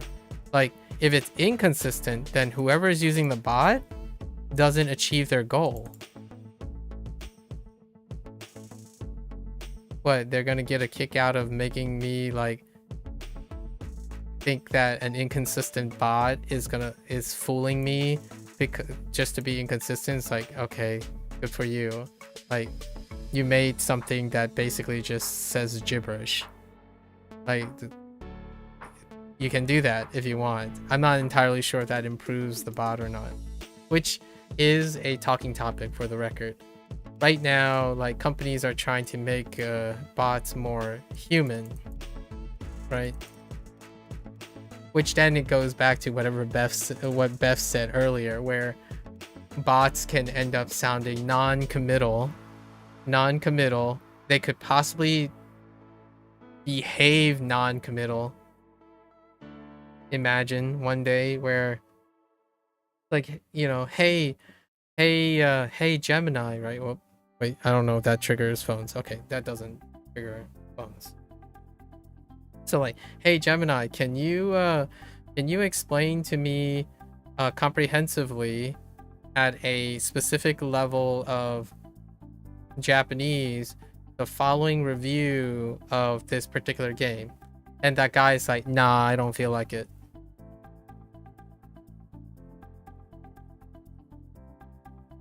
Well, I mean, I could mistaken that for a bot.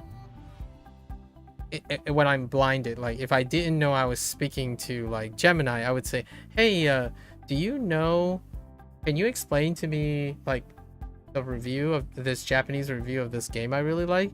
And they're like, nah, I don't have time for that. And I'm like, okay. I could have mistaken that for a bot. Definitely. And then my next thought is, oh man, you really got me. Now, what is your function again? Is it companionship? Like, man, that response, I don't want to be your friend, even if you're a bot. Like, I don't understand your function, my friend. Like, what are you supposed to do? I guess the other person, the bot designer, could say, well, the whole purpose is to fool people like you. It's like, congratulations. You managed to prove that you spent your life trying to prove someone wrong by making a bot that no one wants to use. I'm not sure who's losing here. And that's a counter argument for myself, because I do want bots to be useful. So if what I said hypothetically makes someone wants to use that bot, I think that person has a market for an apathetic bot. But for myself, I really do hope that when I'm talking about bots and like low attention span and stuff, I like to think that I'm trying to do something about it. Like, I'm trying to encourage people to do better. I mean, I know that's preferential and all that, but I do agree that bots can be incredibly helpful, even testing them. Like, I test scams. Well, I'm not a scam buster. I simply analyze scams and whatnot for fun, because I kind of want to know what the Skippy is on, you know, your latest scams, like your latest scam formats and whatnot. And the whole low attention span thing, I've been working at that for some time now. So a few people, the feeling and consternation with their belief that they have like a permanent loss in attention span has become like a really big crux. And the irony here is the people who believe they have low attention span, they would still listen to me talk to them for like 5 hours straight. And that's usually how I would end the discussion. It's like, I don't think you have low attention span. We were at this for 5 hours. Right? And there is a correlation between the idea of like the availability of engagement and how persistent the engagement is with that perceived low attention span. Low attention spans come with also the normalized duration of something that is engaging. So you can very rapidly, in my opinion, or effectively expand someone's attention span if you can generate the stimulus and the reward that exceeds that attention span, like for sustained for that attention span. So it's pretty wild when someone like, you know, I've met a couple of people who say like, oh, you know, I love doom scrolling. I can only listen to someone for 30 seconds. It's like, we already talked for 5 minutes. What are you talking about? Like, I don't even have to tell you that you've talked to someone for more than 30 seconds. You're fine. Or, you know, I would say in Japanese, 大丈夫です, right? 心配するな, right? Don't worry. It's gonna be okay.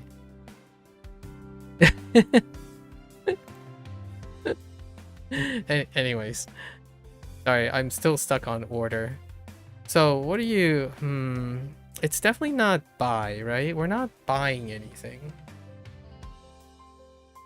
Maybe we're receiving something, or we're sending out something. It could be like dasu. It's not dasu. Maybe consideration? Like if we considered it, so like no, that's not past tense. Man, I really thought it was the dasu thing. Das is out. Maybe ask. It's ask. It's probably ask. Not that type of ask, guys. Ask with the K. Don't even get me started on American dropping Ks.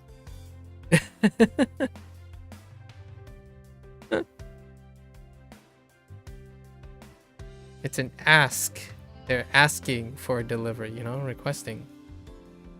And what is that? Anomu? 父と出前を頼む。 Wait, last time? That is in Saigo.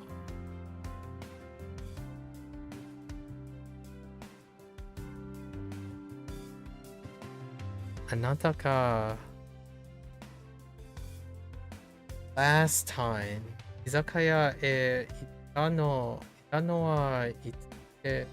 いつですか? Last time.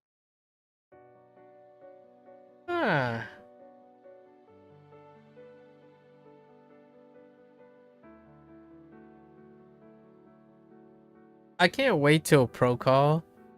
It's like Pro Call was here earlier. I'm looking forward to when Pro Call like completes his, I don't know, education and start constructing on machine learning and like the AI stuff, because I genuinely want to interact with someone who's like working, like actively working in there. I consider myself very optimistic about the people and believing in investing in people who make tools, not necessarily believing in the tool itself. I think there's enough times in this world now that it's kind of a little bit sobering and maybe somewhat disappointing that tools nowadays are often more trusted than having another human being, right? And I totally get trauma,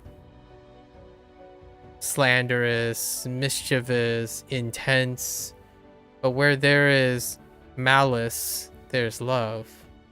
Where there's sadness, there's happiness.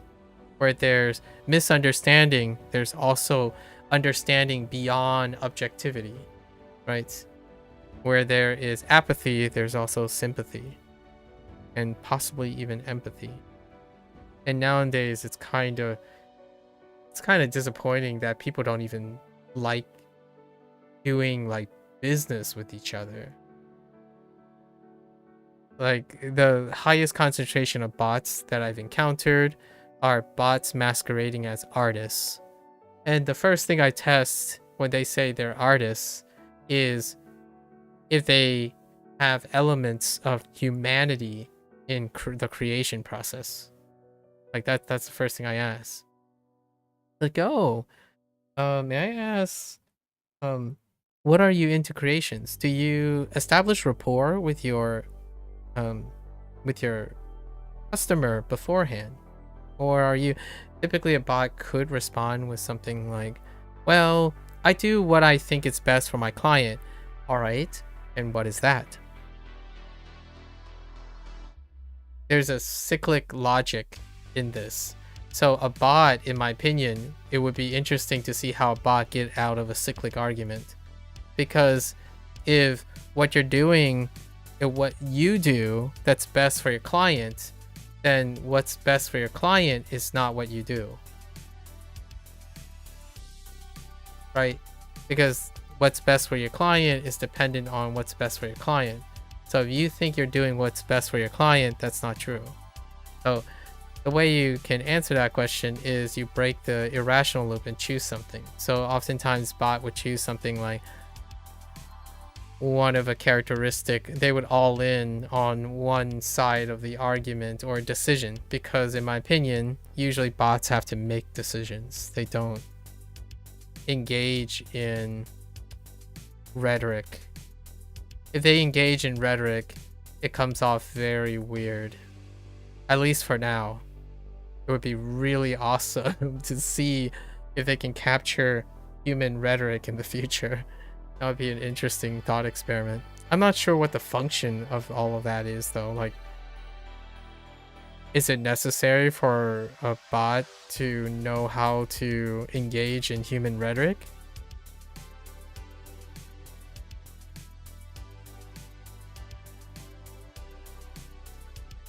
Like, do you want a bot that doesn't give you a straight answer? I mean, I don't mind my friends and, like, you know, Beth and Fictitious making rhetoric and random rhetorics without any follow-up. But I'm not entirely sure if I'm okay with the idea that you ask a bot and they're like, what is time anyways? Like, hey, you know, like, Fictitious, imagine, I'm not sure if you've ever tried this. I haven't tried this. I've been interacting with other people who use ChatGPT, so they're kind of doing this. Like, you ask ChatGPT, it's like, hey, do you think I have time to fit this new skill in? And they would ask, like, what is time anyways? How do you feel about time? I'm like, what the heck? What type of question is that? That's not gonna give me an answer. I mean, it would be impressive if they were able to follow up on what I answer when I say, what is time? I'll say, well, you know what? Yeah, time, that's a really good question. My evaluation, you've never interacted with That's fair enough. I had, you know, that's, or any of the others? Not even Gemini? Oh. Not even like click the co-pilot thing by accident because it's all over the place. Dang. It's time to move to the Linux platform. Sorry. I'm saying sorry like in a blanketed space. I didn't upgrade to Windows 11 either. But there are some co-pilot things around. Yeah. I have to interact with Gemini because I use a smartphone. So there's like an interaction with Gemini on the smartphone. Like the algorithm and whatnot on like my device is probably Gemini powered. When was the last time? So how do I... Maybe we're just gonna be like Toki? I mean, there's... Oh, I need last. How do I say last? In a way. I mean, Saigo... I mean, Saigo works here. Nope.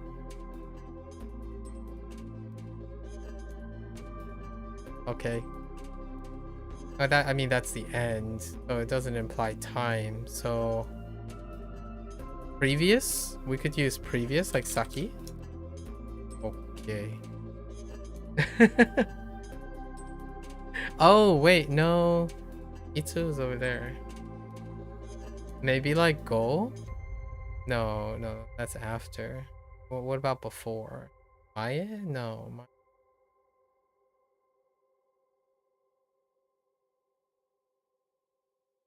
Last time.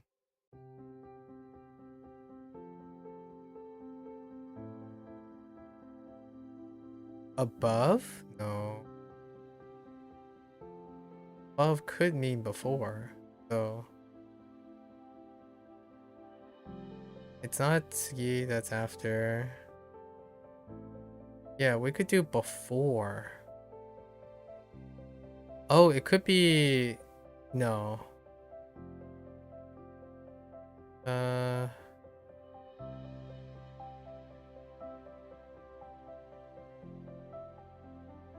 It could be, right? So let's try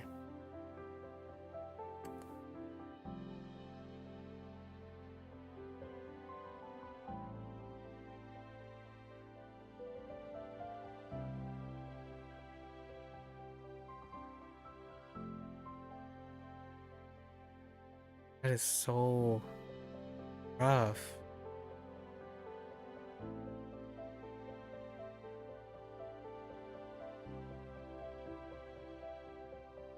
Or I think my best bet is Ue. Heck, not Ue. I'm gonna try it. Saki. It could be behind. No, that's later.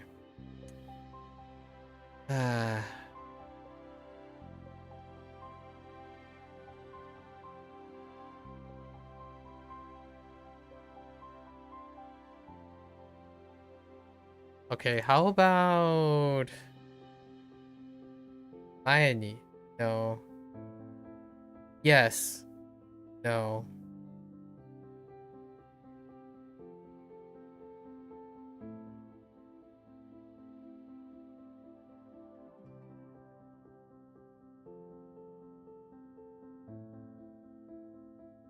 Saikin works. アンケート。あなたが最近居酒屋へ行ったのはいつですか？ Recent, yeah.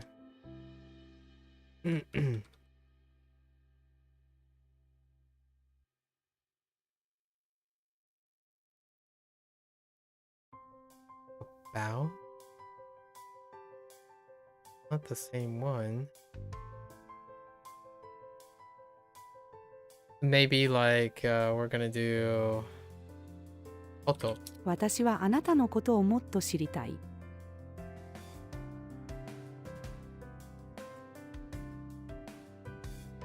Otto? ちょっと遠くまで歩く。あなたはどの村の出身ですか？ I love nouns. Just give me more nouns. Oh boy. Maybe like どうして？私は医者に、そして兄は歌手になった。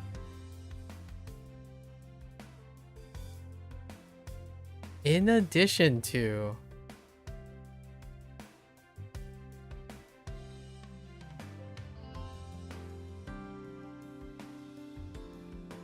like so それから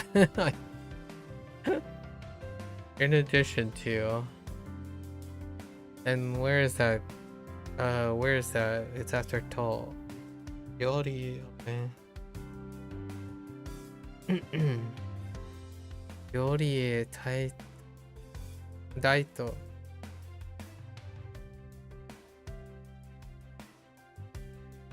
ティップ払う。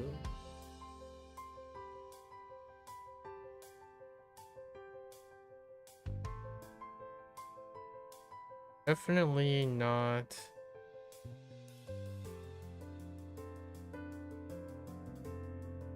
Whatever.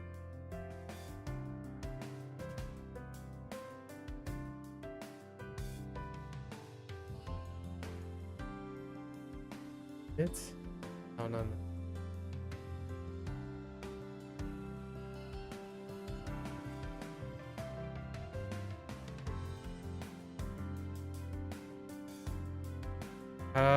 Betsuni? I will pay the tip. Betsuni? Oh. Yes?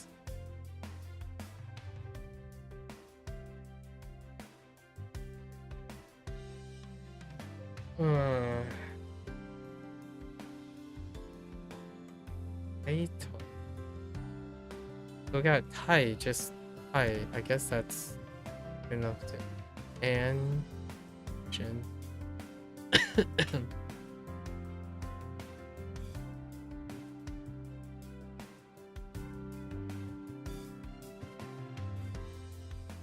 Oh, it could be first. I will pay a tip to the.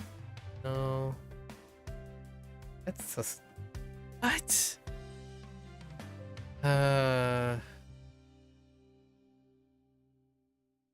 料理代と別にチップを払う。別に。Okay. I gotta see Betsuni. Oh, separately, apart. Oh, additionally, that makes okay for positive things. Okay, right. Because if it's positive, it would mean additionally and extra, as opposed to separately and apart.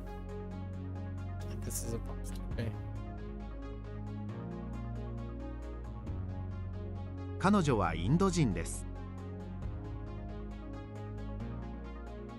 Kanjiru? 大きな揺れを感じる。 Oh, yes. Give me more of these. I need a... Whoops.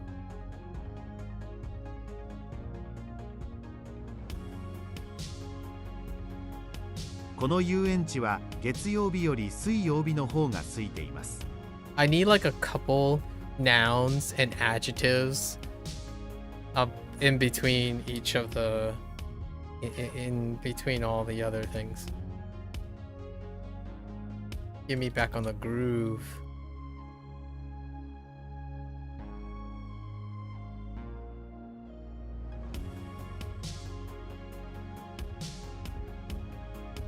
Which one is this? Yoshi? Nope. Sensei. 職員室へ先生に質問をしに行く。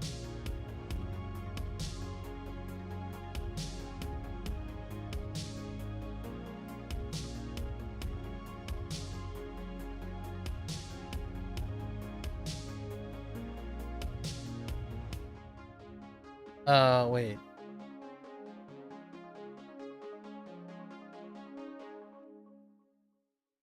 I hear a voice.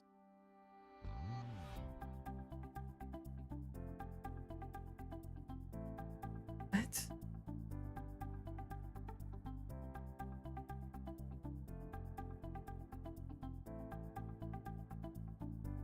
No. Go ahead. Go ahead. 自分の名前を聞く声が聞こえる。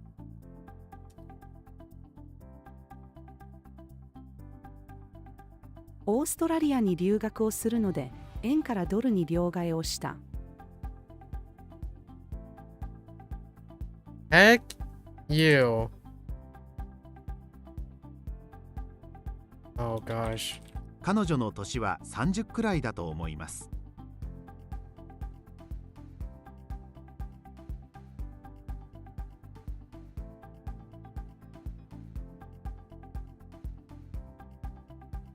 Out game no winner.優勝者が something decided までに までに5時間もかかりました。It's more like the different decide, right?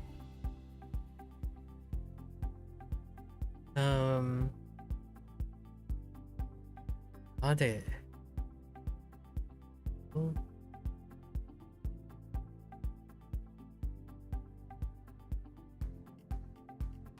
Be discover?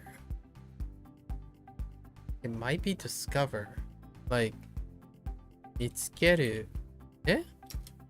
Oh. Like, I was thinking more like to become visible, like until the winner of the card game is decided, like visible.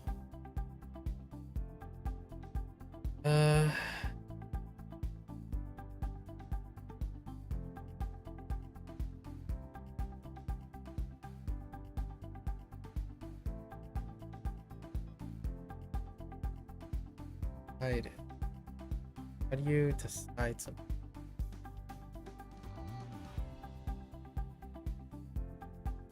Go no.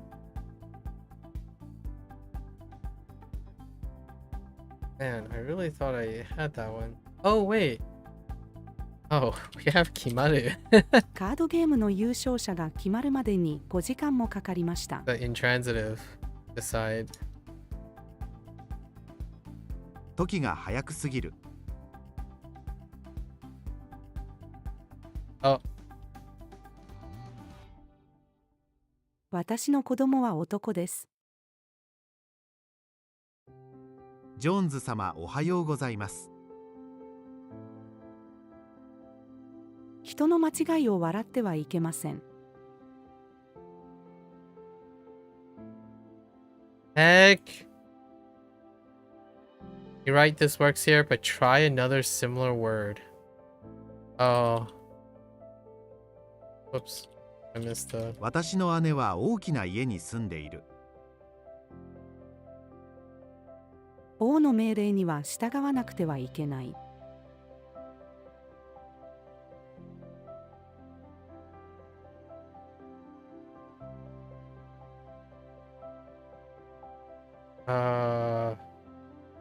Mo? Also.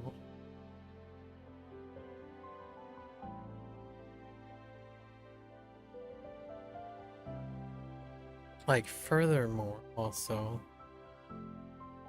Probably それに。夫は仕事を一生懸命している。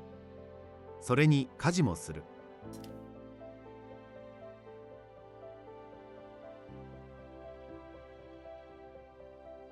That's why I don't like. Wait.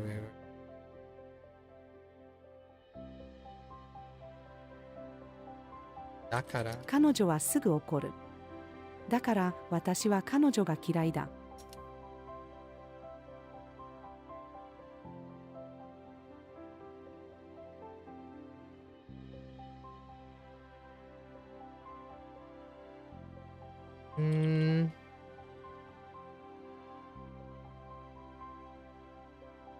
No.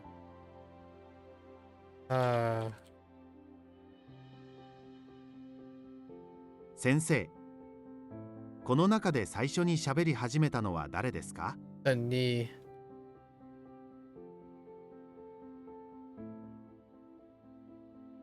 一番 happy. あなたが一番幸せを感じるときはどんなときですか？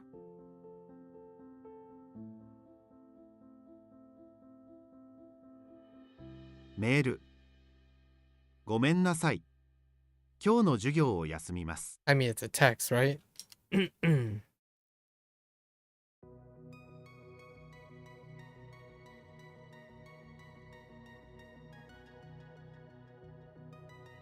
You failed.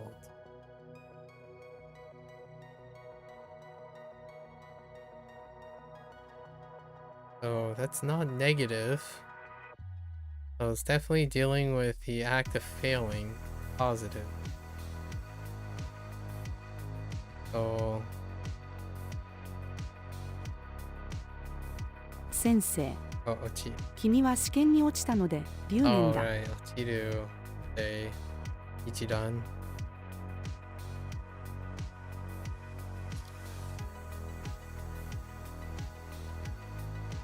箱から色鉛筆を出す。弟の足は大きいです。What? Oh. Ah! やめる。足を引いて歩く。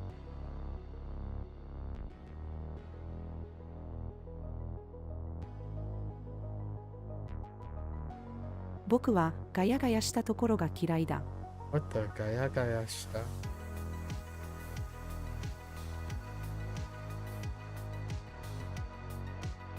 僕は人見知りなので家族だけと話します。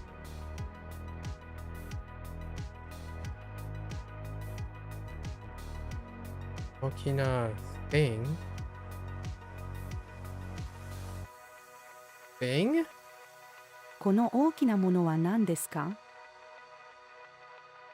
怖い夢を見る。What? 君がだ。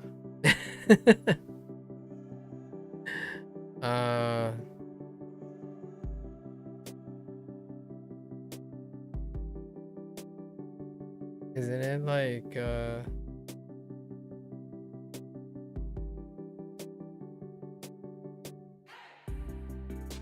Oh wait. Da could be not the ending, but something that's needed. 夫が妻に、君が必要だ。離婚しないでください。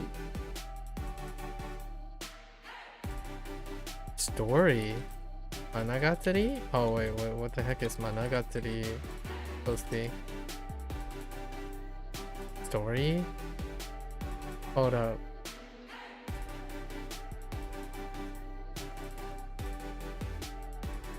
Other story.「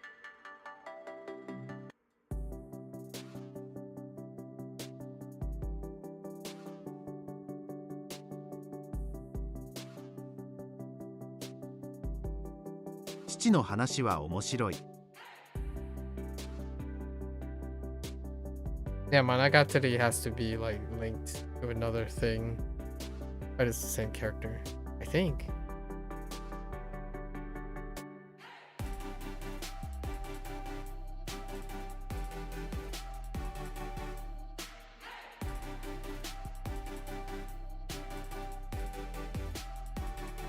父、どうして急いでいるの、娘。寝坊をしたから。」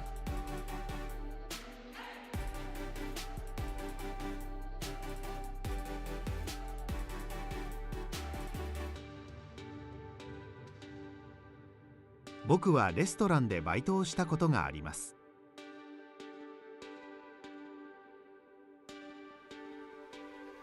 Excuse me? I'm in sync with my friends? That kind of like I'm vibing with my friends? Wait. Connected? It's not kanjiru. Probably not kanjiru. Oh, how? 友達と息が合う。 I see. Coming together, merging.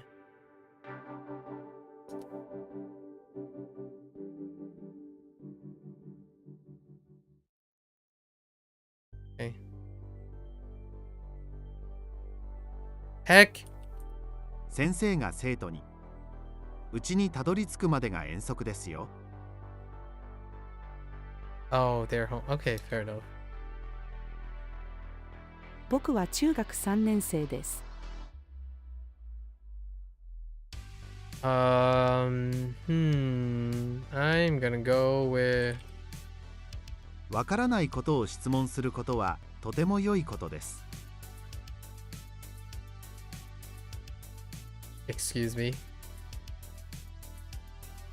Oh.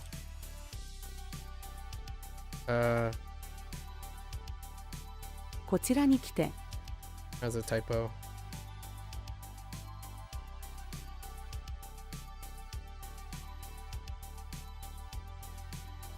Heck, a more formal version? What the formal version of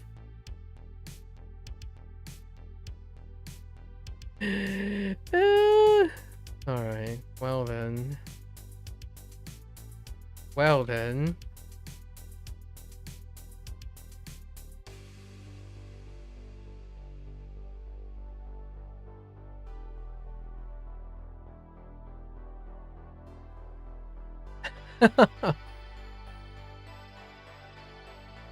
Oh wait, is this Soul? Oh, okay. Hold up. A more formal version of... Yeah.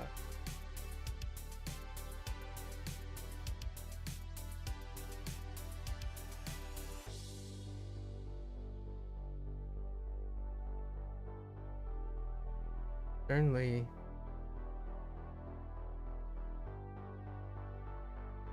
This is not a formal version, is it? No.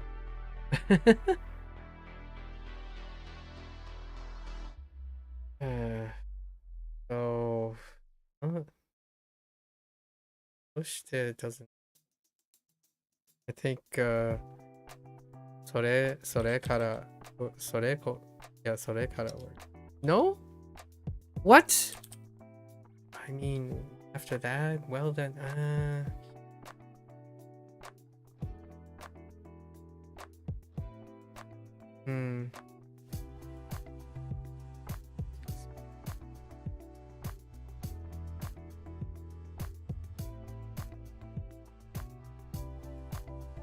It's not to continue. Like, I don't think it's a verb. Can't be. Or can it be a verb? Like to continue. I will explain the next thing.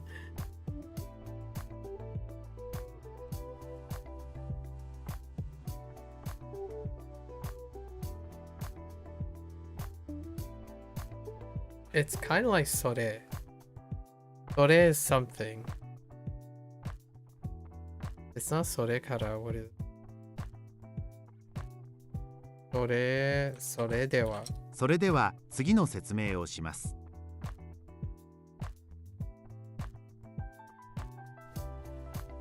Normal。日本では家で靴を脱ぐのが普通だろう。同僚を誘う。金曜日なので一緒にバーへ行きましょう。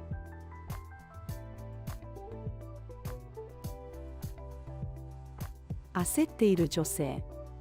30歳になるまでに結婚をしなくちゃ。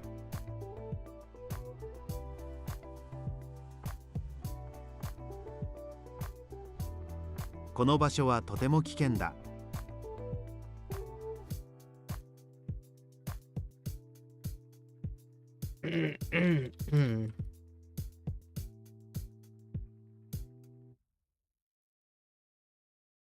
好きな人と遊園地や水族館に行きたいです。開発者。このペンはとても書き心地が良いだろ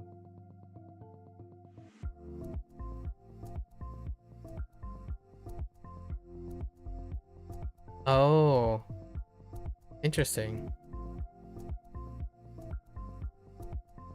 Wait.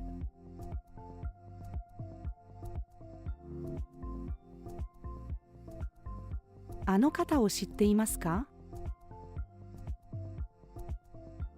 咳をしている友達に。君は風邪でしょう？彼は下の階に住んでいます。Oops, I forgot to talk. 僕は立つより座る方が好きだ。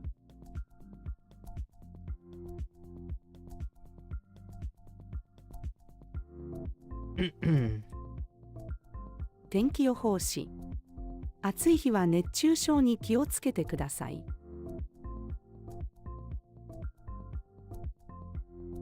これは母の花瓶だ。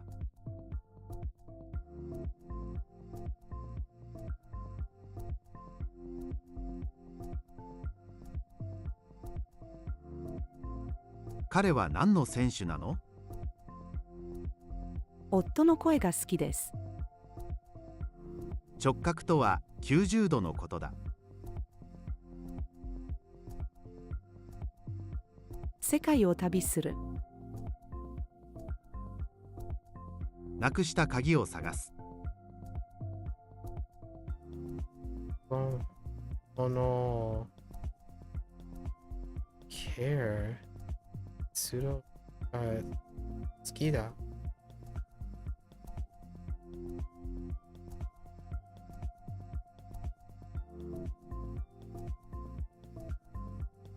Take care. Good care.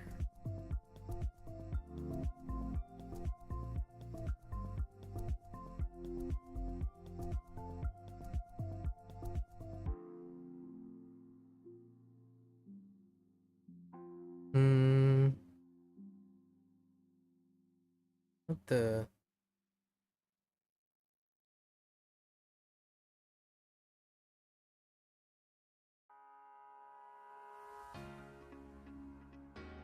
It's not like pause it or anything. Maybe they're to look after.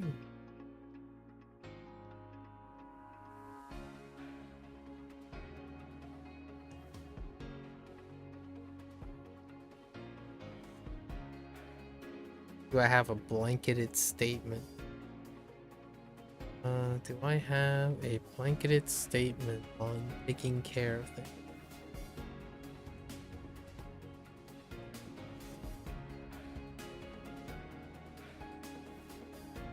Or maybe handle something.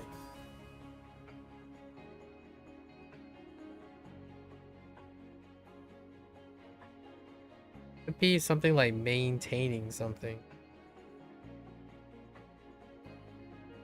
Like maybe to continue. To keep up.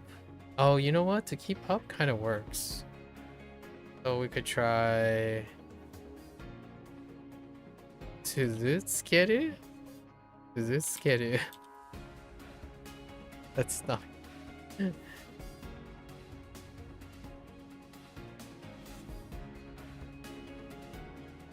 Well, it's a ni, right? So, and then nisuru. That's like deciding. So you're deciding to care.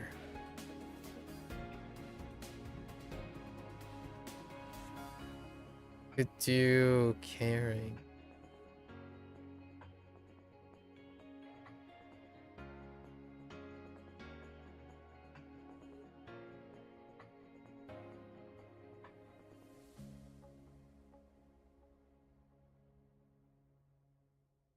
Um,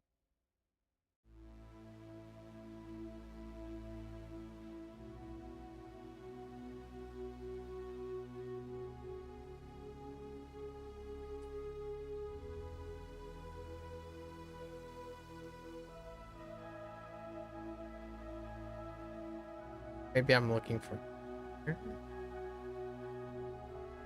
Hmm.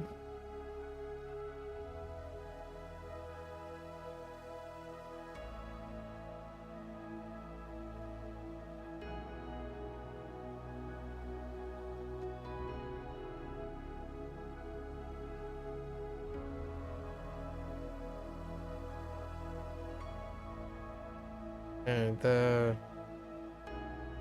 it's getting my best. Maybe it's like a relational thing.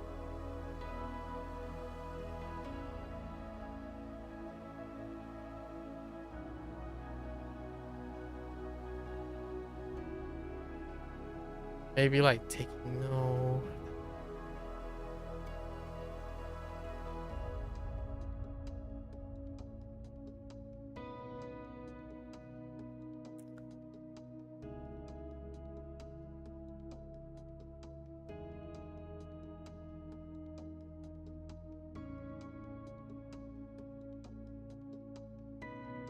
Maybe it is Mitsukeru. No. I was thinking, oh no, that's not the right one.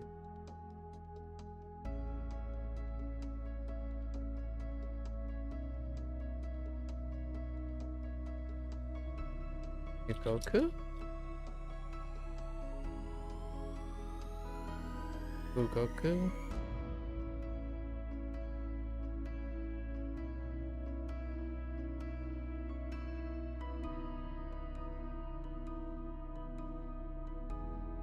I have no idea.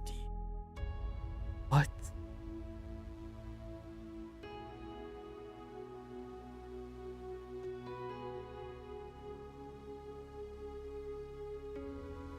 What is... Alright, I need my... Alright, something that is a large matter and requires special attention. Oh! Really? So they're describing a... Okay, so you're doing something with great care or importance. So we're doing like... We're doing an adjective in the nature of the doing part, right? So maybe like...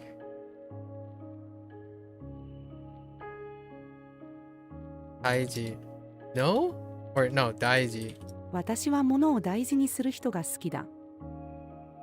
Okay. あれは猫の赤ちゃんじゃない、チーターの赤ちゃんだ。 Hints to the rescue.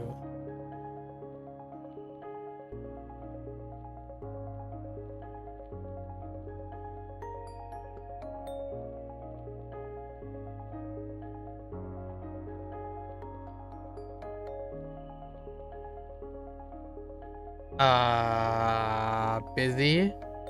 Oh, no.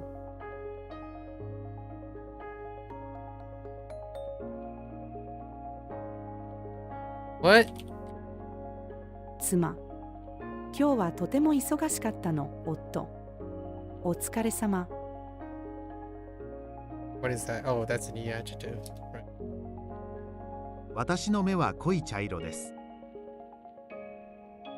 この島はとても小さいです。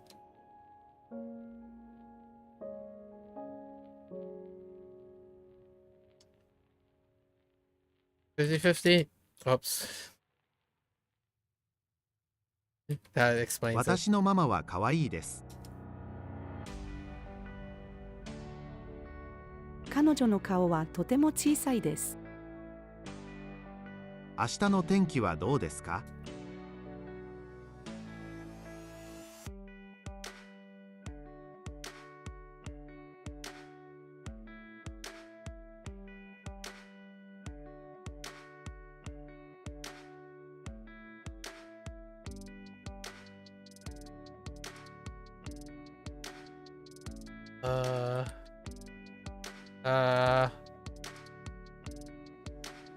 ？Which open are we talking about?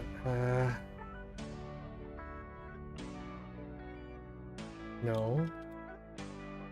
開け。窓を開けたのは誰ですか？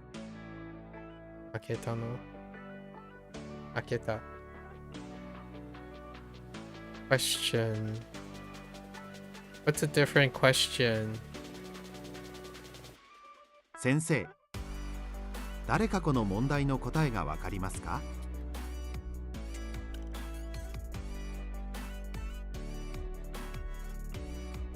新しい友達が欲しいですか？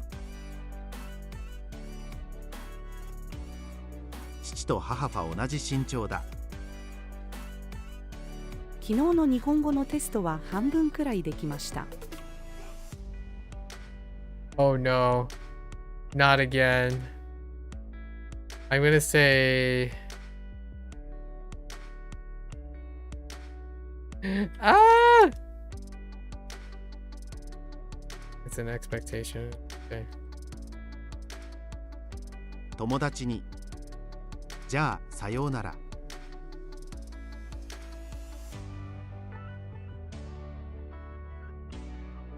友達に忠告をする。彼と関わらない方がいいよ。あなたが大好きな食べ物は何ですか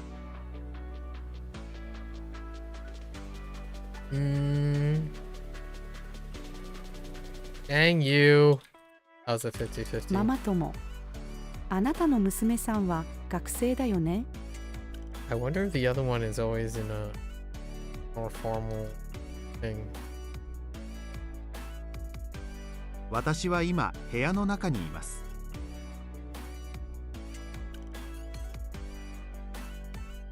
家の玄関の掃除を毎週しているのは夫だ。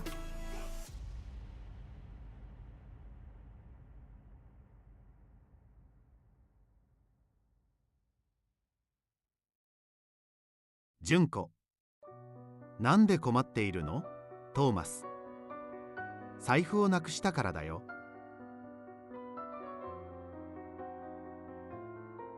彼女は日本人じゃない韓国人だ。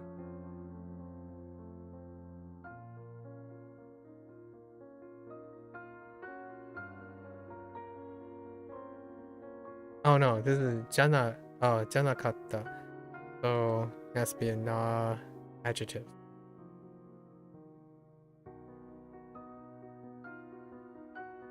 Ah, whoops.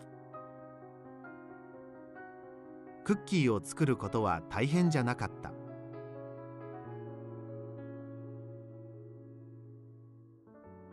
引っ越し業者に、これをこことそこの間に置いてください。バスが来る。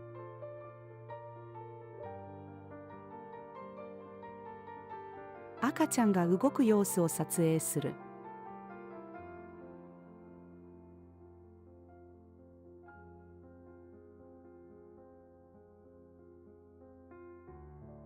彼が約束を破ったので私は怒っている。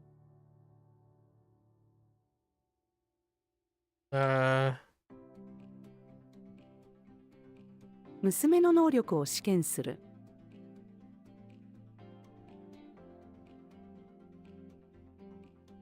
The what? 警察は missing 女の子の行方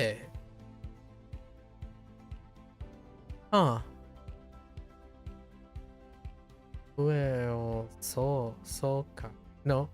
を操作して行方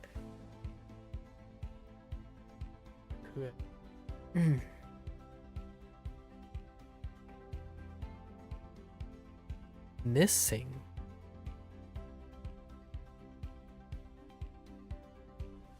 adjective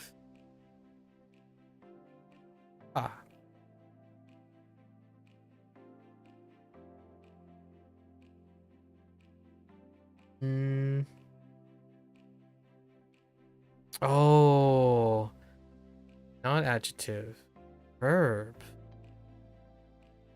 So missing, like have become missing, or have 警察は消えた女の子の行方を捜査しています。yeah, the ta into the noun as a modifier, right?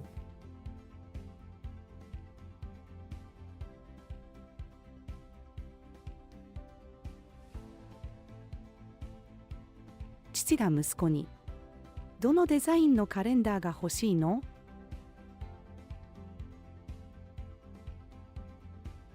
写真を見ながら妻、あなたはどれ？全くわからない。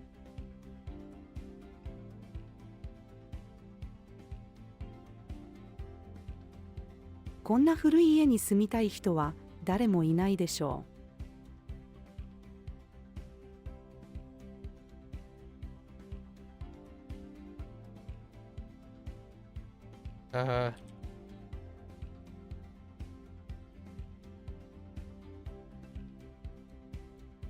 Wait.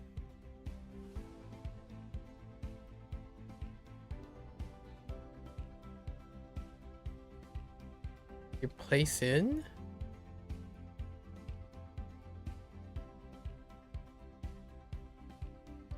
サッカーで点を入れる」。I must have typed something incorrect. ホストファミリーに母国のお菓子を送る。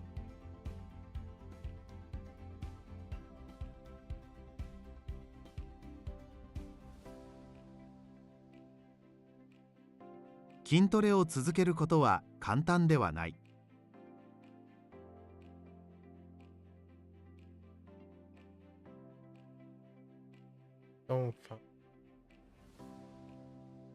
置き手紙。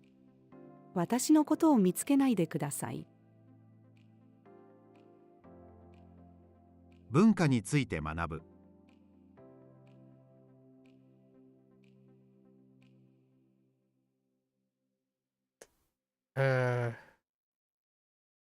霊感がある人。誰かが僕を見ている感じがする。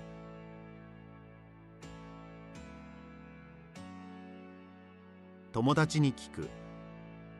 誰かあの子とその子の関係を知っている？おばあちゃんが本をたくさん読んだ方がいいと言った。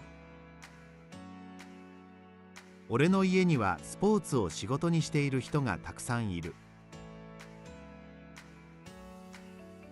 今の時間は5時です。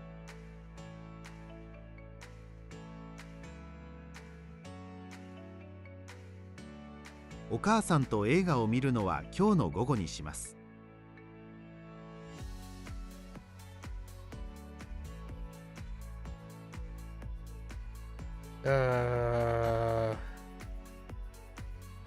Different verb.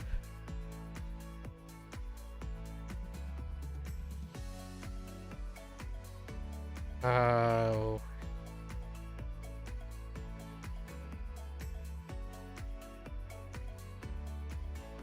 No. Different verb. Commonly used for turning switches. What was? Oh. No.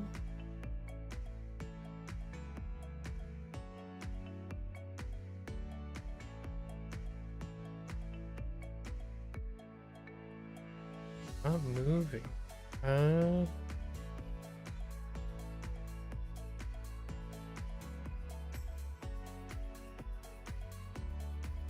Ready? Wait, I already did that. Oh no, wait, that's open. I'm talking about turning off. We could stop something.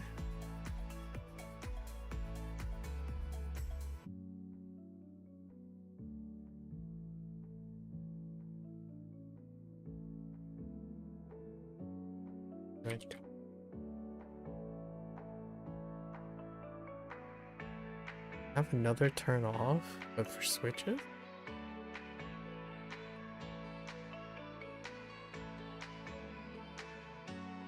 I'm not cutting it off, am I? Guess you could kiru. No, you can't kiru that. Can you kiru this? テレビの電 Oh 源を my 切る。 gosh, you can kiru this. Alright. Okay. I'll keep that in mind. Oh. 何を考えているの？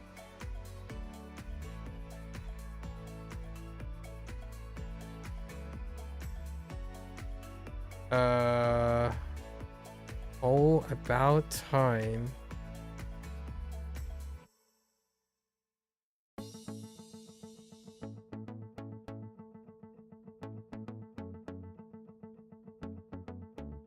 I think that's right.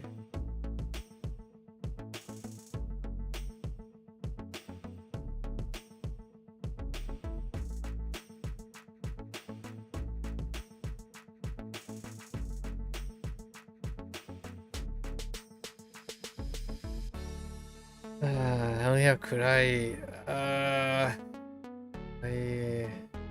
Another way to say approximate. It's the new one.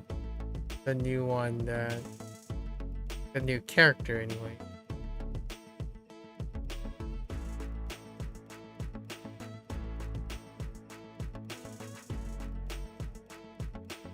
I have no idea what the read is on. Oh, そろそろ授業が終わる頃だ。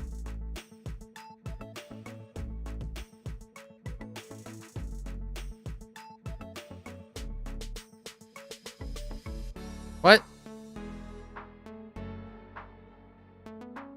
Oh, no. No. Wait. It's like operates. How do I operate? I thought it was something like start or open.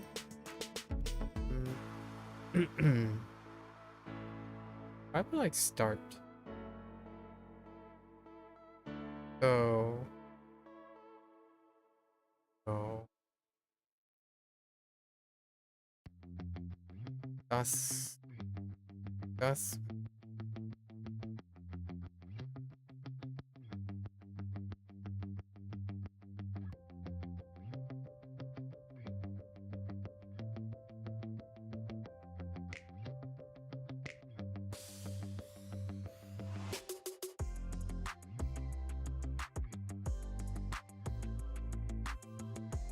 It could be Toteru.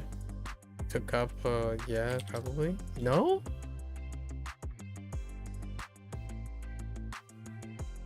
How's it? Yeah.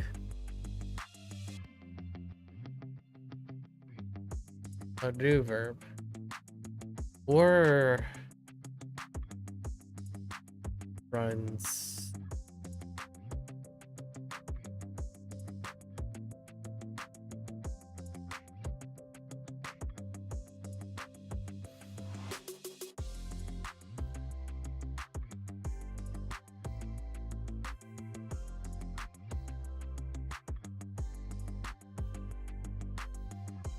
Yaru? Yaru would be yatteiru. I think that's fine. 私の母は花屋さんをやっている。 That's no suru, that's for sure. Chips. Like a counter. 兄からポテトチップスを7枚もらった。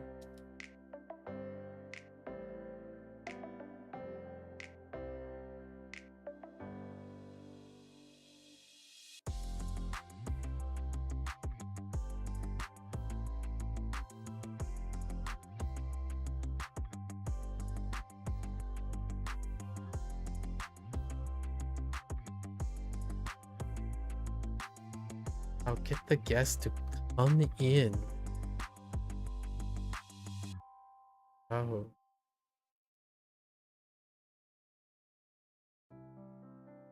Add it with more. Oh. Oh. Maybe like an invitation? Oh no. No? I mean, 会ってもらう. That seems okay. Yeah? Oh no, that's not right. Aga? What the aga? That's a coincidence. Oh. Agaru. Oh man. 客に部屋に上がってもらう。 Alright, I really need to. Oh my gosh, that list. Is there a... Oh, to enter. Oh, okay.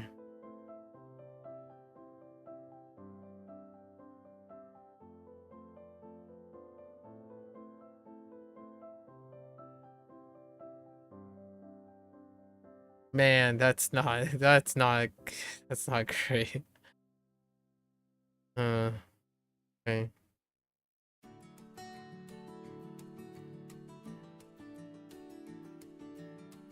僕のお気に入りの公園はその遊具がたくさんあるところです。お父さんが子供に、海で泳ぐのは危険だよ。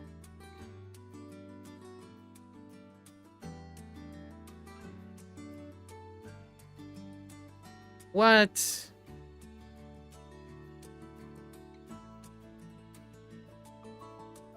How do I like submit?「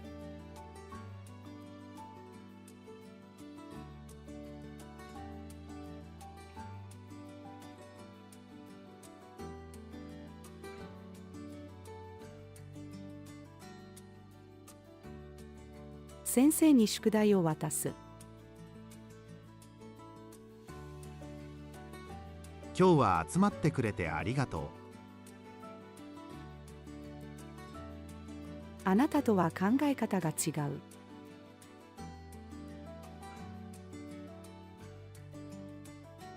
箱に桃が入っている。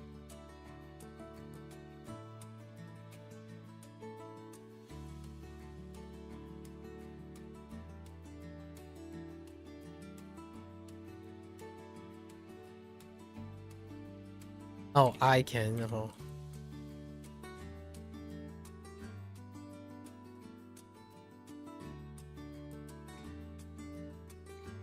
The heck?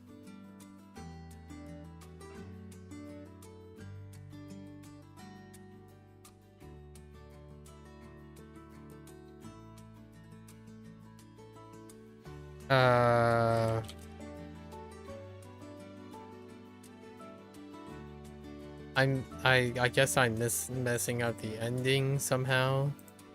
I can see the sun.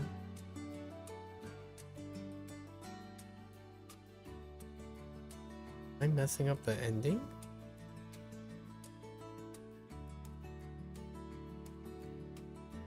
Could be something different. Oh.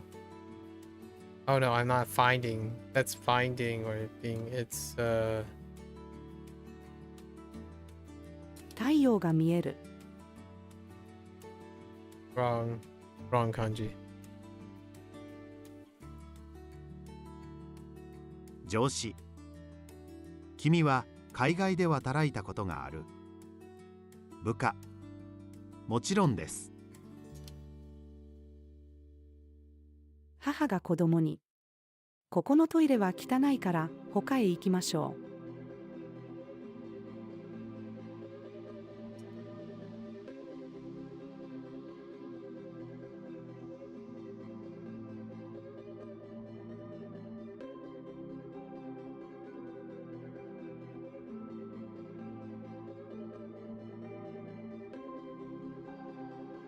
Oops. そのアパートは結構広いですが、家賃は低いです。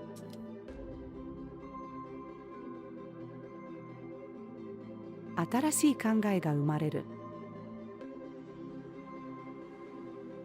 一緒に歩きましょう。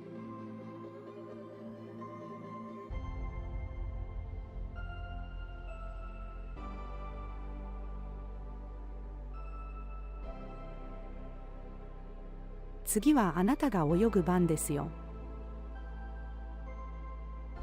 Oh, that's getting rough. Okay. What was the grammar thing that got stuck on? Yeah, we're not getting into our experimentation just yet. Tomorrow is probably the most ideal time to try to do it.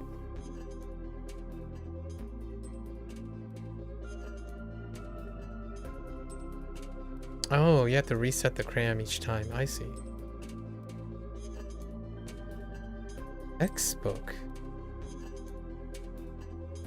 Oh, well, that's interesting. Interesting. Okay. Well, it's after midnight.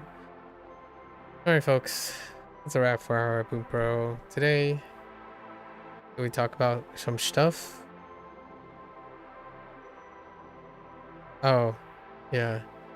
The internet stuff, right? The bot stuff and cultural stuff. Non-committal language.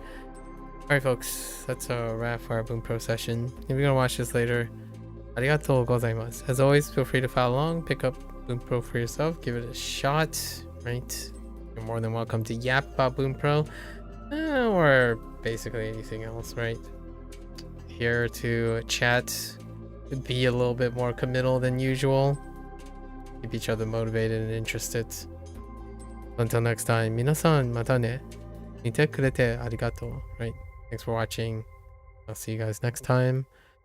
I'm gonna get up, walk around, get some energy, sure, pep in my step, and I'll be back for HanziHero. Thank you, thank you.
Alright, folks. Welcome back, everyone.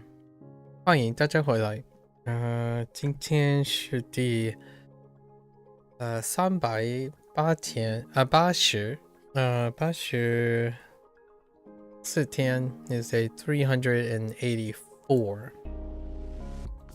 I think we were okay yesterday, kind of just run through it as quickly.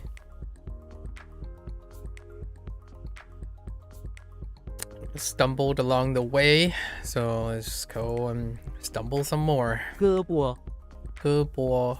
Good boy. Okay, arm and arm. Oh, that's right. Good boy. Okay. 胳膊鞠躬 Jigong. So we have the bow plus the bow. Oh, okay. Maybe this is one of those days. Jigong. Yes. Okay. Think about the G. Yesterday, got a little bit loose on the G. Took a bit. 鞠躬棺材 One tie. Coffee material. I guess that's good enough for me. 棺材 The coffin was 靴子 was pretty solid. 靴子, oh, 靴子. 靴 got lost a little bit.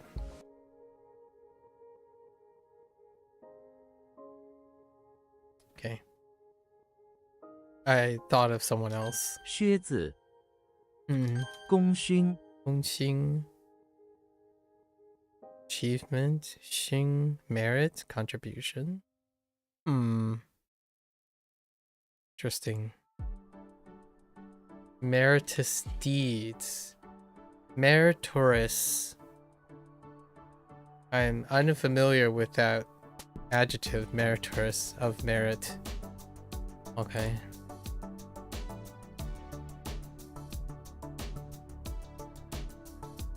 "功勋 Okay. Okay. 胳膊靴子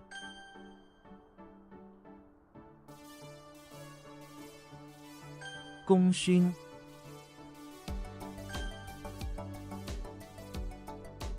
鞠躬棺材 Okay. Next one. Next one. 晶莹剔透晶莹剔透 crystal 晶莹 lustrous crystal lustrous tea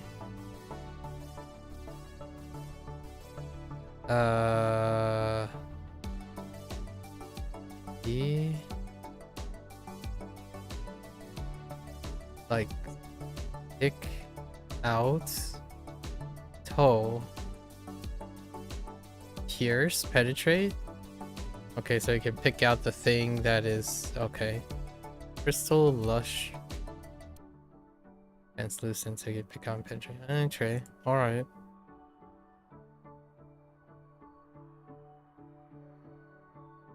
Or it says crystal clear. How? What?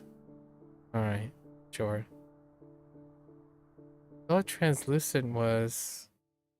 All right, sure.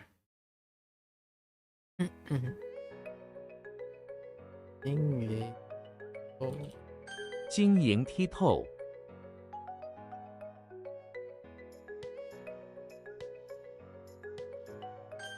如出一辙如出一辙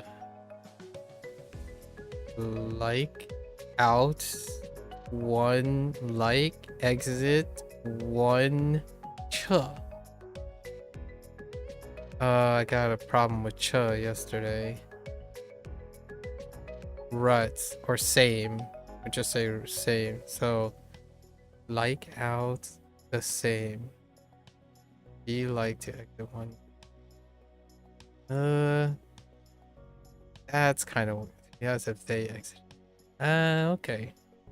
Or give off like this is like This is like da or de, which is like give off something to make something happen. So this is like, it's like this, the same, I guess. Ideas are exactly okay. That's interesting. 如出一辙如出一辙。雪靴 Oh, 如出. Oh, it's kind of like to figure out, like to see that this is the same, or like it's the same. Yeah, interesting. 学学 Of course, 学学 or 学学学学雪靴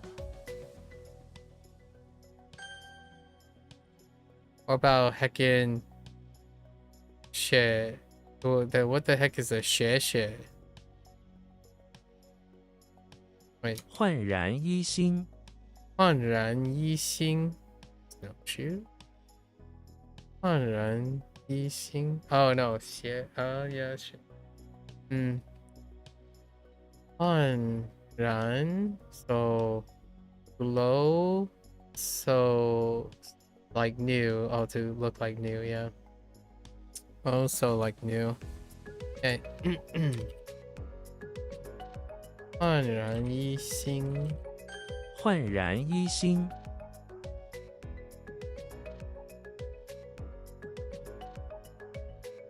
I don't know. What were the look brand new? 胶水 胶水胶 water 水 Okay. Do water with water. 胶水 Got you.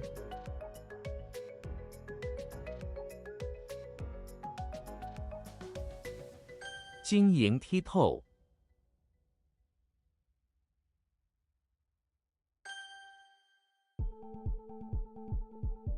雪靴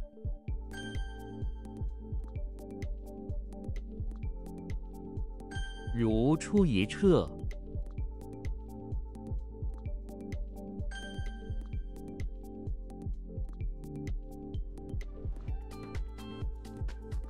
焕然一新。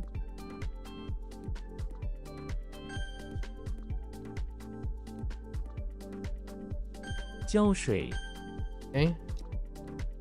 虾子 虾子 Okay. 虾子。糖浆 糖浆 thick sugar. Got you. 糖浆。药膏 药膏 medicine paste, ointment. Yeah. All right. 药膏。匣 Xia. That does look like Xia when we did the harm thing. So now we have harm and car in the inventory. In the auditorium. Xena's inside the lobby of the auditorium, where she administers. She rides around in a small car and uses a beanstalk to hit the mouths of anyone she sees that breaks the rules. She could be yelling the rules. Similar. Okay.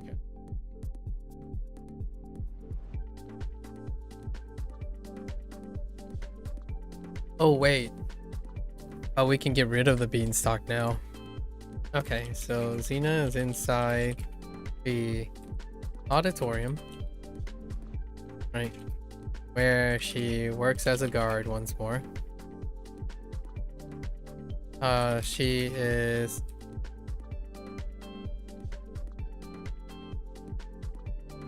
is administering the patrons coming in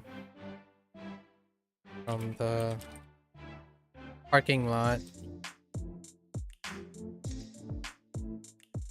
The heavy influx, I don't know, the rush of patrons from the parking lot cars that arrive from cars Cars in the parking lot. I just arrived to make sure everyone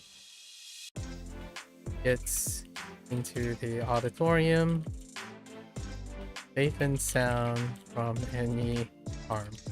Right? Hey. 辖区 Interesting. 管辖 Oh, intriguing. Really? The pipe. I guess it also finds out with logistics and 辖产 or framework. Chan. Well, there's a list, so I can get behind that.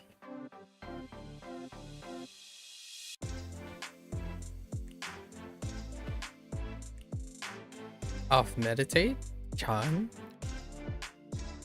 Chan? Charlie Brown is in the basement of the pawn shop where he is expounding upon the various types of saloon doors they sell there to a customer. He has a list of every type and expounds about why one would want one or another, or the specific history of the turnstile and so on.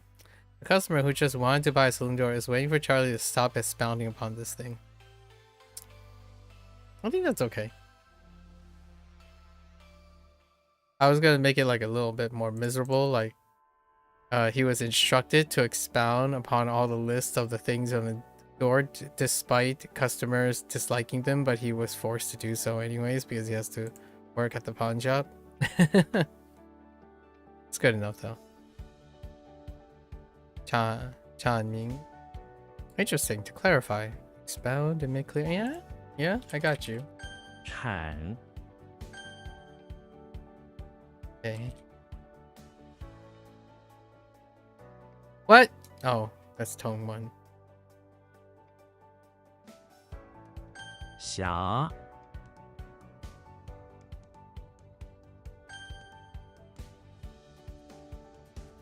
虾字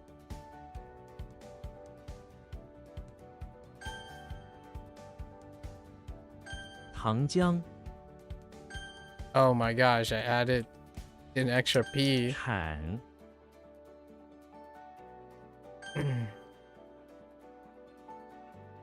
药刀 Hey. 月 Yeah, oh no. Oh hey. But it's wait a minute. Guangdong is yeah. Oh, is that the region? Yeah. It's probably the region. Yeah.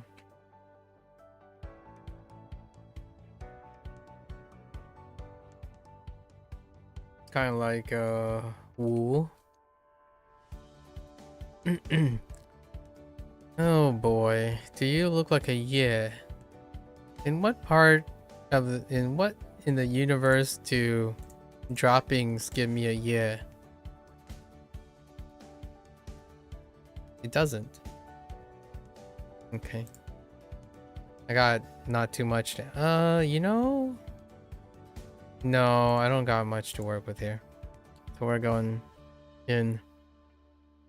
Yugi's in the bathroom of the electricity plant, where he is walking around with his electric radio listening to music from Guangdong, which is all in Cantonese. He goes around picking up droppings with a handle to clean the room of the bathrooms. Oh my goodness, that is not going to be memorable.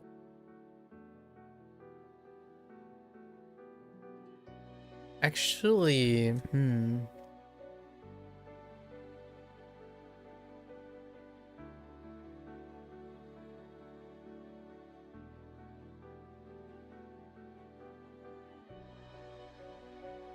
I got nothing.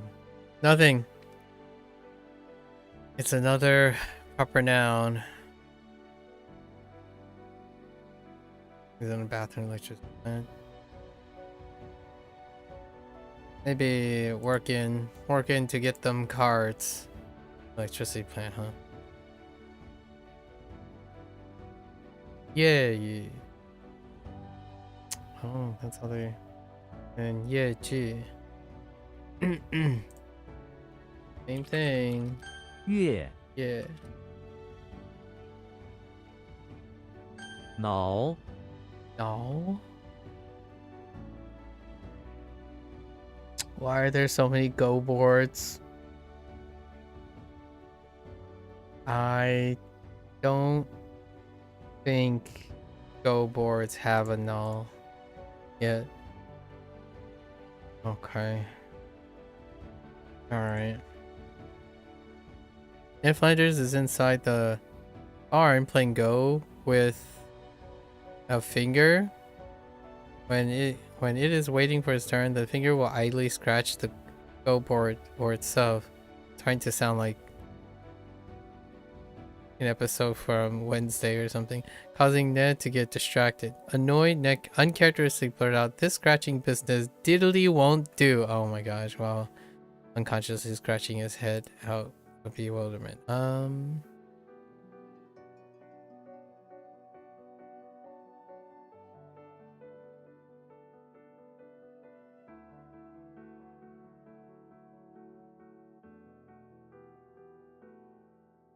Hmm.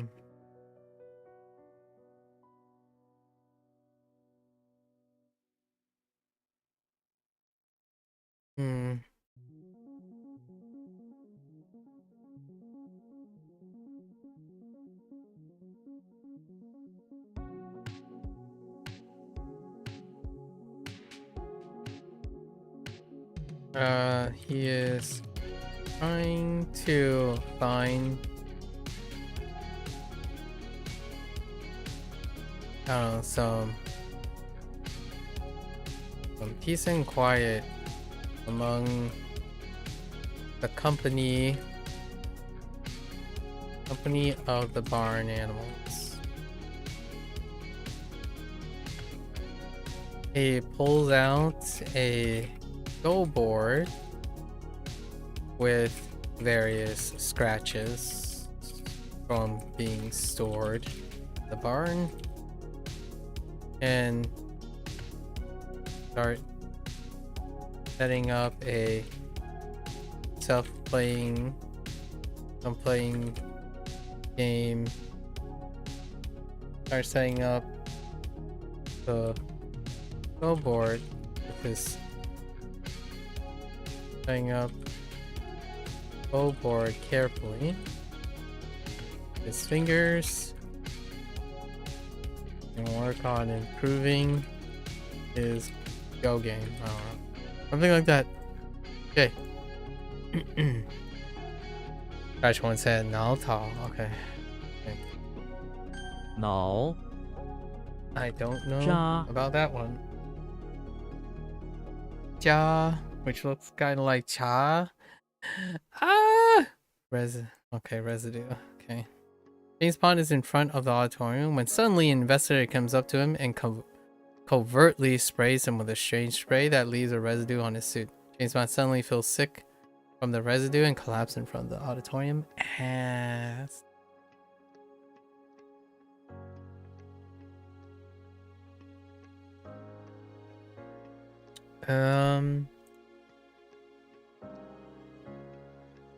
James Bond the other way. James Bond is in front of the auditorium,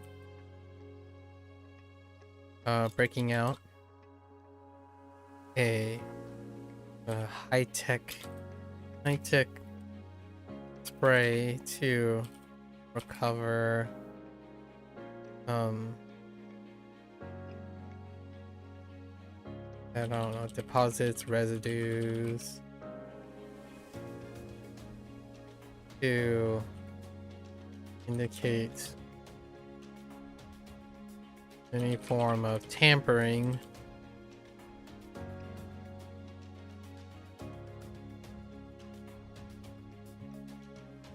at the target location where he is to meet up with a investigator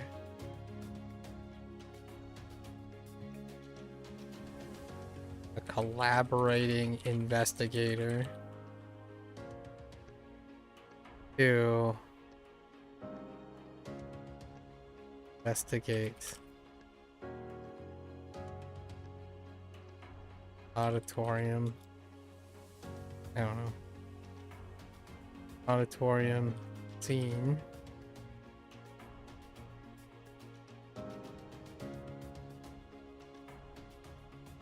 Okay.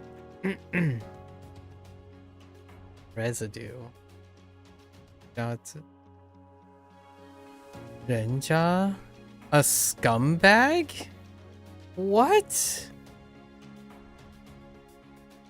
A person resident? That's kind of humorous. 被家 scarred residue. 扎送 Song. It looks like a particular song. Pine tree song. A pine. SpongeBob is in the bathroom of the temple where he's soaking in the hot spring. He swells up with hot water until he touches the elbows of some monks next to him. Oh no, but we're using public. Let's just use public. And then litigate or to sue.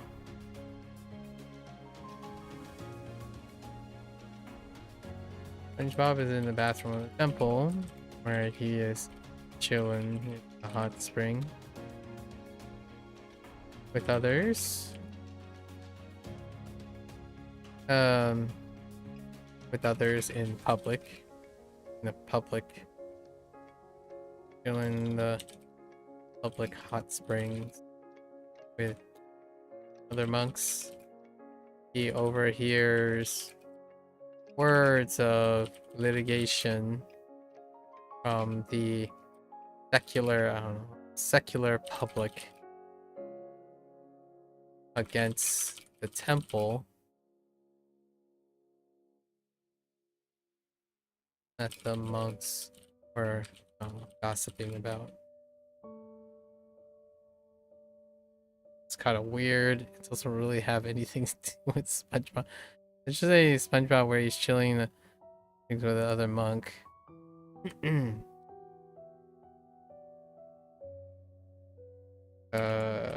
Like soaking up the hot water, I suppose, because he's a sponge.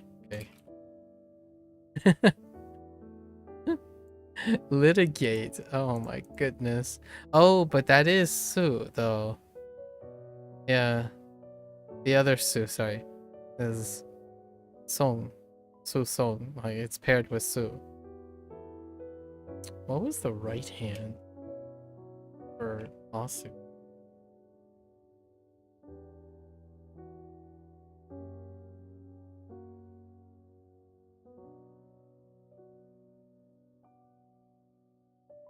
Show. Oh, and soap. Oh yeah, soap show. Soap show. Soap show.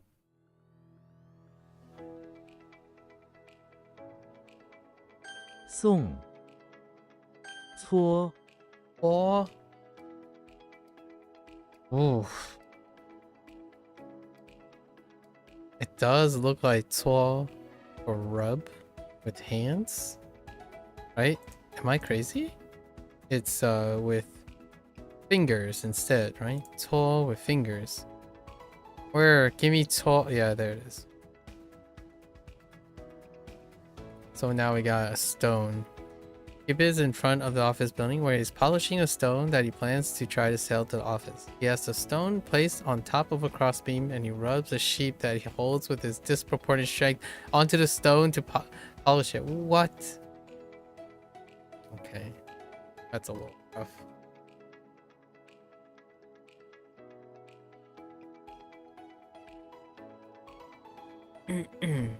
Polish.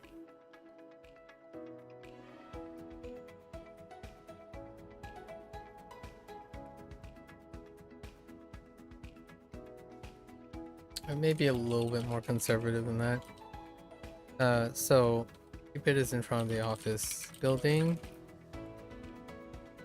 offering wonderful love stones to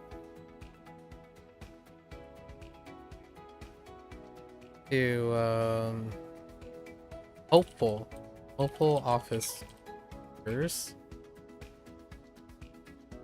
next to the cross beams near the entrance of the office building.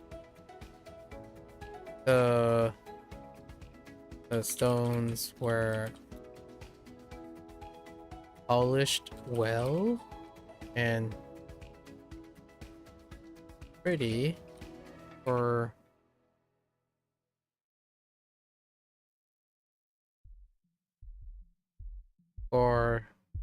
gifting.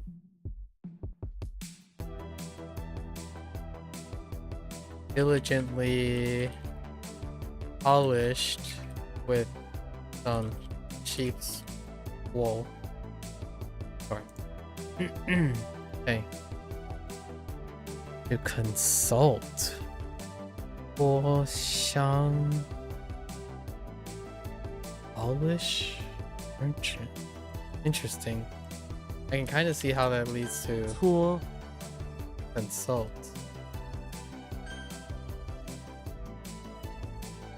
月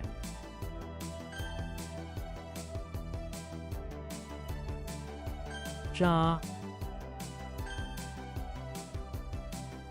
搓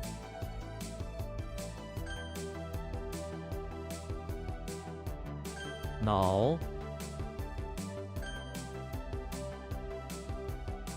送 Okay.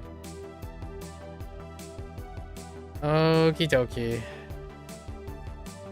I stayed up a little too late yesterday. Tired.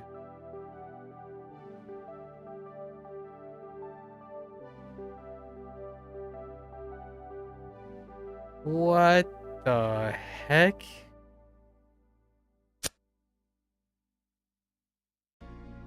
What is that? 沙粒 每颗沙粒都很小，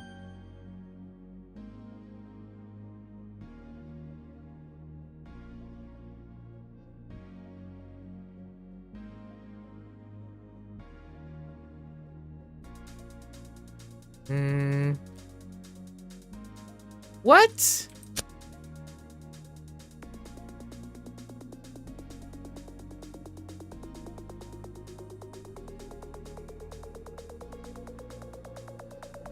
Wait. How does Zeus work?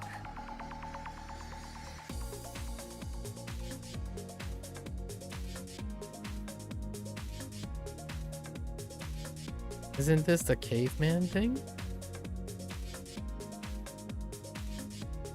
That's definitely drill.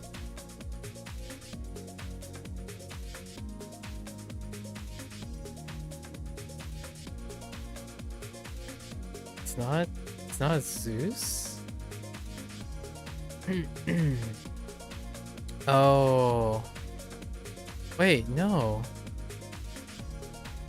Oh, there's no U. What am I doing? Oh, it's praise. Getting it mixed up with something else. Yeah, this is John. There is a double caveman. It's the other one.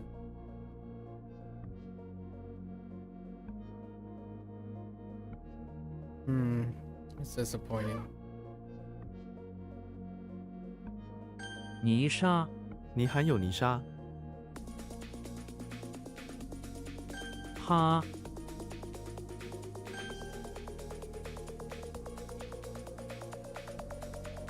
火车 我不喜欢搭火车旅行。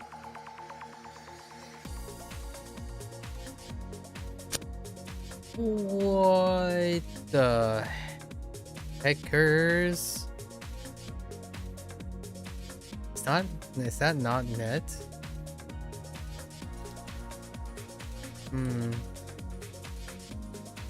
女婿 他的女婿是一名医生， Hmm.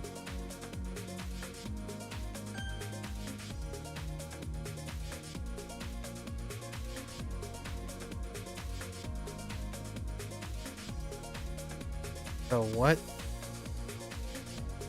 体恤妈妈总是体恤我的感受。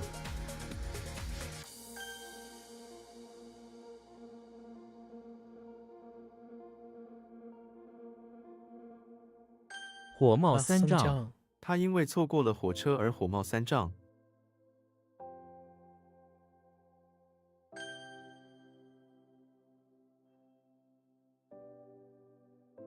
大纲这是报告的大纲。 What the 大纲?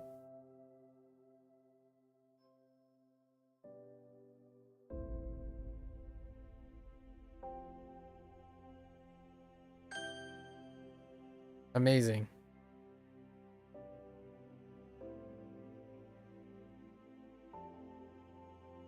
杰出她在工作上很杰出。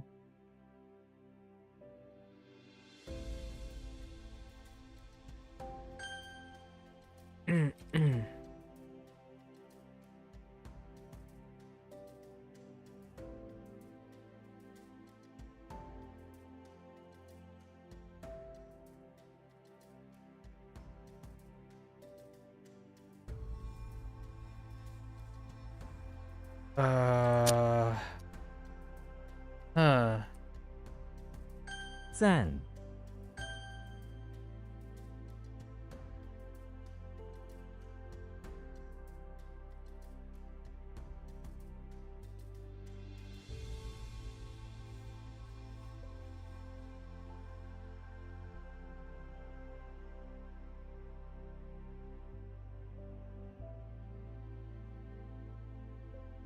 听众这个节目有多少听众？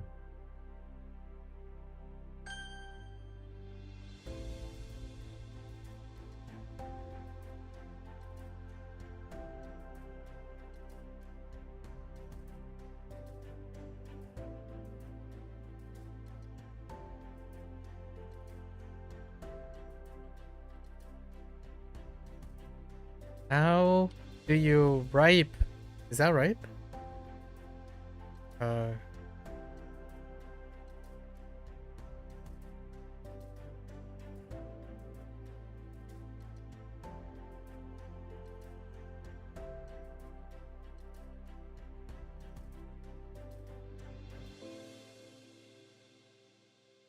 I don't think so. That doesn't check out.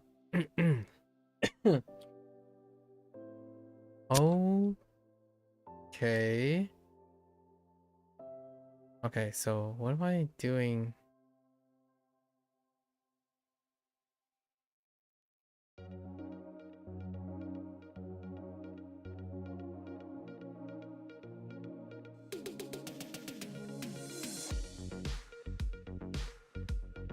Uh, 他从事帮助被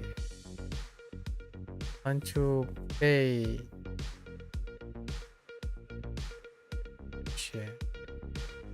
I don't think that's right.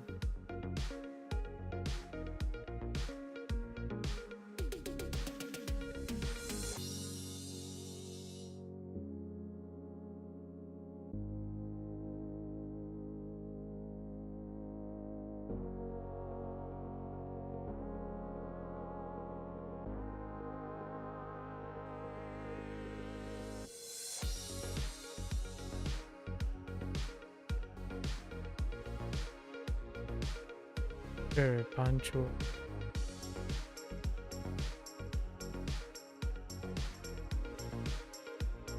That's not what I did.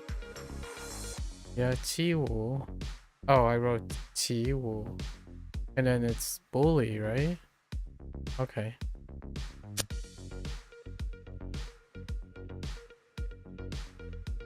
Why does this sentence do not wait, why does this he always help? Oh, who are being bullied. Oh, okay, okay.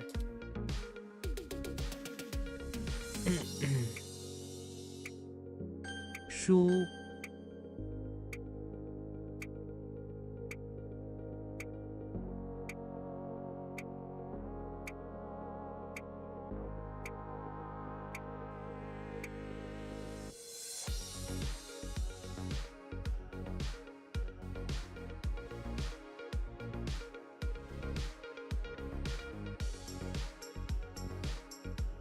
你对是，你对是个，你对是个地方很。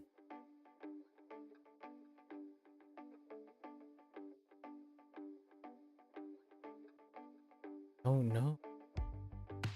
Hate it. Opinion.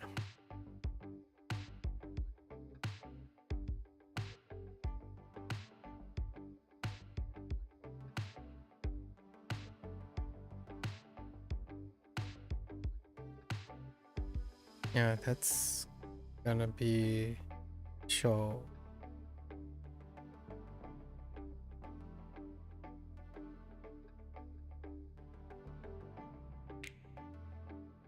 Or maybe like, oh no, doesn't look like it. 西武离 Oh no. This is like it's a measurement. Oh no. Maybe not. Yeah it is. It's a fraction. Oh, fraction. That's fine.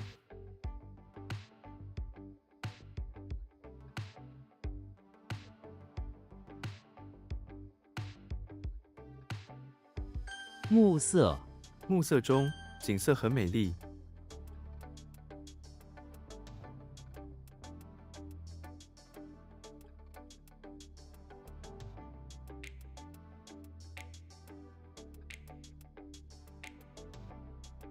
This doesn't seem okay though.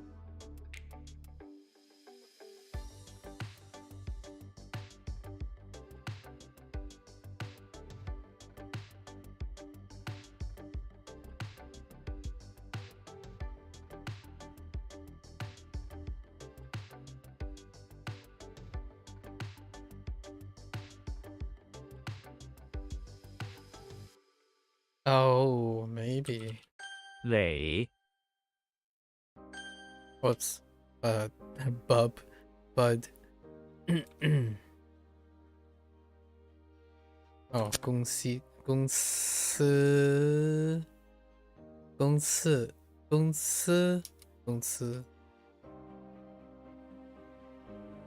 or 公司 See. Oh no. We'll contemplate about it.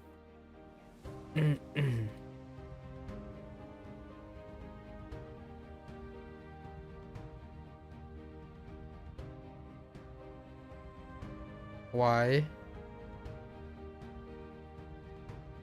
Is this a problem?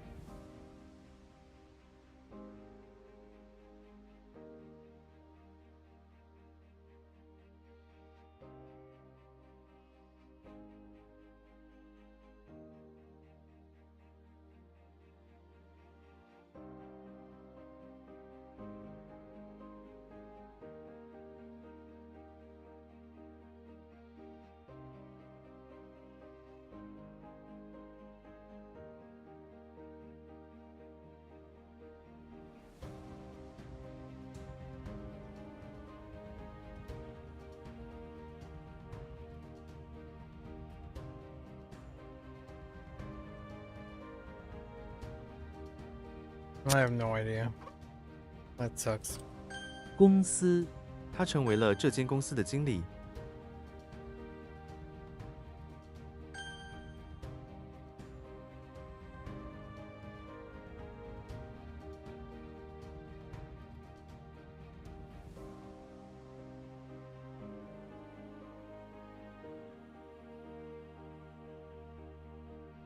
Ah, dang.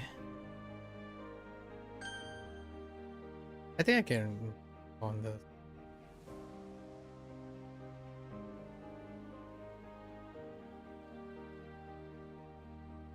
Yeah, let's do that.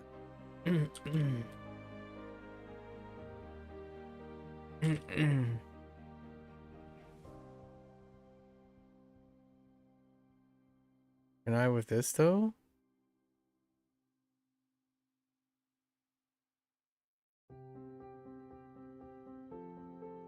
Yeah, I really do be losing the right to redeem. I don't want to cluster all of this together into my for selling. Actually, I think I actually did that, didn't I? Oh no, I didn't. All right.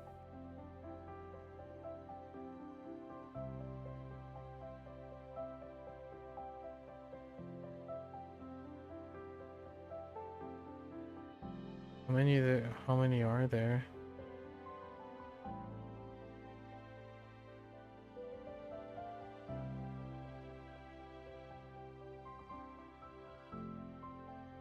Actually, only 2.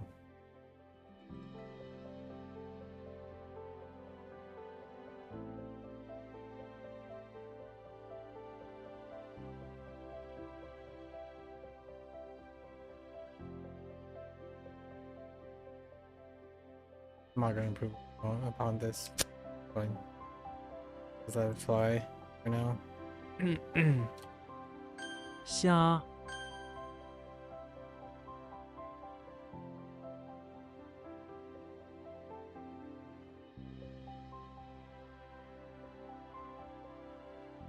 Same one.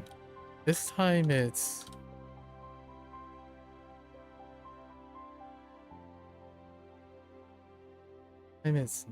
knowledge or no.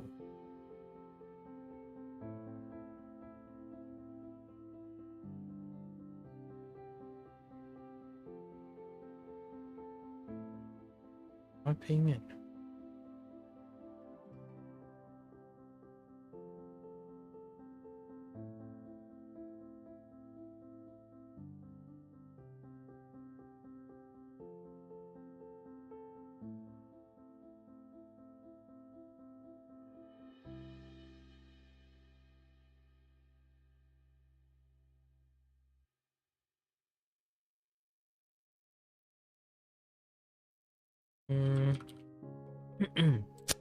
No. Huh. 遭遇他分享了自己的悲惨遭遇。 It's met with misfortune or unhappy. That's fine.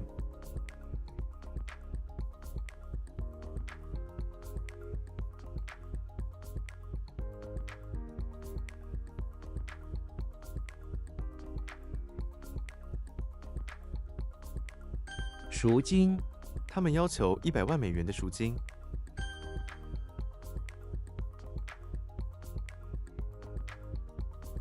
驾驭年轻的骑士尚未学会驾驭战马。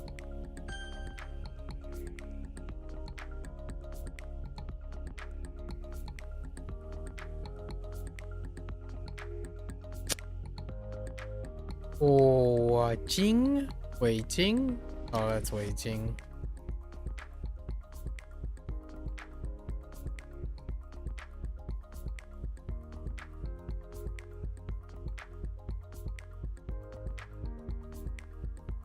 Wait, I did write C. What? Oh, I screwed up this. Oh no. Oh no. Alright. I screwed up the wrong one. Okay. Okay. I mean, alright, I'll take it.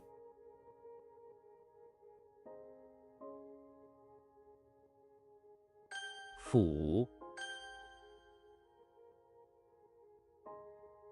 So upsetting. 赎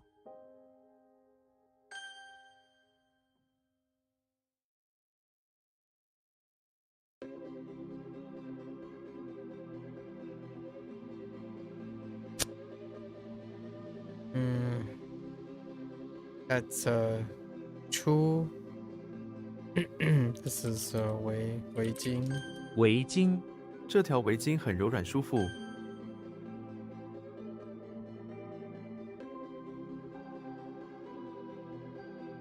知悉，他们知悉了我们的计划。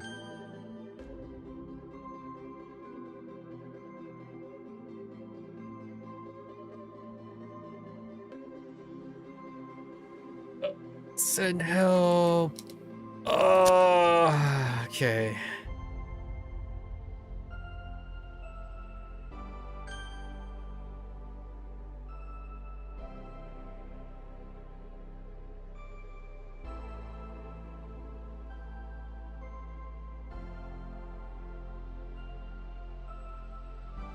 陷入我不想陷入爱情，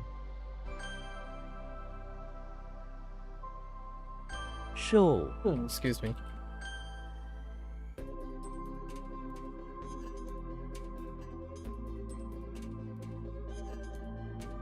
What?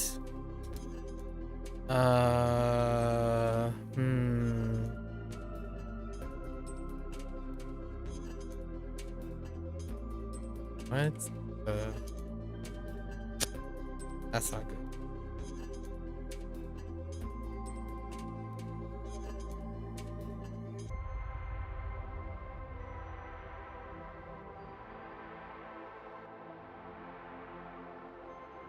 I really thought she... Huh.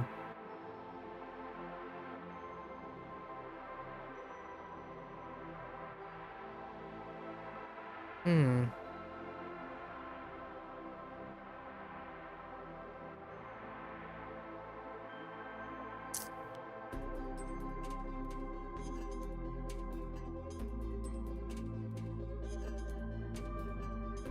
What is going on here? 盗版这是一份盗版电子书。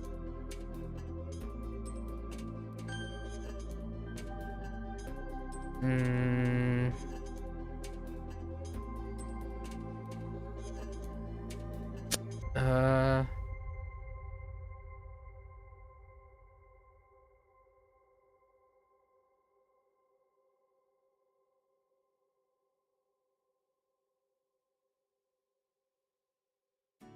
，no.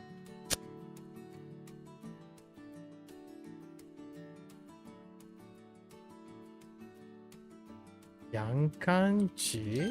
洋甘菊我喝洋甘菊茶放松心情。两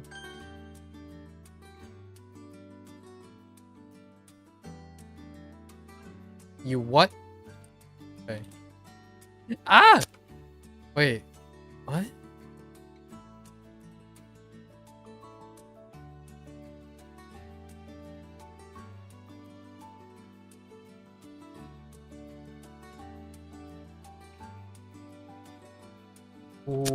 Oh, I need help. Oh, send help. All right. 马尾他剪掉了他的马尾。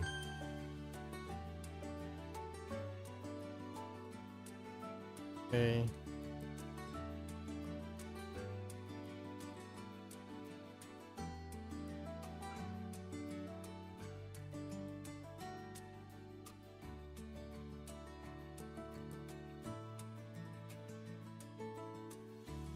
Really? Huh. 我 Oh no, that's a boat. Or ship. Ship. Spray?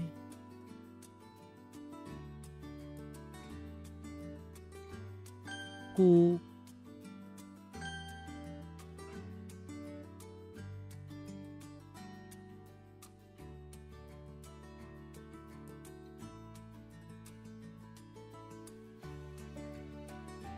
Hmm.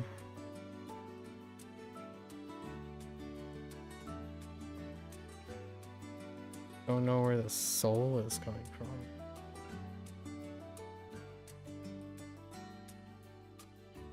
I think I combined the right into a cloth. I don't know if this is before or after I did that.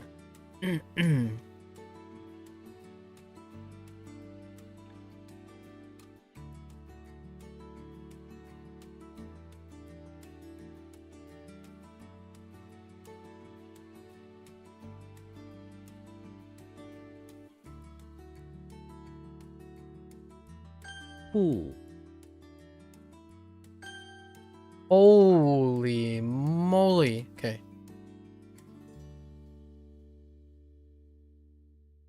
Dang it. Hmm.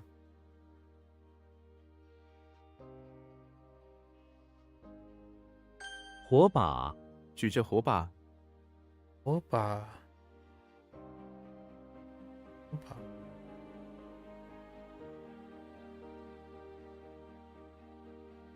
What the heck is 火把？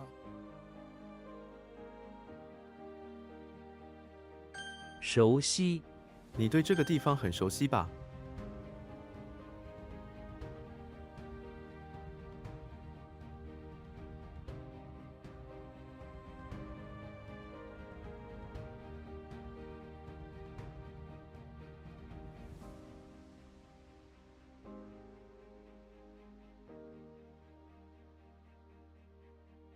绿 Or ponder, okay. Alright. What?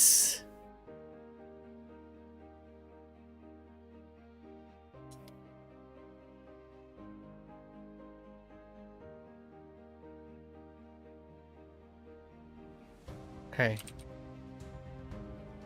看来看来要下雨了。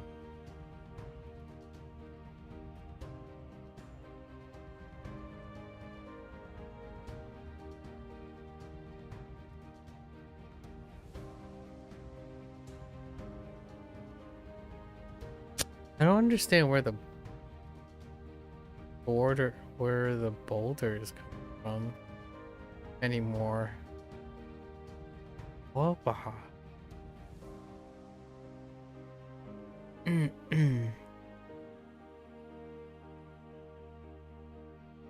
don't know, like.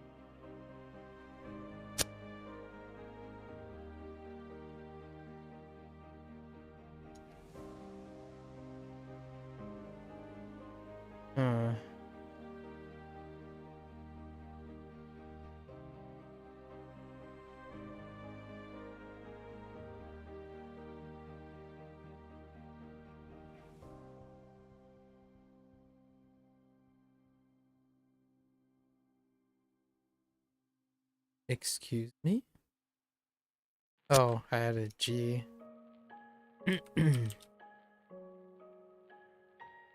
北京北京的冬天真冷啊！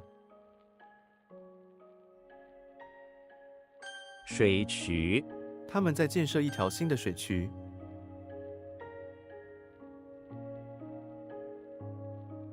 划分我们被划分成2个小组。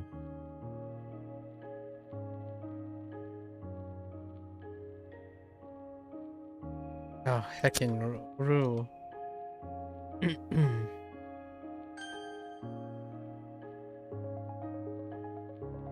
坚决他很坚决。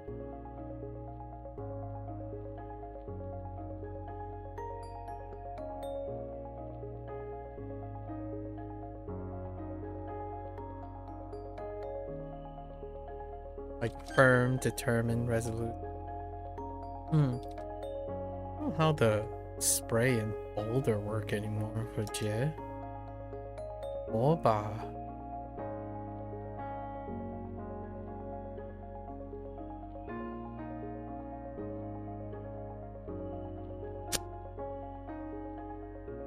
Okay, torch is fine. Oh, is that supposed to be grasp? Okay.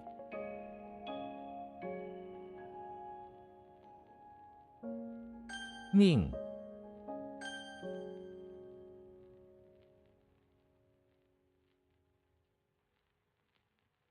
Wait. Hold. The heck? I want to say 水沟他在水沟里找到了一个东西。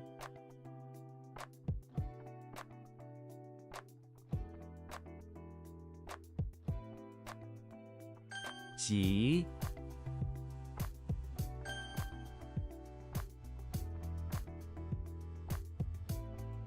月 We're cooking a little. Just a little bit though. Not a lot. And it's gone. "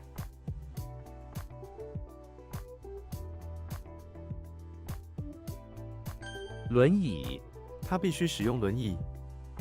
It was so short-lived. 丝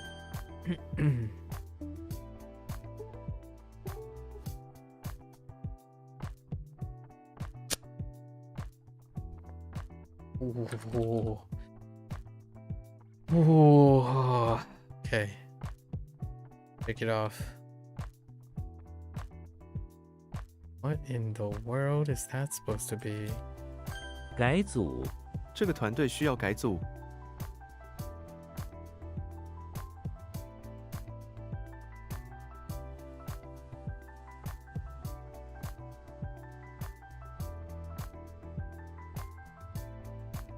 Or like form and reorganize? Okay. Reform. Okay.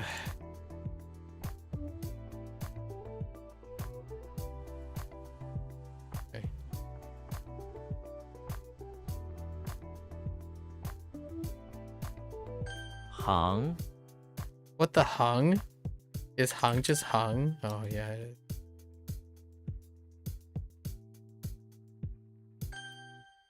is. This grasp. 注入这条汉注入大海。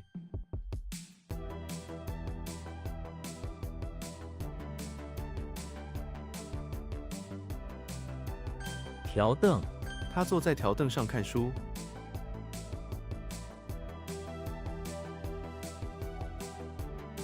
路脚 Excuse me. 住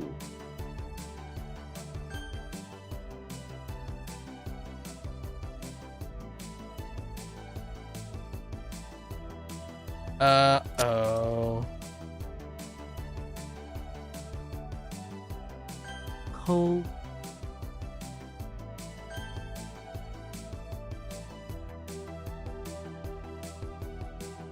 Nope.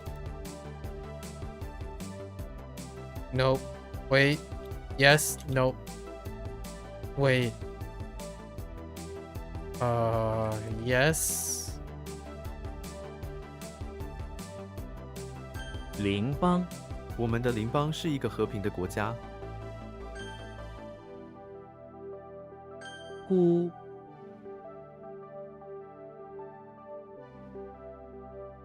Oh no. Oh no, that has flowers in it. Dang it.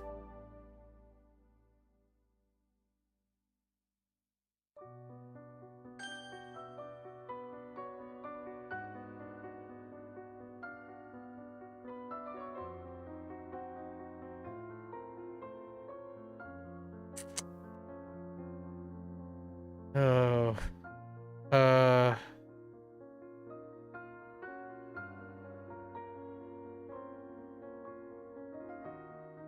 Honestly?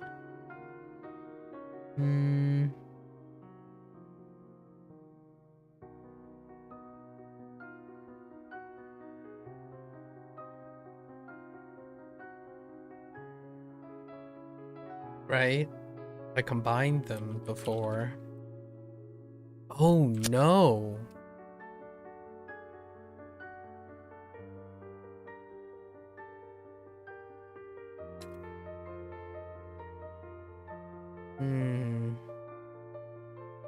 Pretty sure I combined them. Question is, what did I do? 直译他执意要去留学。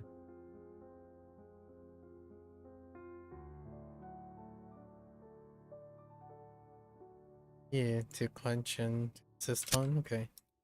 I was gonna say like insist is a good word. Fine.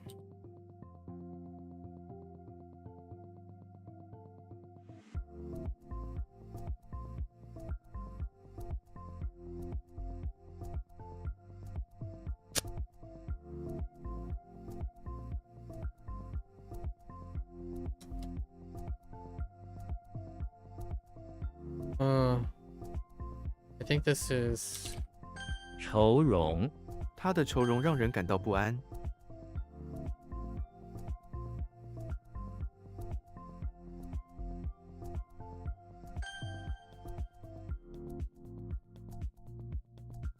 生肖，生肖是中国传统的文化。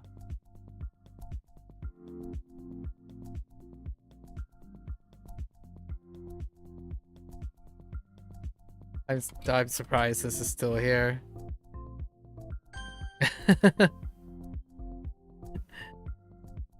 Honestly, I really thought I was gonna forget that at some point.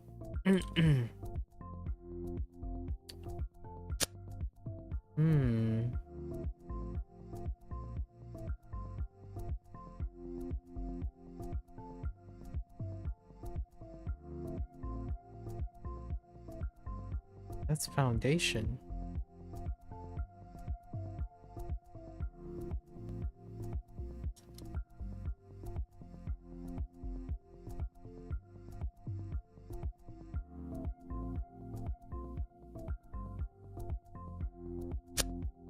Like respect plus lay a foundation. Oh yeah. Oh wait, that's not respect. That's DNT. Okay.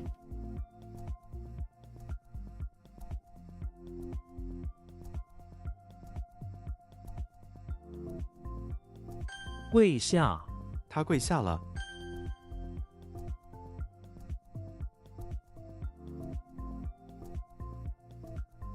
What in the world is this wooden handle?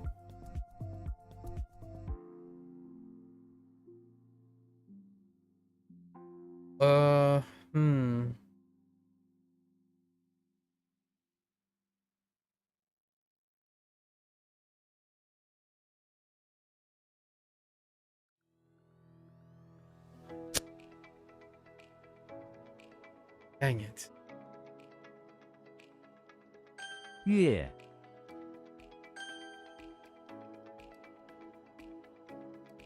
Dang it all. 斑点，那是一只有斑点的小狗。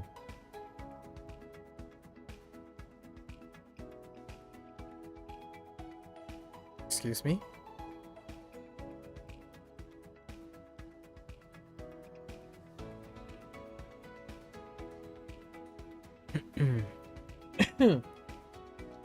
What? Oh no. Not what I'm thinking.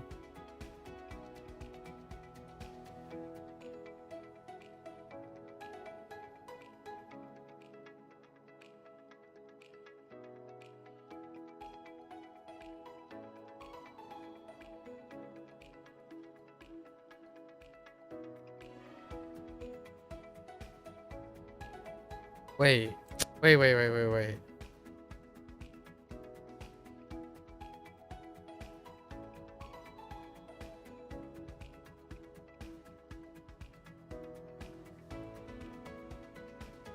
义务，互相抚养的义务。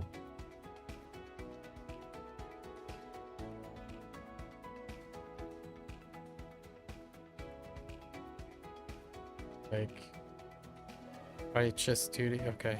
I was gonna say job, but duty is good.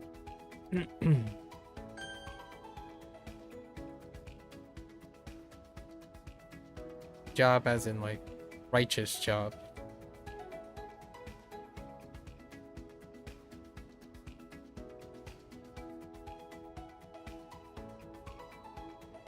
Uh 撒手，请不要撒手。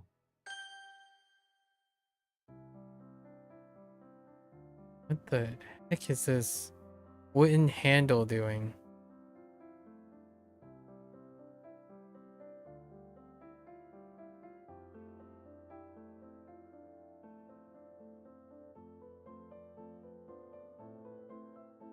Not big. Oh no. Yeah, we need help with this, yo. Oh, yo, no. Not the first time. That is off the charts. The verb, I mean the word is fine. It's two rottens put together. That didn't go anywhere. Wait, what?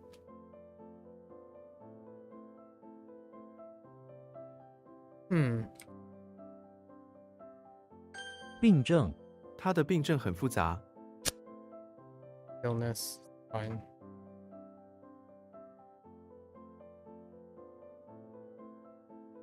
生涯他的教学生涯结束了。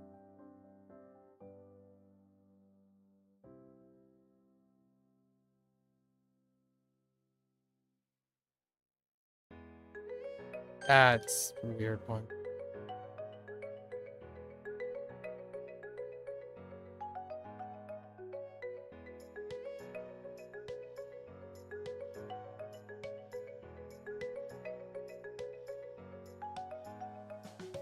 Heck.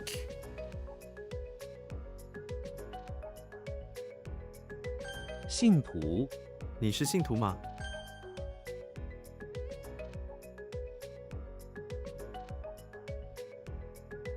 I don't.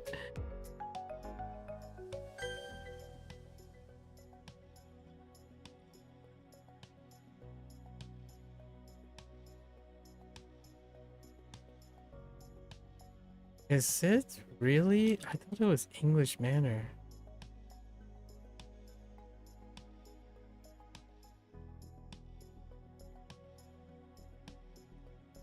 No. 增产增产不增人，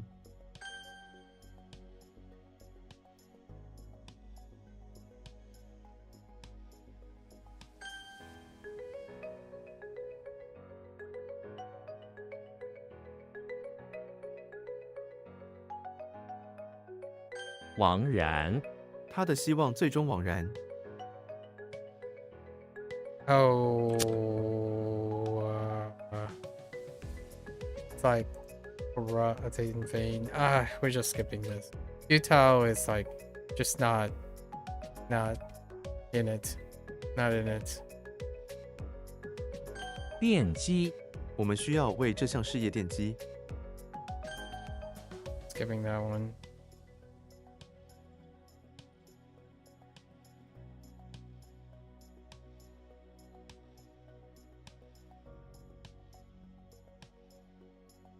It's a loan, right? So 属 is this what I think it is?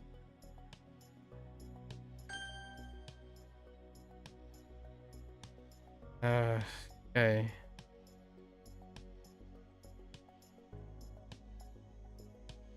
I'm gonna yellow this. Dang it. Practice that one too.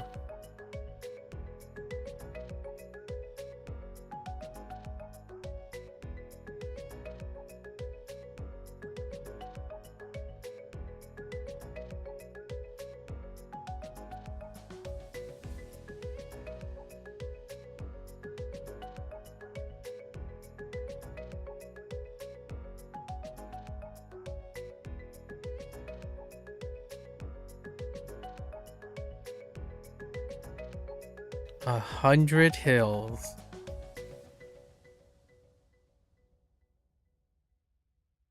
不要轻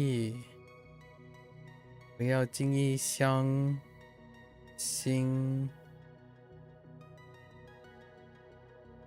something 伤 like common.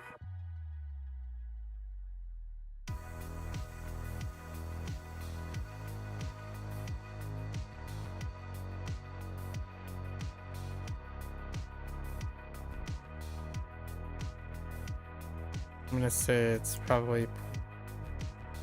Oh boy, it's more again. But I changed it to mountain and paperwork, right?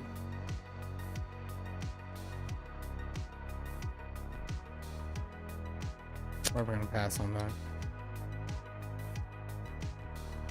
but older people.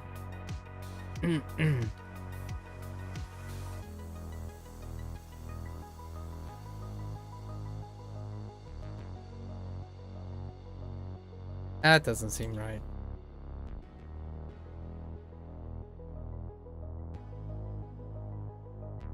Does it? No. 锅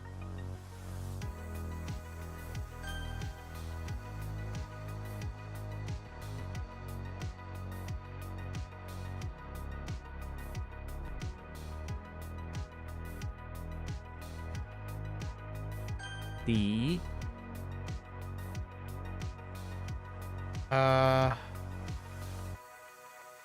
Oh, I almost had it. Enlighten. I don't feel very enlightened right now. I don't feel enlightened the least bit. What?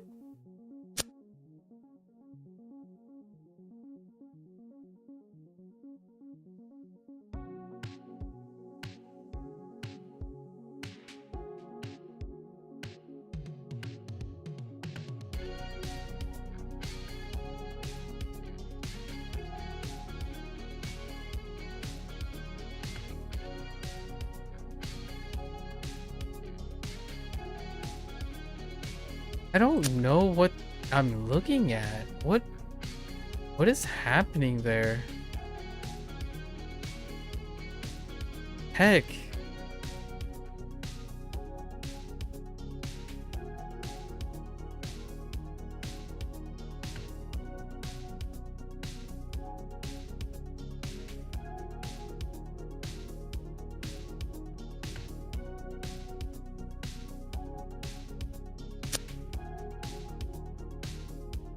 Jiang, Jiang, Jiang.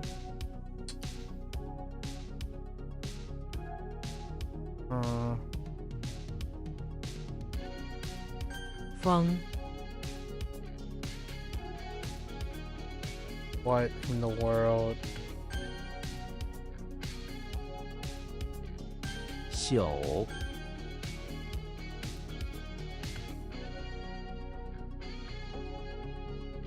柔软 婴儿的皮肤特别柔软， 陌生人 不要轻易相信陌生人。 More experienced people are shang. Oh no, it's more Shang. Oh my goodness, Hicken Shang. Footpath. Footpath like just doesn't work. Let's work on footpath. All right, I can't avoid that. More is just suck. We're redefining more until there's another vocabulary. More Shang just does not work. It makes me further and further away from what it actually means.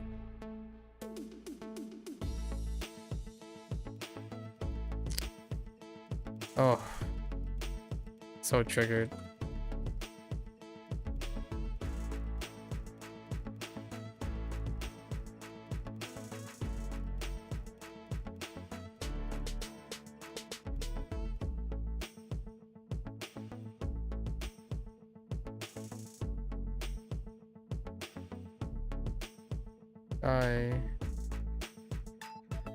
Yi Chai.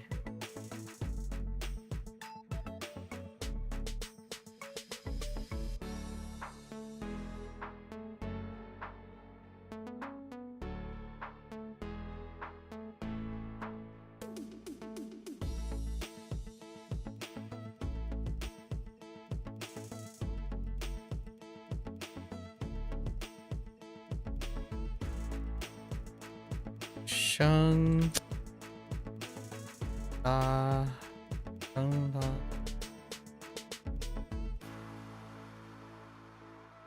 Oh, try, not try.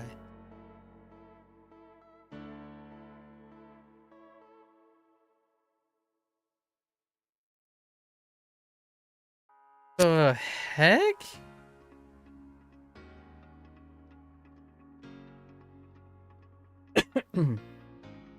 Wait, why is that wrong? Oh.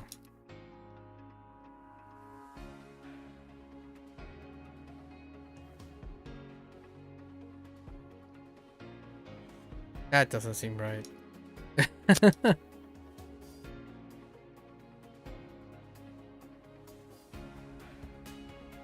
What?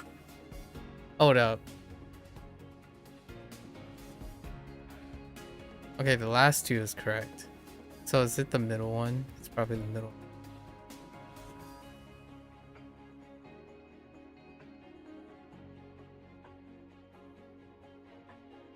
Oh no, maybe it's not.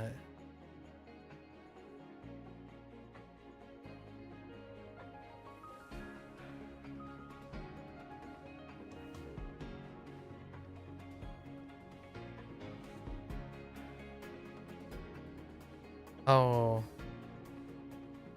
It's not Yi, it's Ying.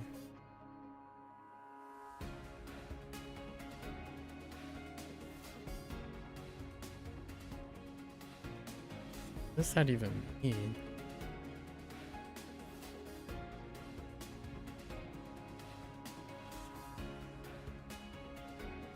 Oh.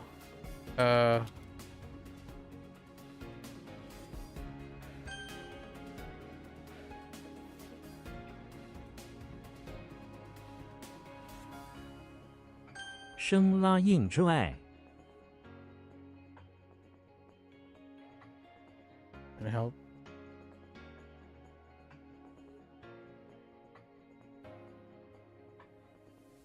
Ugh. Meh.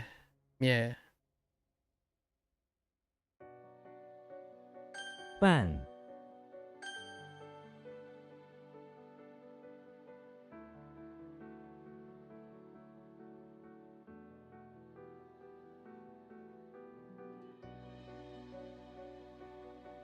芯片，明芯片。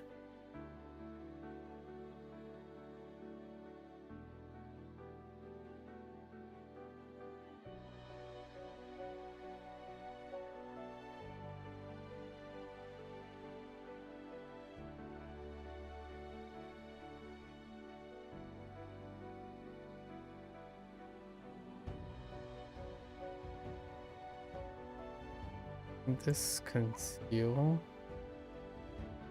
Oh, collect. Oh no. Show. I'm fine. I'm gonna pass on this. Happens. Whoops. Happens. Everyone. This one's fine. 祈福 农历新年时，许多人到庙里祈福。 Just pray. So that's pray for a blessing. Okay.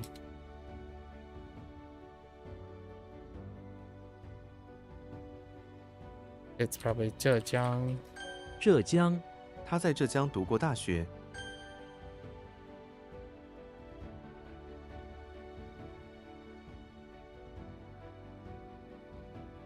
Yellow? Whoops. Okay.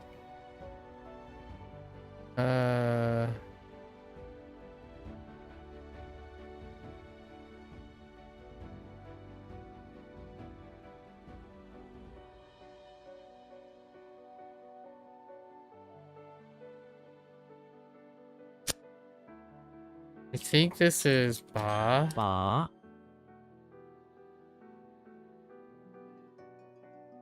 And like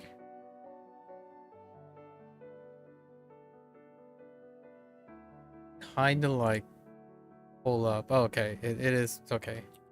It is what I think it is. Yeah, there's the pull up. Okay, it's fine. “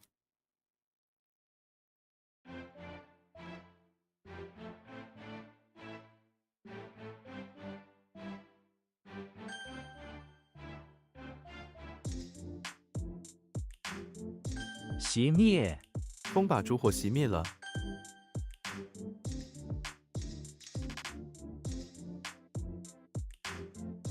树蛙 树蛙生活在森林中。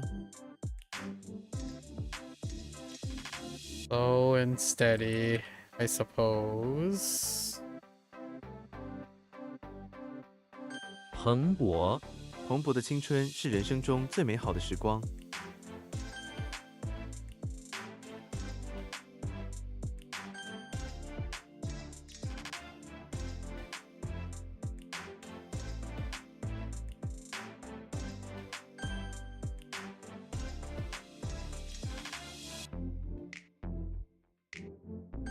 罕见，这是一个罕见的珍珠。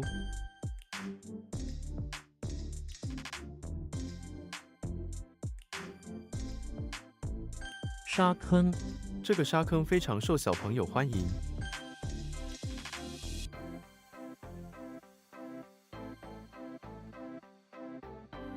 粘土，这块粘土很柔软。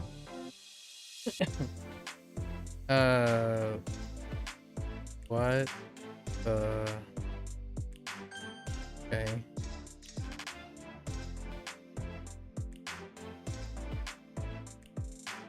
Holy moly.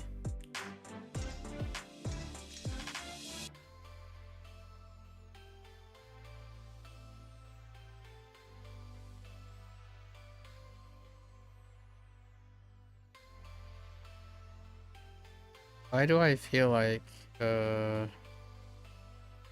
nope. No dice. That's a trouble. 水坑，雨后路上有很多水坑。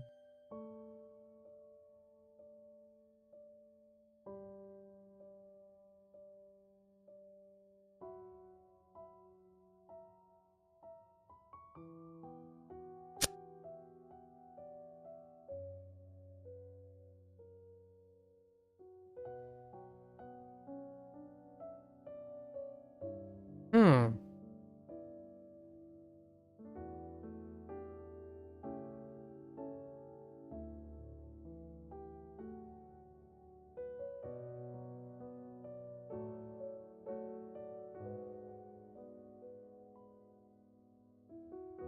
峡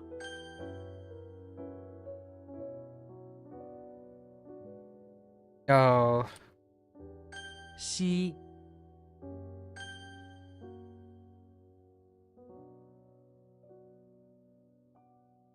Oh no.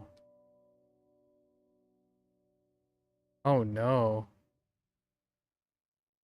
诗，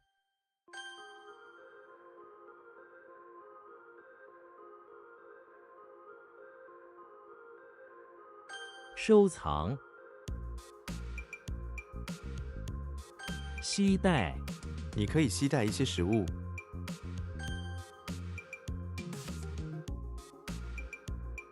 拓宽，阅读能拓宽思维。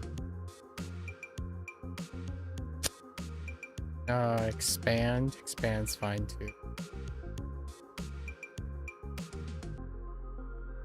棘手，这是一个棘手的问题。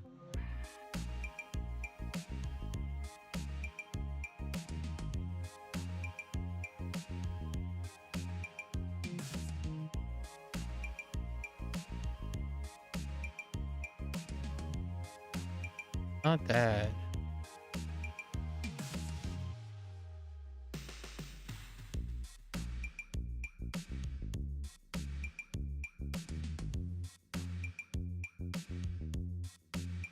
穴位，按压这个穴位能改善睡眠。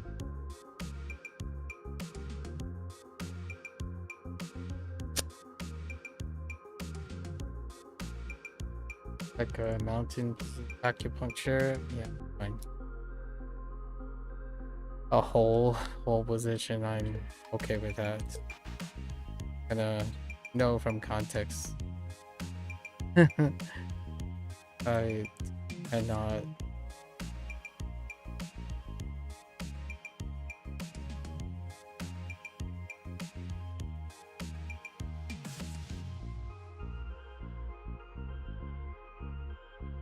经线，它惊现它姐姐的成就。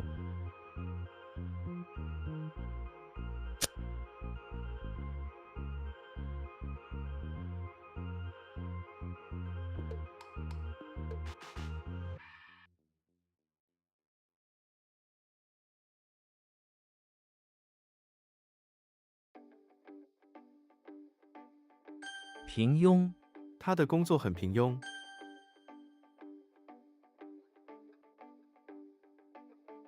呼风唤雨。呼风唤雨，他在商业界呼风唤雨，没人敢得罪他。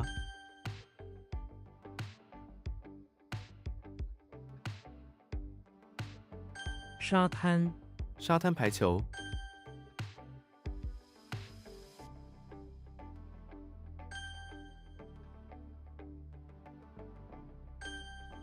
Whining. Okay. 虾， Slow and steady. Getting crazy. 毅然，他毅然拒绝了提议。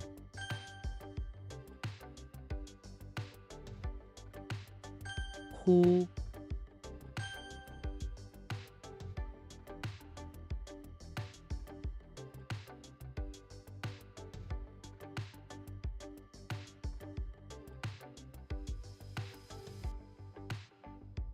窄路，在窄路上骑车需要小心。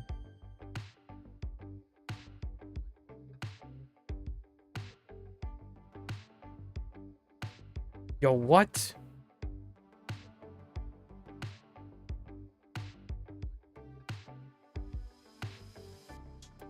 Oh no!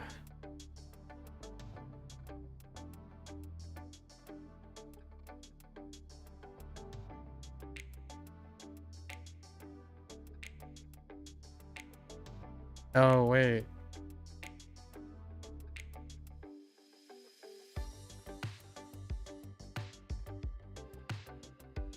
遮盖，积雪完全遮盖了屋顶。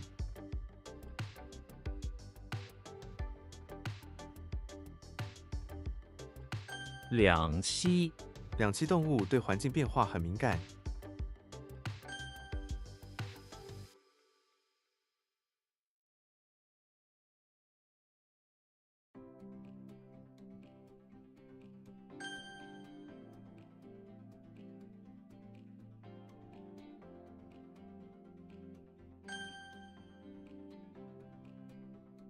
Excuse me. 喇叭，那个小孩玩玩具喇叭。喇，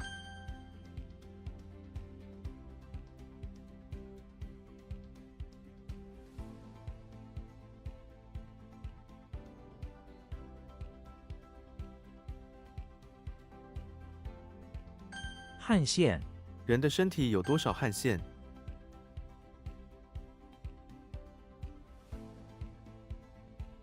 推荐，我可以推荐一本好书给你。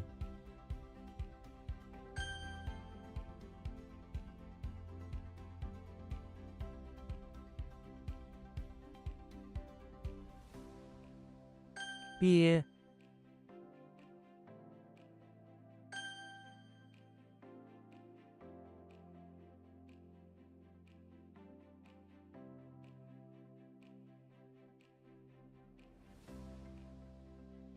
华裔，华裔社区很团结。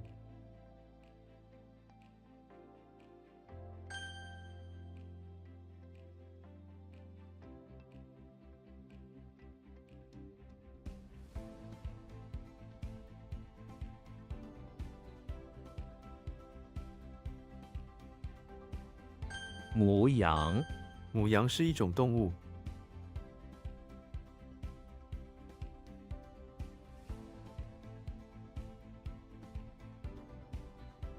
Not again. Okay.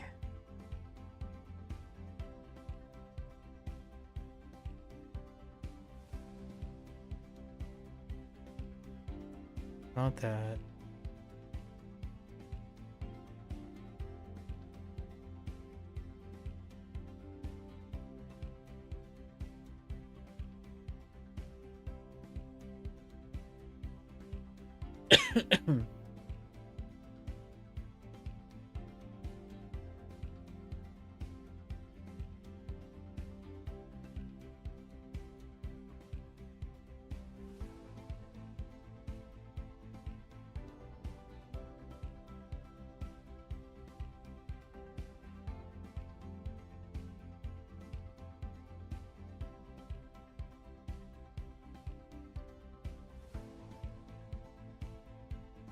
It's probably okay. I don't know if I can.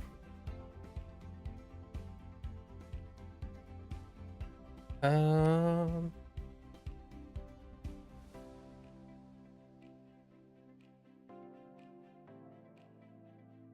think we can.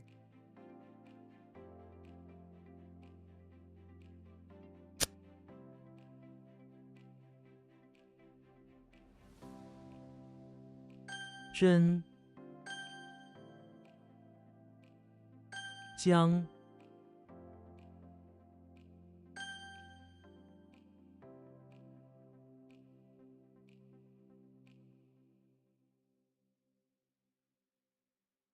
Yo, what? Something I just want to type this? That didn't work.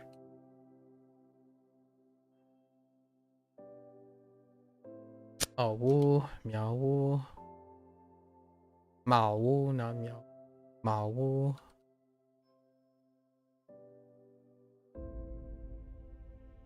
以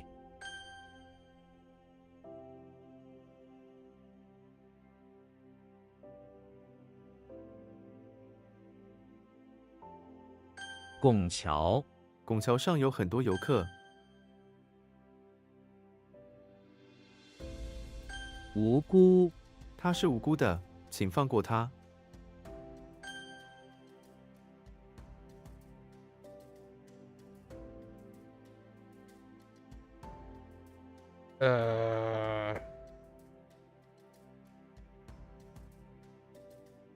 Oh, goodness gracious. 茅屋 山中有一间古老的茅屋，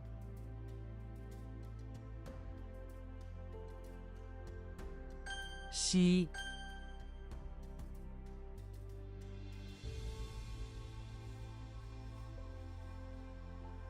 洗纸 用锡纸可以保持食物新鲜。 Oh, tinfoil, not aluminum foil.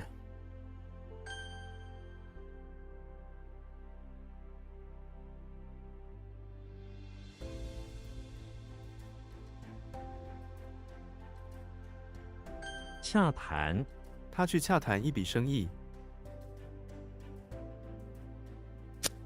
Or like make an agreement or negotiate.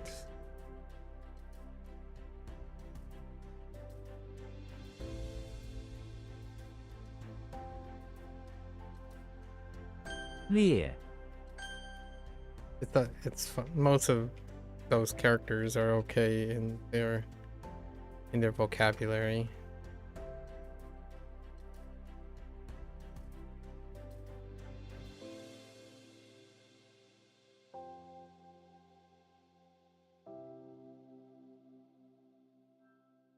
履历 请附上你的履历。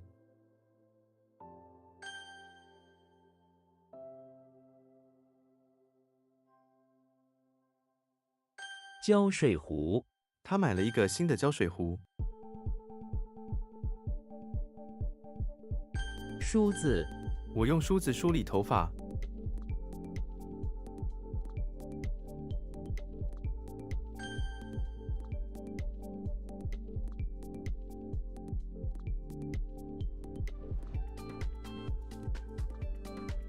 贱卖 他为了偿还债务，把车贱卖了。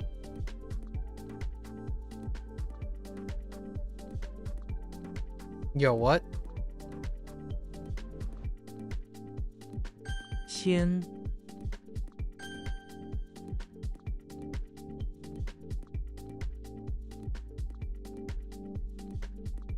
他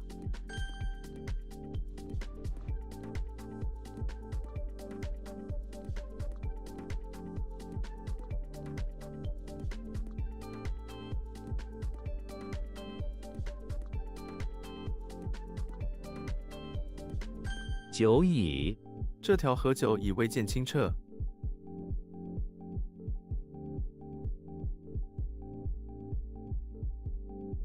Like already did long ago, long time, or long. Yeah, it's fine.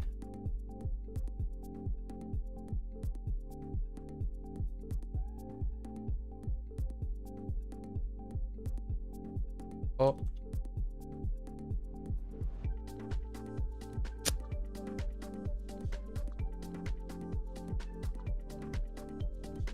Oh, I added a T. I had an E there. Oh, not Tiao. Oh.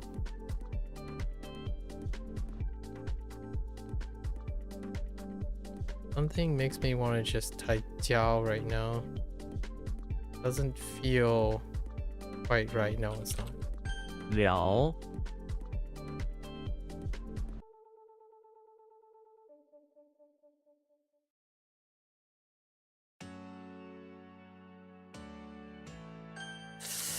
That's rough. Holy rough. 受贿我们不受贿。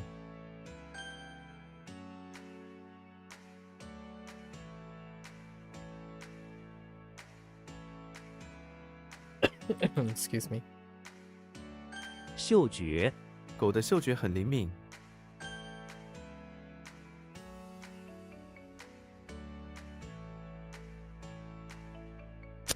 Ah.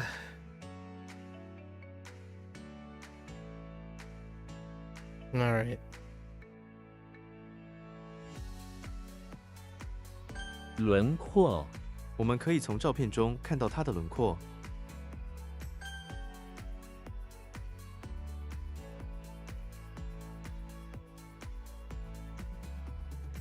竭力他竭力完成工作。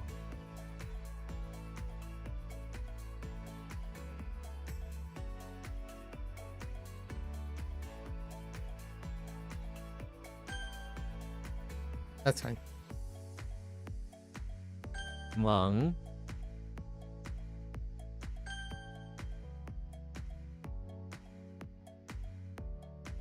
枕套你可以帮我洗枕套吗？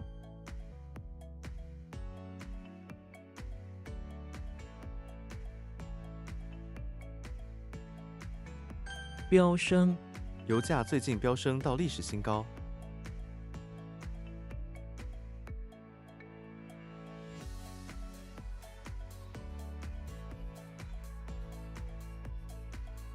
哄骗别想哄骗我。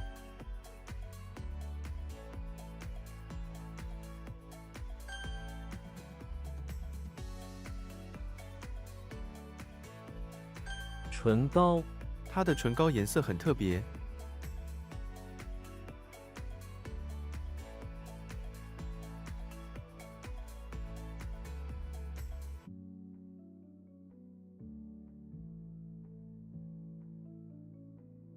What the? Oh, sure. Okay.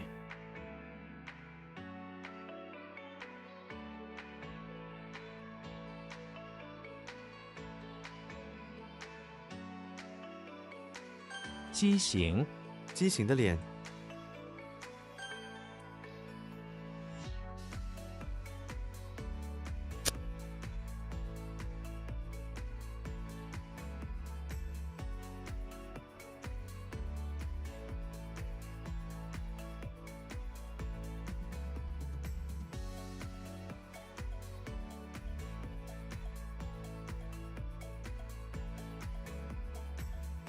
债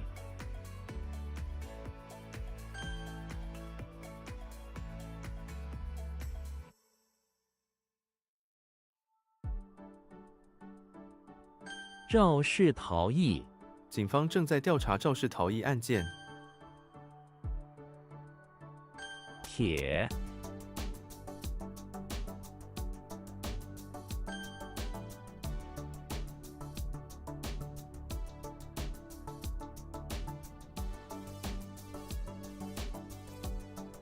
What in the world is just straight up a...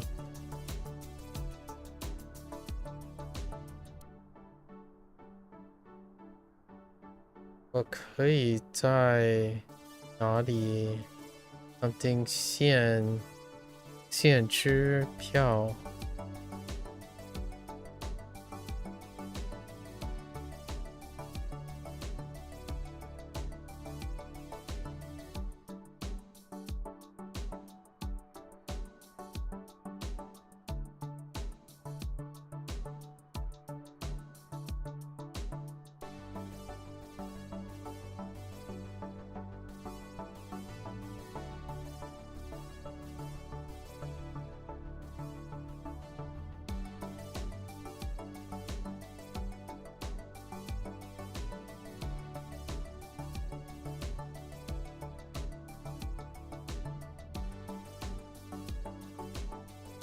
兑现我可以在哪里兑现支票？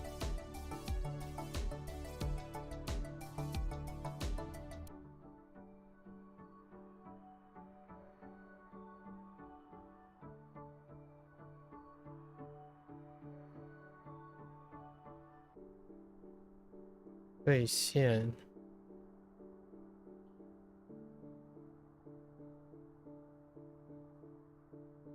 And like cash out. Oh, it's convert. I think I'm okay.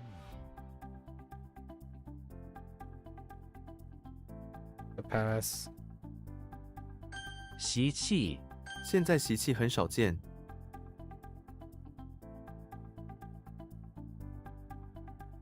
发飙每次迟到，老师都会发飙。Excuse me.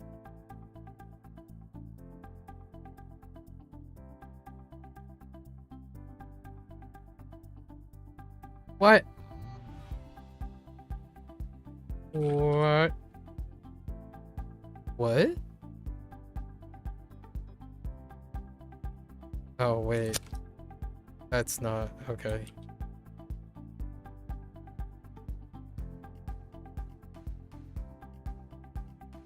遗嘱这份遗嘱明确地分配了财产，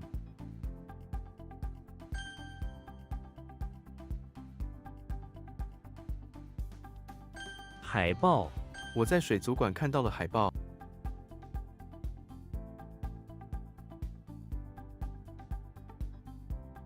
撕开孩子把作业本撕开了，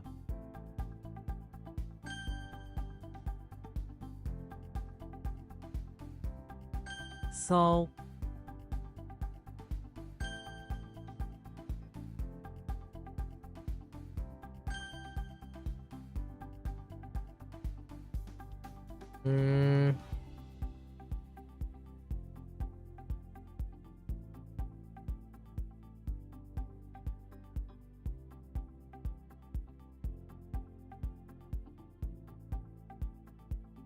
Why am I? Why? 样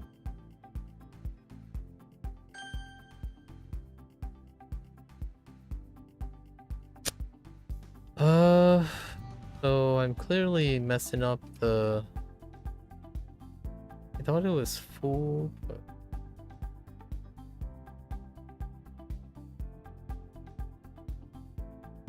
Right, crime.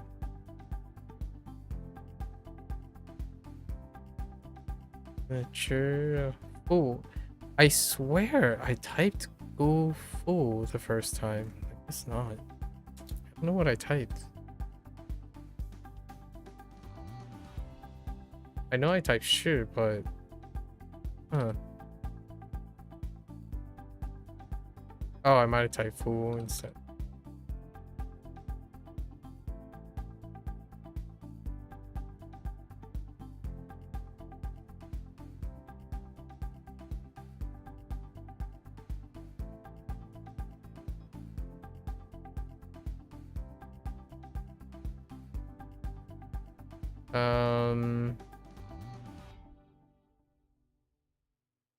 That doesn't make sense. Sure. 古代城墙的部分。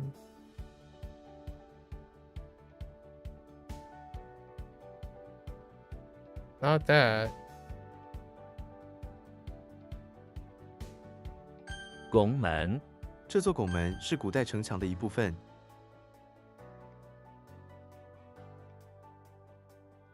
满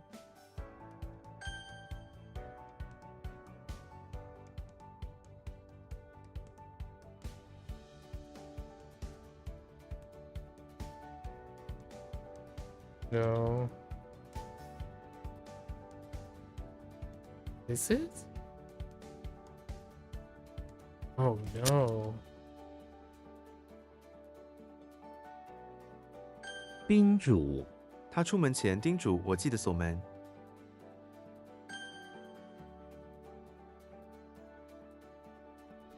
辜负我不想辜负你的期望。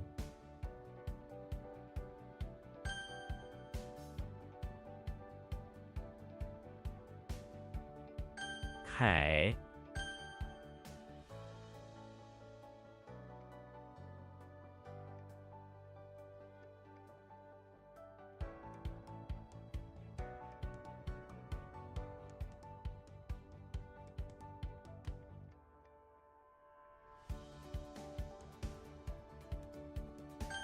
坎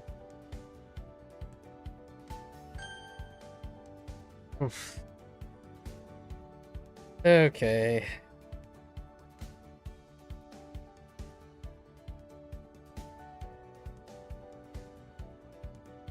Three a.m. Ugh. Okay.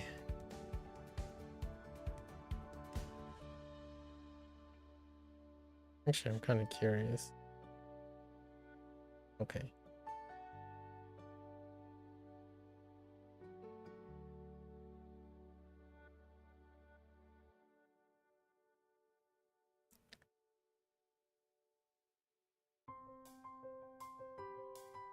Ja. Chan.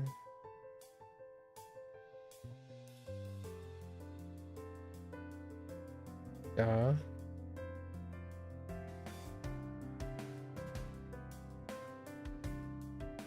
Song.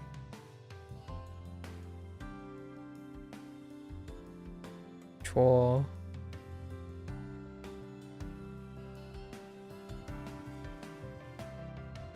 No.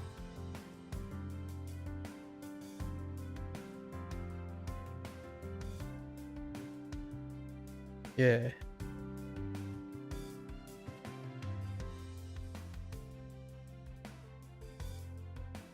Good boy.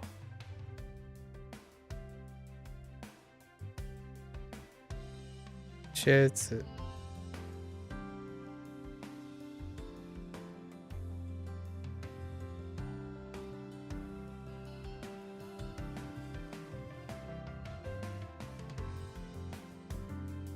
攻心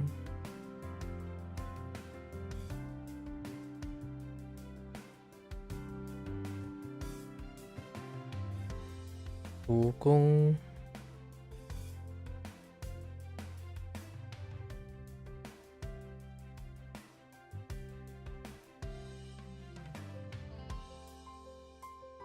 棺材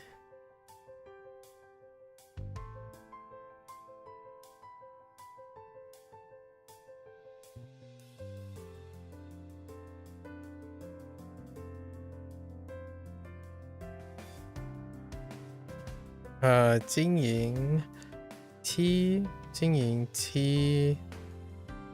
透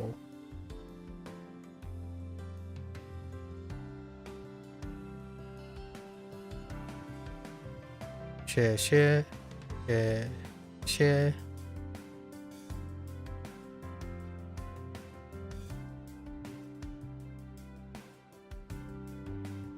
支出wait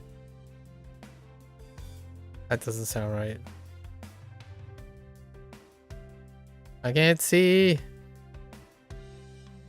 如出一辙如出 right got it and then 一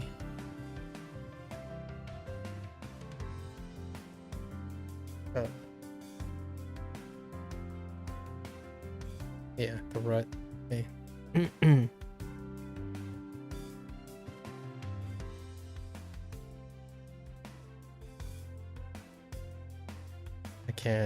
I can't read that. Probably brand new. On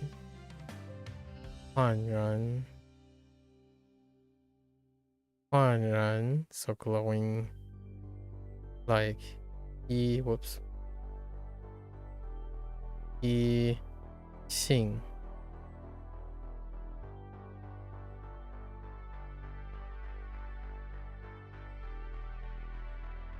胶水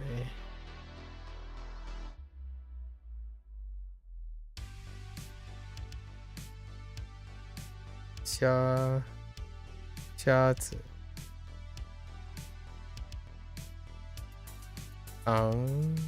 糖浆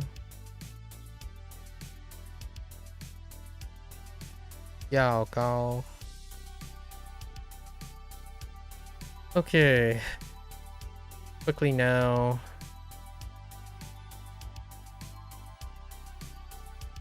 Chain spawn. Bathroom. No. Chain spawn. Front of auditorium. Maybe like joined by a collaborator, right? An investigator spraying down the scene of the crime in the auditorium to check for residues of the culprit, tracking their target. Okay, we got Charlie Brown, basement, punch up, being told to rattle off a list. Rattle a list of things about the magnificent used secondhand doors, saloon doors. Right, expound upon it, despite the consternation of the customers. He's only trying to do his job. Xena inside the auditorium, right? Acting as a guard administrator to guide all the patrons from the parked cars and making everyone get into the theater safe and sound from harm. SpongeBob in the bathroom of the temple, soaking up some warm hot spring in a public hot spring. We're hearing some word of litigations. Okay. Got Cupid's front of the office building, offering some nicely polished stones, or love stones, gems, right? Polished with some sheep wool in a stall next to crossbeam in front of the office building. Okay, got Ned Flanders, who found himself in the barn after he's doing his stuff, trying to find some alone time with, pulled out his scratch goal board.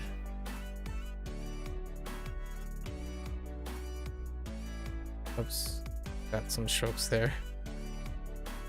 Go board. Set it up with his fingers and practice this go game in peace and quiet. Now we have Yugi. Oof, this one though. Yugi is in the bathroom working at the electricity plant, right? Getting them sweet dollar bills for the cards that he wants. It's got his radio on. What? And oh yeah, radio on. Picking up all the litter. Oh, I forgot something. There. That's not right.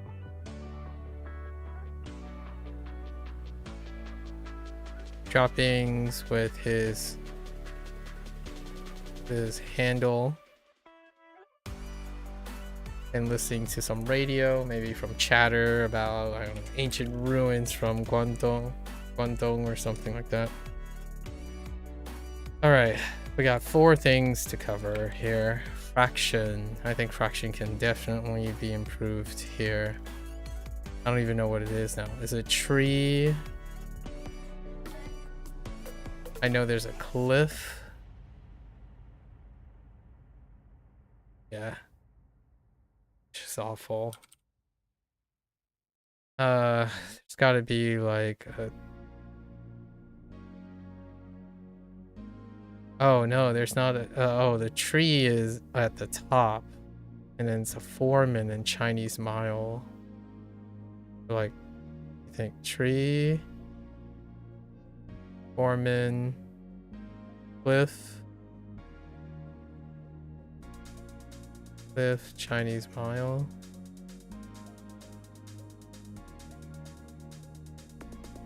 Okay. Fraction. Ryan. Ryan is scary. Xiao Ryan. I have to tie it to the other Ryan. I think that's kind of what we're gonna do. And more. More.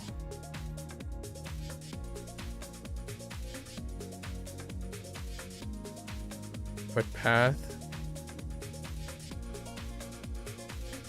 And Leah is a little disappointing.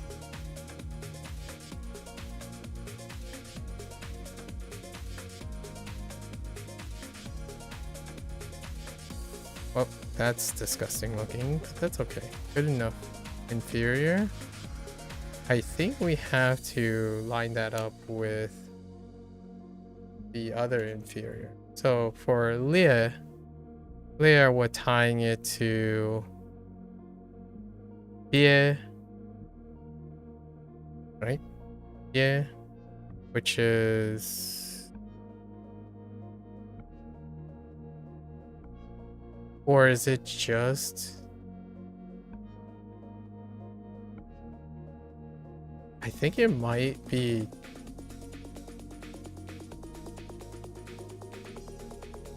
Hold up. Oh no, it's not. It's not guinea pig. It's mole rat. Wait. How do I mole rat this up? Is it a sun? Oh no, it's not. It's a special one. So something like this.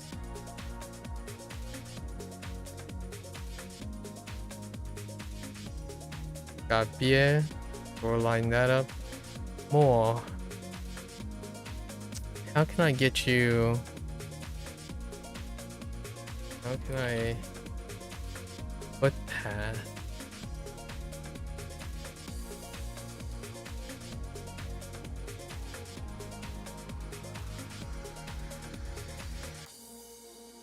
I got nothing.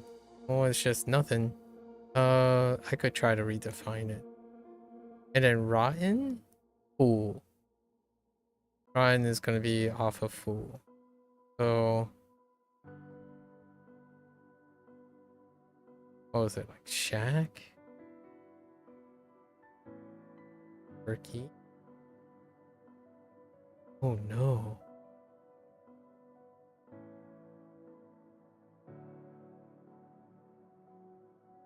Oh boy. It's caliper. Oh, it's meat. Dang it. Came in and. Well, no time like the present.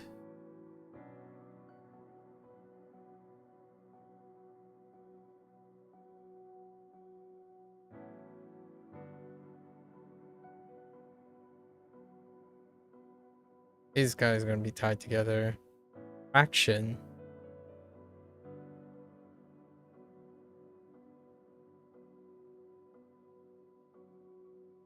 I don't think I got anything that's close to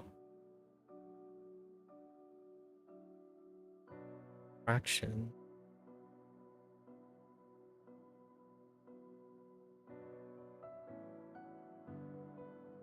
Yep. So let's go and look at. Go and try to embellish Li and more.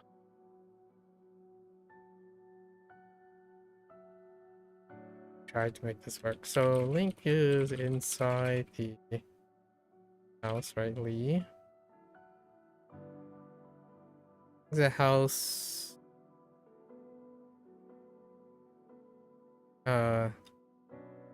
next to a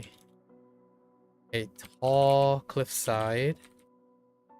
more than a fraction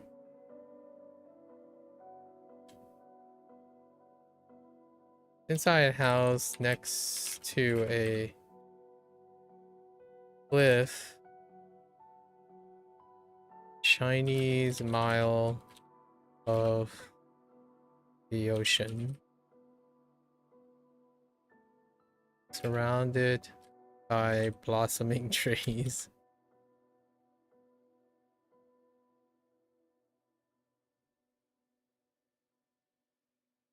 He was ordered to complete a quest by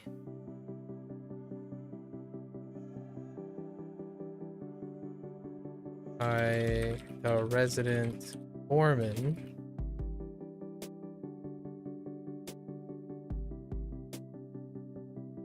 to collect like different types of plants, fruits from the blossoming trees around the cliffside.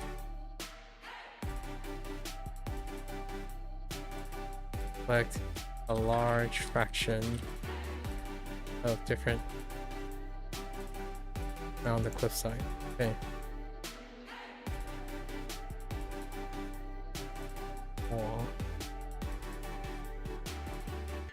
Alright.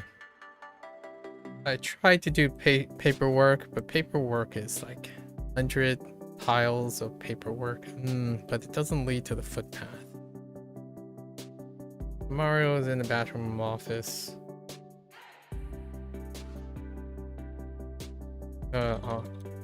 Like office, yeah,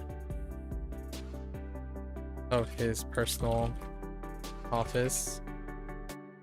He is flooded with hundreds of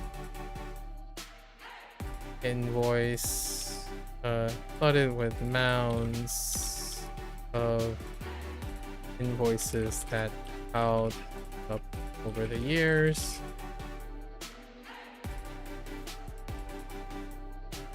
All along the footpath to the bathroom and in the bathroom. And how does footpath work for unfamiliar and stranger?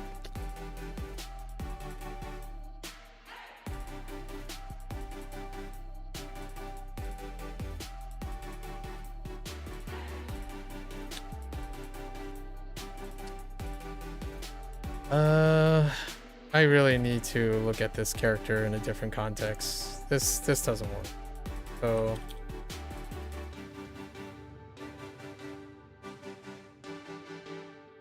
let's look. It does mean footpath or road.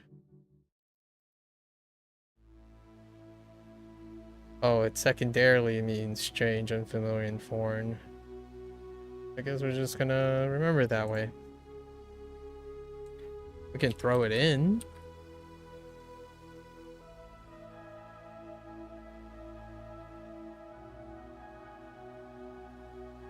Okay. All along the footpath to the bathroom. It was flooded with invoices from all the foreign jobs, from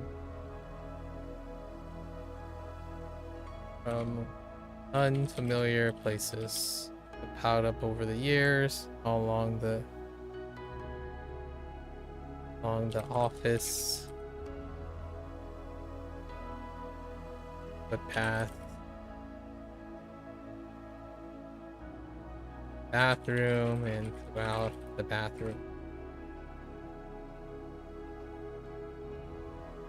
One day, he will hang up his adventures. They he will be able to juggle his adventures with his plumbing gig. Okay. It's okay. It's not that great. Yeah, okay. Alright. That's a wrap for today. Almost 4 a.m. Alright, folks. That's a wrap for our HanziHero session. And it's a wrap for January. Technically, the January sessions. February comes with a lot of other things to do during this hour. I'm gonna have to see where we can cut some time, because these things are getting kind of long. So temporary. Yeah. Well, anyways, if gonna watch this later, as always, feel free to follow along, pick up HanziHero for yourself, give it a try. Some updates are coming soon, which is very exciting. I'm genuinely very curious of what type of QOL changes that they'll have.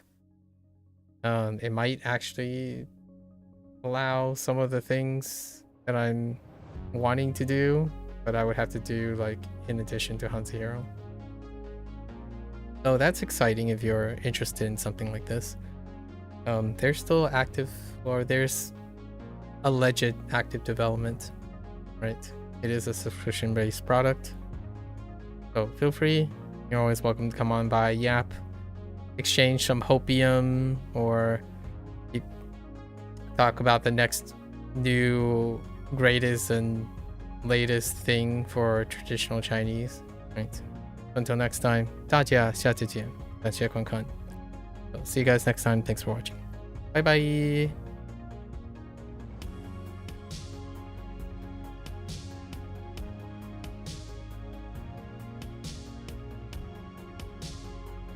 What the... Oh.